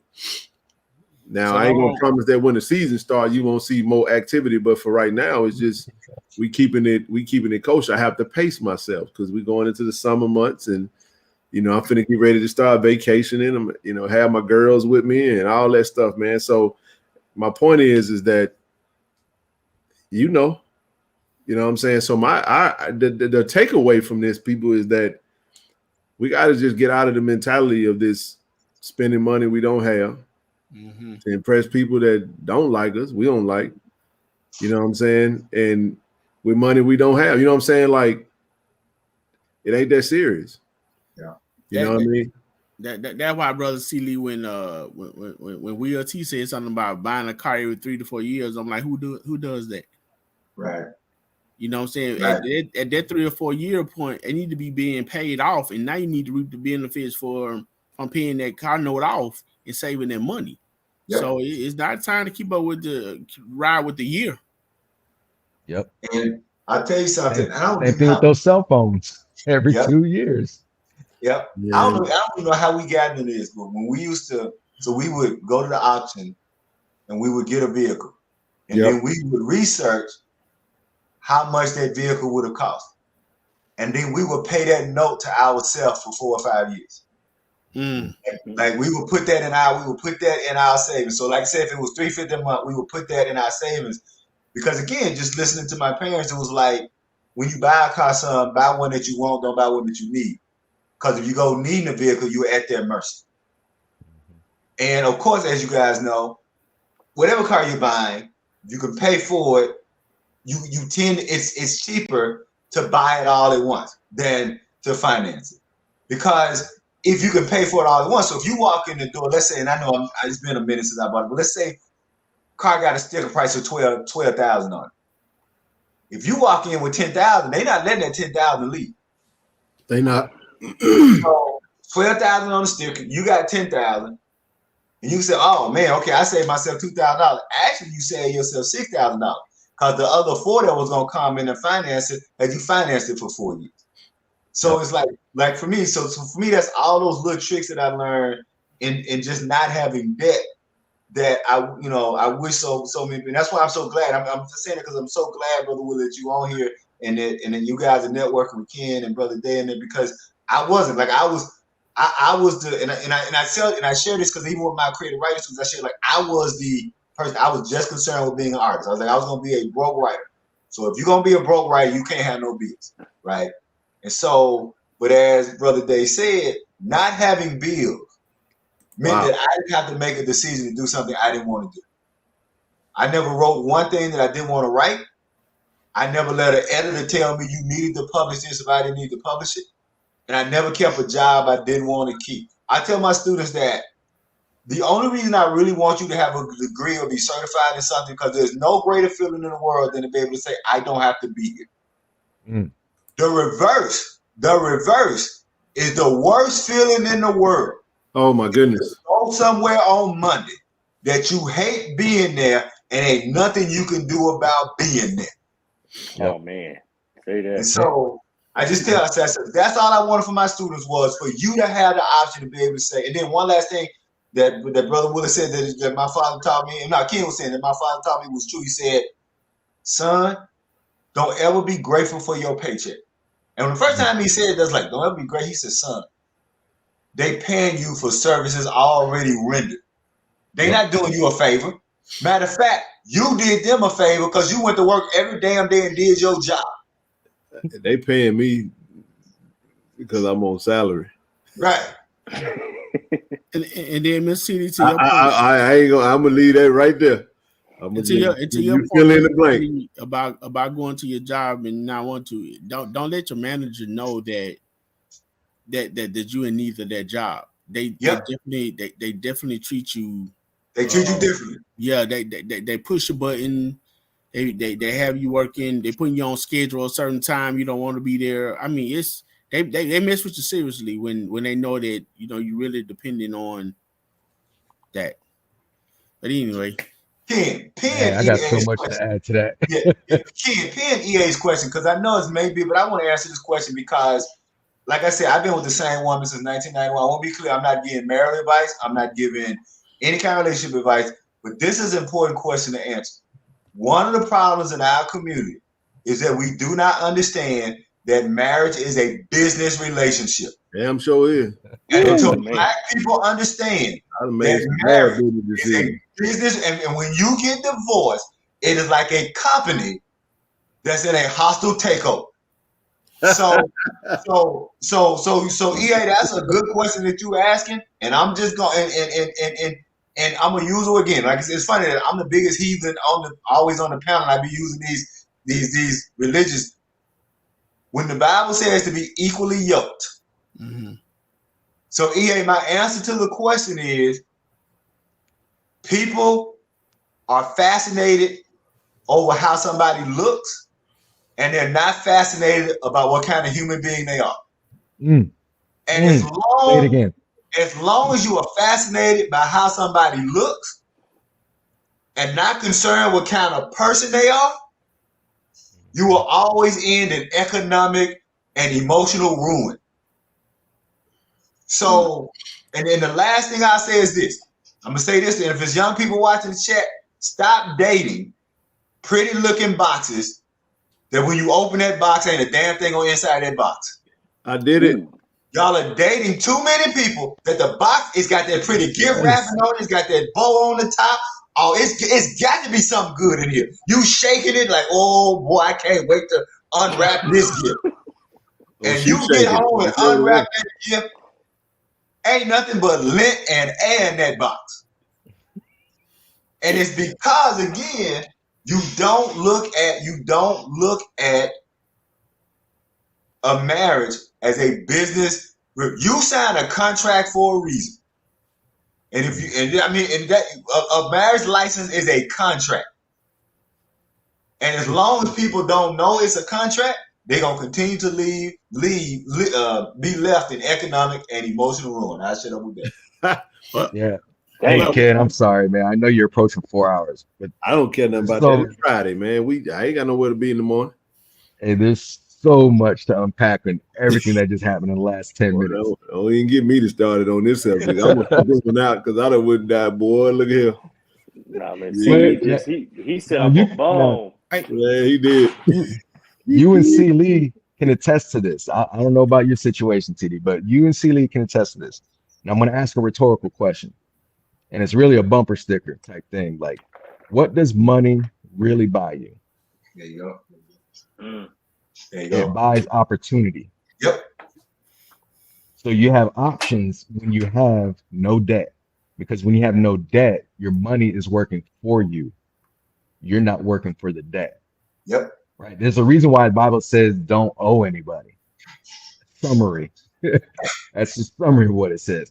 So there's a whole reason why that, and you brought up a good point, Celie, is if you wake up in the morning on Monday regretting going to work, you might want to reevaluate what you're working for.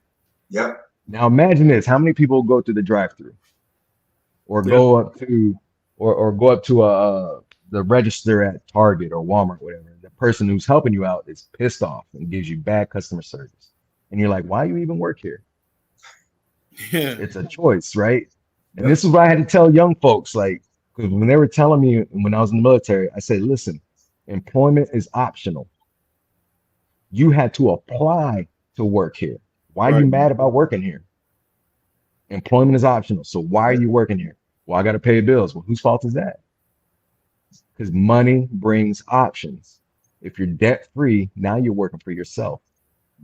You have more time. You have more choices. If you don't want to work, fine, quit. Go find something else to do because you're not working for the debt anymore. Yep. I mean, well, yeah, and all that goes back to, like I was saying, man, you tend to walk different when you're in that when you're in that space. Also, I mean, I'm not giving advice either. You know, like Mr. Seeley said, to EA's question. But if you're in a situation like that, and you know a person is constantly draining your bank account, and I'm all about marriage and joining, working together and stuff like that, but at some point, you have to start you a little under the mattress nest. I mean, I'm with you there. I'm not gonna go there. I mean, because I'm not gonna go with that. Because if you don't, both of y'all are going down. Hey, You got to have a lifeline. Best thing I'll go the other direction. It needs to be a compromise, right? Marriage is about compromise. Well, no. It's no longer two. I was answering the question. You know, yeah, I'm with you. I'm with you. You know, if you're spending everything that you get your hands on, then I mean, right? No, I'm with you, man. Because sometimes it does come to that. But if you write down what money's coming in, what money's going out, and show that hard facts, that will change behavior. Because money, usually debt comes from emotional decisions. And we've already talked about emotional decisions. Emotional decisions, nothing really works out. 98% of the time, emotional decision ends up really bad, especially when it comes to money and relationships. So if there's a problem with spending, it's probably because of an emotional decision. Now, women, they dress up not for guys, but for the other women. There you go. Oh man. So who's she really trying to impress?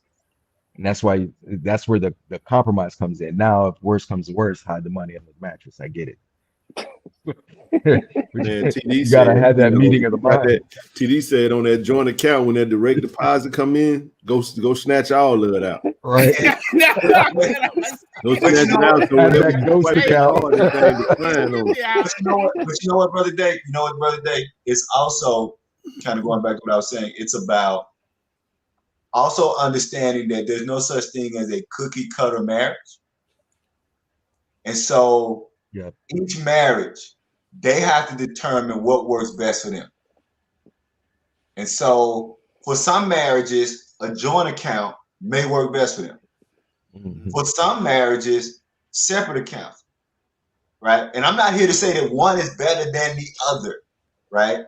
What I was really happy that I learned about early when I was dating my wife, because we dated and we talked and we got, what the problem was, we were friends a year before we even started dating. Like we were just friends that it developed into something else, right? We learned who was good at what. And I think a lot of times people don't want to admit who's good at what. And so once you learn who's good at what, it's okay to let that person who's good at that do it. Doesn't mean that both of y'all can't do it. I agree. But if they're good at it, right? I am the super organized person. That's who and what I am. So I super organize everything that needs to be super organized. My wife is the nurturing, caring person. So anything that needs nurturing and caring, that's what she's going to do, right? And so even with finances, who does what better in the finances, right? I'm just super organized about finances. It's not like my wife can't pay the bills. It's not like my wife doesn't know what bills to be paid. But if I'm super organized in it, I just took the lead on and said, doesn't mean that she's clueless about it. So even about bank accounts, I think people have to have real conversations. And people don't have real conversations about marriages like they're a business, right? And I end on this. What most people don't understand is very few marriages end on infidelity, and most marriages end on disagreements about money. And that's what most people, because we live in this culture, this reality TV culture where they think, marriage is ending over cheating. One of my jobs, we talked about last time, I work for a law firm. In fact, because my job in the National Guard was I was in the JAG. I was in the JAG. I was a private first class JAG. And so I worked for two lawyers, and so I used to handle the divorce. And I can tell you now, 70% of the divorces that we handled, the issues were around money. Only about 10 to 15% of those divorces had to do with infidelity. Yep. And they're about money because, again, people don't talk about money anyway, and they don't talk about money about how we're gonna do this. And when I say money, it could be something as simple as, are we gonna send our child to private school or not? Mm-hmm. And I'm amazed that that's an argument, because did you talk about that before y'all got married? Do you talk about how you want your children to be educated? So all these kind of discussions that we don't have. And then you got a nerve again. It could be man or woman getting the nerve to get a marriage. You go, I don't think I know you anymore. You never knew him. It ain't that you don't know him anymore. You never knew that person because you never took the time to know the person in whom you're getting into business with. That's it. I'll shut up. No, you make a great point, C. Lee, because just this week, a good friend of mine called me up and said, "Hey, man, I need to pay off some debt. Can you help me?" Because I help him manage his accounts, and I'm like, "Well, what are you doing?" He says, "Well, this, that, and the other thing, and my wife don't know." I'm like, "That's mistake number one." Because this is supposed to be a team effort. So you got to be on the same page, man. Yep. There's a reason why, like you said, God says you got to be equally yoked. Equally yoked doesn't necessarily mean beliefs. It's the same mindset. Yeah. Because even if you don't share the same religious belief, if you don't have the same mindset, you're still going to fail. Yep. 100%. 100%. Man. Hey guys, I'm gonna get out of here. I just want to interject real quick. Forgive me if I'm stepping on somebody. Hey, Brother Ken. Yep. Not asking for a commitment, man, but just consider what I said about getting Brad, reaching out to Brad, and I would love to hear a dialogue with him, C. Lee, and hell, even throw this 90-degree angle with Brother Willie T in there. I mean, I would love just sit in the chat and do that. And no doubt. Hey, Brother GA. Yes, sir. Brad and I were English major classmates at Jackson State. I remember when his hip hop career began. In fact, oh my goodness. So not only do I remember when his hip hop career began. Check this out. Brad and I did a project together in our English class. It was a 400 level English class. It was like 6 of us in a group. We did a project on the history of Black music. And so everybody had to reach in and get a piece. Well, I got jazz. What I really wanted was the 80s because I went on to be a Prince scholar. I did, but they made me do jazz because they knew I knew a lot about jazz. So I did jazz. Brad had the 80s. And me and Brad almost came to a fist fight because all he discussed about the 80s was Michael Jackson and hip hop. And I said, how dare you leave Prince out? And we almost got into a fist fight in class and I almost got an F in our school project. He had the nerve to leave the Purple Genius out of the 80s. So you asked Brad about CD back in we've known each other since D.I. Love days. And I still want to punch him in the face for leaving Prince out the 80s. You got to make that happen, man. Hey, brother. Oh no, I'm on it. All I needed was for you to when you said that he said to to reach out. We definitely I definitely reach out to him. Man, y'all make that happen for me, man. And I just want to say one other thing. You said it was what, 900? Hey man, call it 800 because I'm on it. I'm on it, Ken. I got your back. I'm going in for another. I'm going in for another scoop. I appreciate you, bro. Man, thank you. Just do what you do. Dang, bro, C. Lee. I didn't know y'all was like that. Yeah, man. I remember when Brad first started doing his hip hop shows. I've known Brad, like I said, at least since junior year in college. Okay, hey, brother C. Lee, I'm gonna say this, and I know where the bodies are buried. I know the dude, but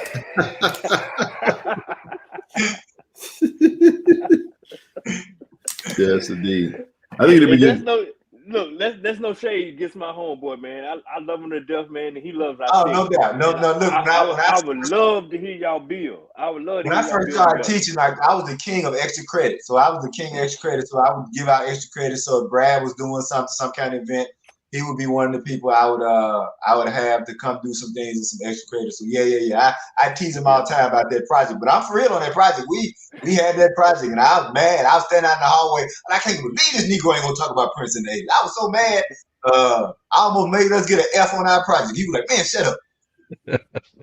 Oh man, I can see that happening, man, because that was a huge fight. That was I know some Prince cultists. You know, I learned a lot about you a couple of nights ago with the Prince era. So I get all that, but hey, bro, Ken, no pressure, man. But hey, man, I'm just saying that'd be just We're gonna make it happen. That would be epic. We're gonna make it happen. Y'all might need to call Amazon. Yeah, EA tried. I lost count after 20. Ooh.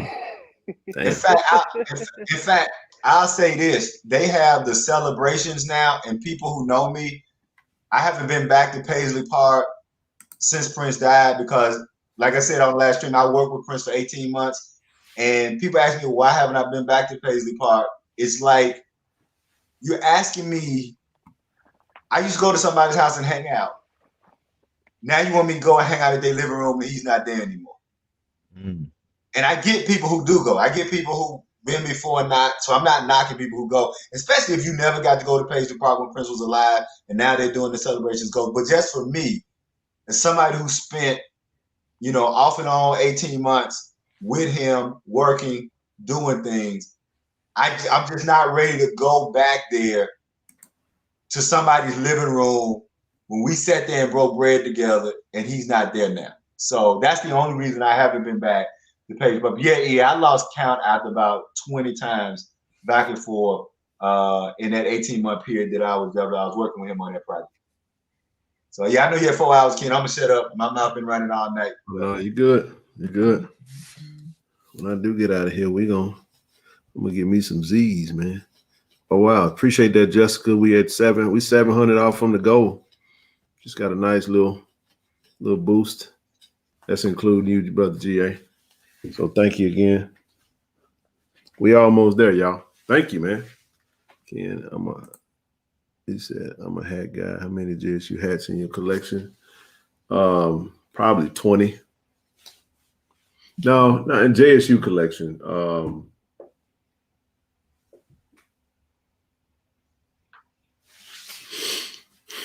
Man, I'm looking at 1, 2, 3, 4, 5, 6, 7. I'm looking at 7 right now. And that's not including the let me see, 8, 9, 10, probably 12. Mm. Yeah, I bought just about every color from Reed, man. Mix it up a little bit. But I used to wear a lot of like sports teams hats, but now I just wear our stuff, man. I don't really wear a whole lot. Appreciate that, brother GA. Hey, bro, don't appreciate me, man. I got your back, man. Just keep rocking. I got your back. I mean what I say. No doubt. I'm getting ready for the Gator. I'm getting ready for the Gator next. The Gator and Jermaine. Those are my next targets. not Jermaine, Jeremiah. I'm sorry, Jeremiah, if you're still listening, bro. Hey man, we're gonna do that. We're gonna do it. We're gonna knock out some of these initiatives. Like I said, this is gonna really put us in a great space. I think Corey was even a bit overwhelmed because I took the lead on that. For those that don't know, I showed this at the beginning of the show, and we've even put it out on the page. But this right here, we got a nice little setup for Tiger Talk. And this is 20% of what we,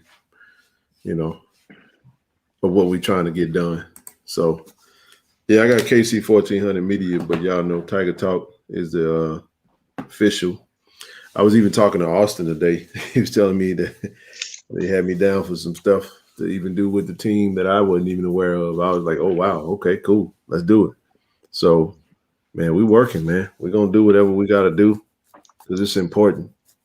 And I Hey, know good it's a brother. little, I know it's a little slow right now because we in May, but you watch what happens when August get here. And y'all got to understand this. This is why this is so important. We are going to be playing the first HBCU game of the season.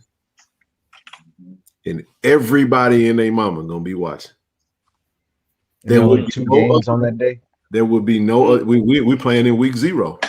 Yeah, isn't there only 2 games? Yeah, that's what I'm saying. I don't know who's going to be playing that other game. But I think it's an FBS game. Hey, Ken, we right at 7, 4,300. Huh? And I'm just saying, not to cut you off. Only 2 games gonna matter, week 0 and week 1, and that's gonna be Jackson State, South Carolina, and don't want to step on no toes, but Colorado and TCU. Those are only 2 games. That's what's gonna matter, man. And, that's correct. That's correct. No, people gonna be watching, man. I'm watching that Colorado TCU game. I got to see my boy Shador, see how he gonna get down. Yeah, bro. It's gonna be interesting to see. I'm really considering going to that game, to be honest. Well, if the only game I go to is a game that we ain't playing. Well, I'm in Texas, so. Oh no! I know. I want to go to a couple of games, but we had agreed that we was gonna go to North Carolina Central Campbell. Was it North Carolina Central Campbell? Well, I got a reason to be out there too, because my son is out there at Fort Bragg. So okay. No, we were saying what I forgot. I think it's Campbell. Josh Sims was on, and he was. But anyway, the point I was making was that week 0 game. So y'all think the haters are lurking now, boy. Ooh. I'm telling y'all, we're gonna do a live Friday night show from Atlanta, from obviously from the hotel, and we'll have a nice setup, and we're gonna try to get as many people in there as possible. So this is gonna be way different, y'all. Just so y'all know, the Friday night shows won't really look like this. You know what I'm saying? The Friday night shows is gonna look like this. But it's not going to be Ken. It's going to be a camera with us on the set. Right. And you're talking myself, Zoe, mainly myself and Zoe. And we supposed to be bringing Rochelle out there that night. So we're going to be live on the set, man. So we're going to be trying to bring people on. It is Campbell. That's right. That's right, Toronto. It's Campbell, North Carolina Central. I think we're supposed to be going to that game when we in our bye week. So yeah, man, it's gonna be a little different, and I think everybody gonna be tuned in. We're gonna get 800 to 1,000 watching that. Now, I already know it, probably more than that, because Hey man, I'm excited, Mr. Ken. That this format has developed the JSU brand as Notre Dame, but wow, hey man, we and it's organic. We just getting started, but this is cool. I'm telling y'all, we took this on the road. Like if you go back into the season, like I was just in the YouTube space just doing stuff. But now, like having a designated show where we gonna be on every Monday, Wednesday, Friday, like that Friday night show is gonna be different.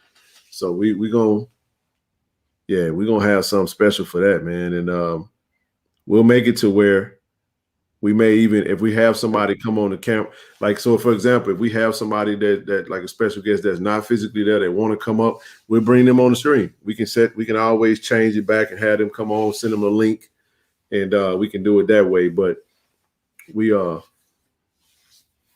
going to be dope. But we're going to try not to do that. We're probably not going to bring anybody on. We probably not. Ideally, we're going to want to try to bring folks on if they're physically there. So my thing is going to be, if any of us that's been on a panel, if you're at the game or you're in the vicinity of, like Brother C. Lee, if you in Atlanta, like that would be a great time for us to connect. Hey, we're going to be over here. We're going live. Now, one other thing I do want to mention about the show, I know I'm way ahead of the game on Friday nights. The time is going to change. So I start the show 7 p.m. my time. When the season starts, it's going to be 7 p.m. whatever zone we're in. So just be on the mind of that. So ideally, I'm doing that because if I'm in Atlanta, that means the live show will have to start at 10 p.m. So we're not going to do 10 p.m. in Atlanta.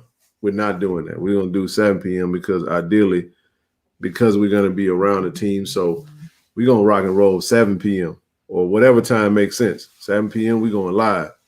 And it is on and popping. So that's going to be the goal. So I'm looking forward to it. Thank you, brother. Oh, no doubt. I'm excited for the C. Lee and Kamikaze show. That's what I'm looking for. I'm excited for that one. He said, no pressure, Ken, but I'm excited for this new. Go ahead, C. Lee.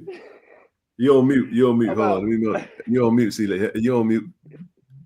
C. Lee, you was on mute. We didn't hear none of that. And you tell him I'm still salty about Prince not being in his presentation. That's what I learned. You know, hey, all his political stuff that he been doing for the city of Jackson mean nothing to me.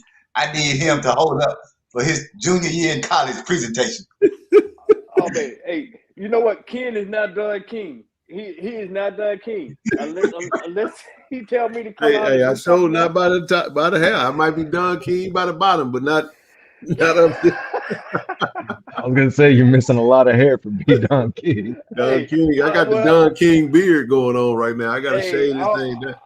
I'm just saying the people will. Oh man, that'll be so much energy right there for the people. But you already know the city of Jackson gonna give us something that's really necessary to talk about very soon. Every week.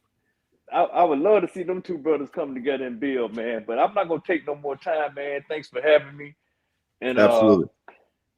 Shoot, I just can't wait. I got something to look forward to now, man. Is it August yet? I mean, hey, it's almost June. We're gonna get through June. We got June and July, which is gonna be August is next week. The team reports back next week. I think the latest day they get back is next Friday. So much more to come. We got some more, we got some more commitments coming down the pipe. Y'all know, and yeah, man. We got some more coming. The only matchup I want to see is Zoe and Rochelle. There you go. That's the matchup I want to see. Man. Rochelle, when she come back, she coming with it. You know what I'm saying? Hey, one last thing, Ken, and I promise I'm gonna go on X out after this. Just let Zoe know I got him on my radar now, man. So I'm gonna see how NGT is. So, but I'm out. All right, brother. Hey, thank you so much, DA. Y'all take care. Yes, sir. You too. Yeah. I'm gonna drop off, man. We all might drop off. Brother Willie, it's always a pleasure, man. Thank you so much for sharing. I mean, because most people hoard information because they think that hoarding information, they think that if other people make it, they can't make it. And so I appreciate that you willingly share the information that you have. I mean, I know that's who you are, but I think you also know that there are people who have information and won't share it. Yeah, absolutely. So funny that you say that because I definitely thought about that today. And I'm going to tell you what made me think about that, Silly.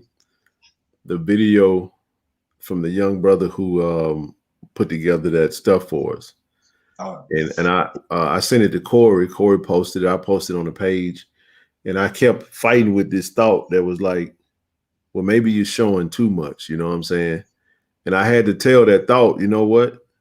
That's just a mentality that says that I have to keep everything hidden into myself and just shine in front of people because that's opposed to saying, hey, but what I did was I was able to turn that thought into an opportunity where I was able to plug the young brothers, all his social and say, hey, if you need something like this. Now, what that was for Twitter, that was for all the podcasters that really do the work.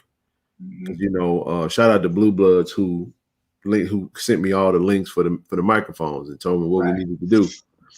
I don't know if he has something like that, but you never know. He might say, man, you know what? I can use this when I'm going to track me. So you may have 3 or 4 other people who have an opportunity to this may create more revenue and opportunities for him. So I was like, it's not about me. It's about, promoting this brother and his business and what he's done for us. And then he's even promoting us. I'll play this. This is what's on the channel. And it's great, man. Yeah, play that. That's good.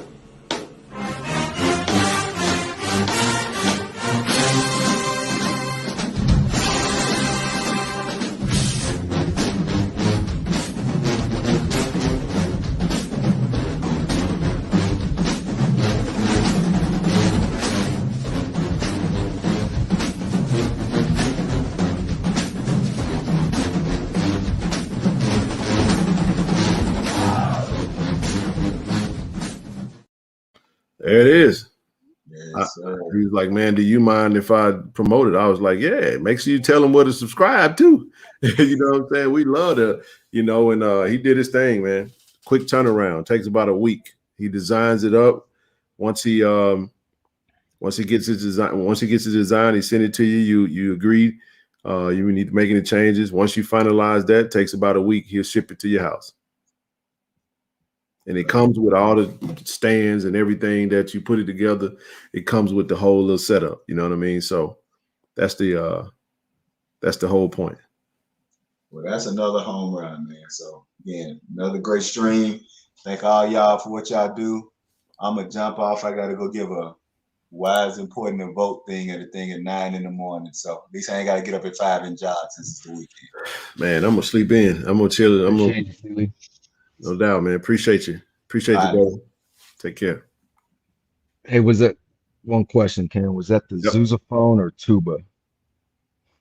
Whatever. What do you call sousaphone? Yeah, the sousaphone is the tuba.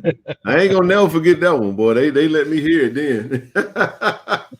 Hey, but listen, I just want to say to the family, man, we got close. We literally got all the way to, we only $700 off, and like I said, that's amazing, man. To get to 4,300, man, I'm thankful for that. We're gonna make that work. And if anyone does watch this stream after the live and they want to donate to the platform for the initiative, feel free to do so. We're gonna get there. And whatever the difference is, we'll make up that. But I just want to say thank you, everybody, man. That was a really big initiative for us. I wanted to wait a little later, but when the brother came to us and told us that he was ready to rock and roll with the design, I was like, you know what, I'm gonna just go ahead and get this out the way, and we're gonna move on that, because everything else we can just pause on for now. Take about a good month or so off, and then we'll come back to it. So thank you, everybody. I appreciate the support, appreciate the donation. That's pretty much it. Appreciate you, bro. Appreciate you, Ken. Yes, sir. Good night, brother. Thank you, everybody. Any Platinum members out there, feel free to shoot me an email if you're not a part of the Platinum chat, KC1400 Media Group at Gmail. If you'd like to upgrade your membership, we got a lot of members out. Listen, we got bronze memberships. Go to every video has the link to join, become a channel member. We appreciate that support. A bronze membership, I want to say $3.99. You're looking at ways that you could give monetarily to the platform. And y'all see what we're doing. It's all going to go back into the platform so we can continue to grow this and have what we need as we get geared up to go into the season. So TSDS, in the words of Aubrey Miller, this don't stop. Sorry about that. But anywho, any sponsors, any members or any of those that's watching interested in becoming a channel sponsor, shoot me an email, KC1400mediagroup at gmail.com. Again, I want to say thank you, everyone. Appreciate it. Appreciate all the panel, everyone that came up. It was a phenomenal show, 4 hours and 30 minutes. My goodness. And we'll be back on Monday. Got some dope stuff coming down the pipe next week. I am going to be attending the Black Student Athlete Summit over here in Los Angeles at USC on a particular day for a very specific reason, and you'll be notified of what that reason to be soon next week. So I would say somewhere around next Tuesday. So stand by for that, and we'll get to it when it happens. Other than that, I appreciate everybody, man. Thank you again for the support. We'll see you back on Monday. Same place, same time. Do y'all love. Go Tigers, baby. Good night, everybody.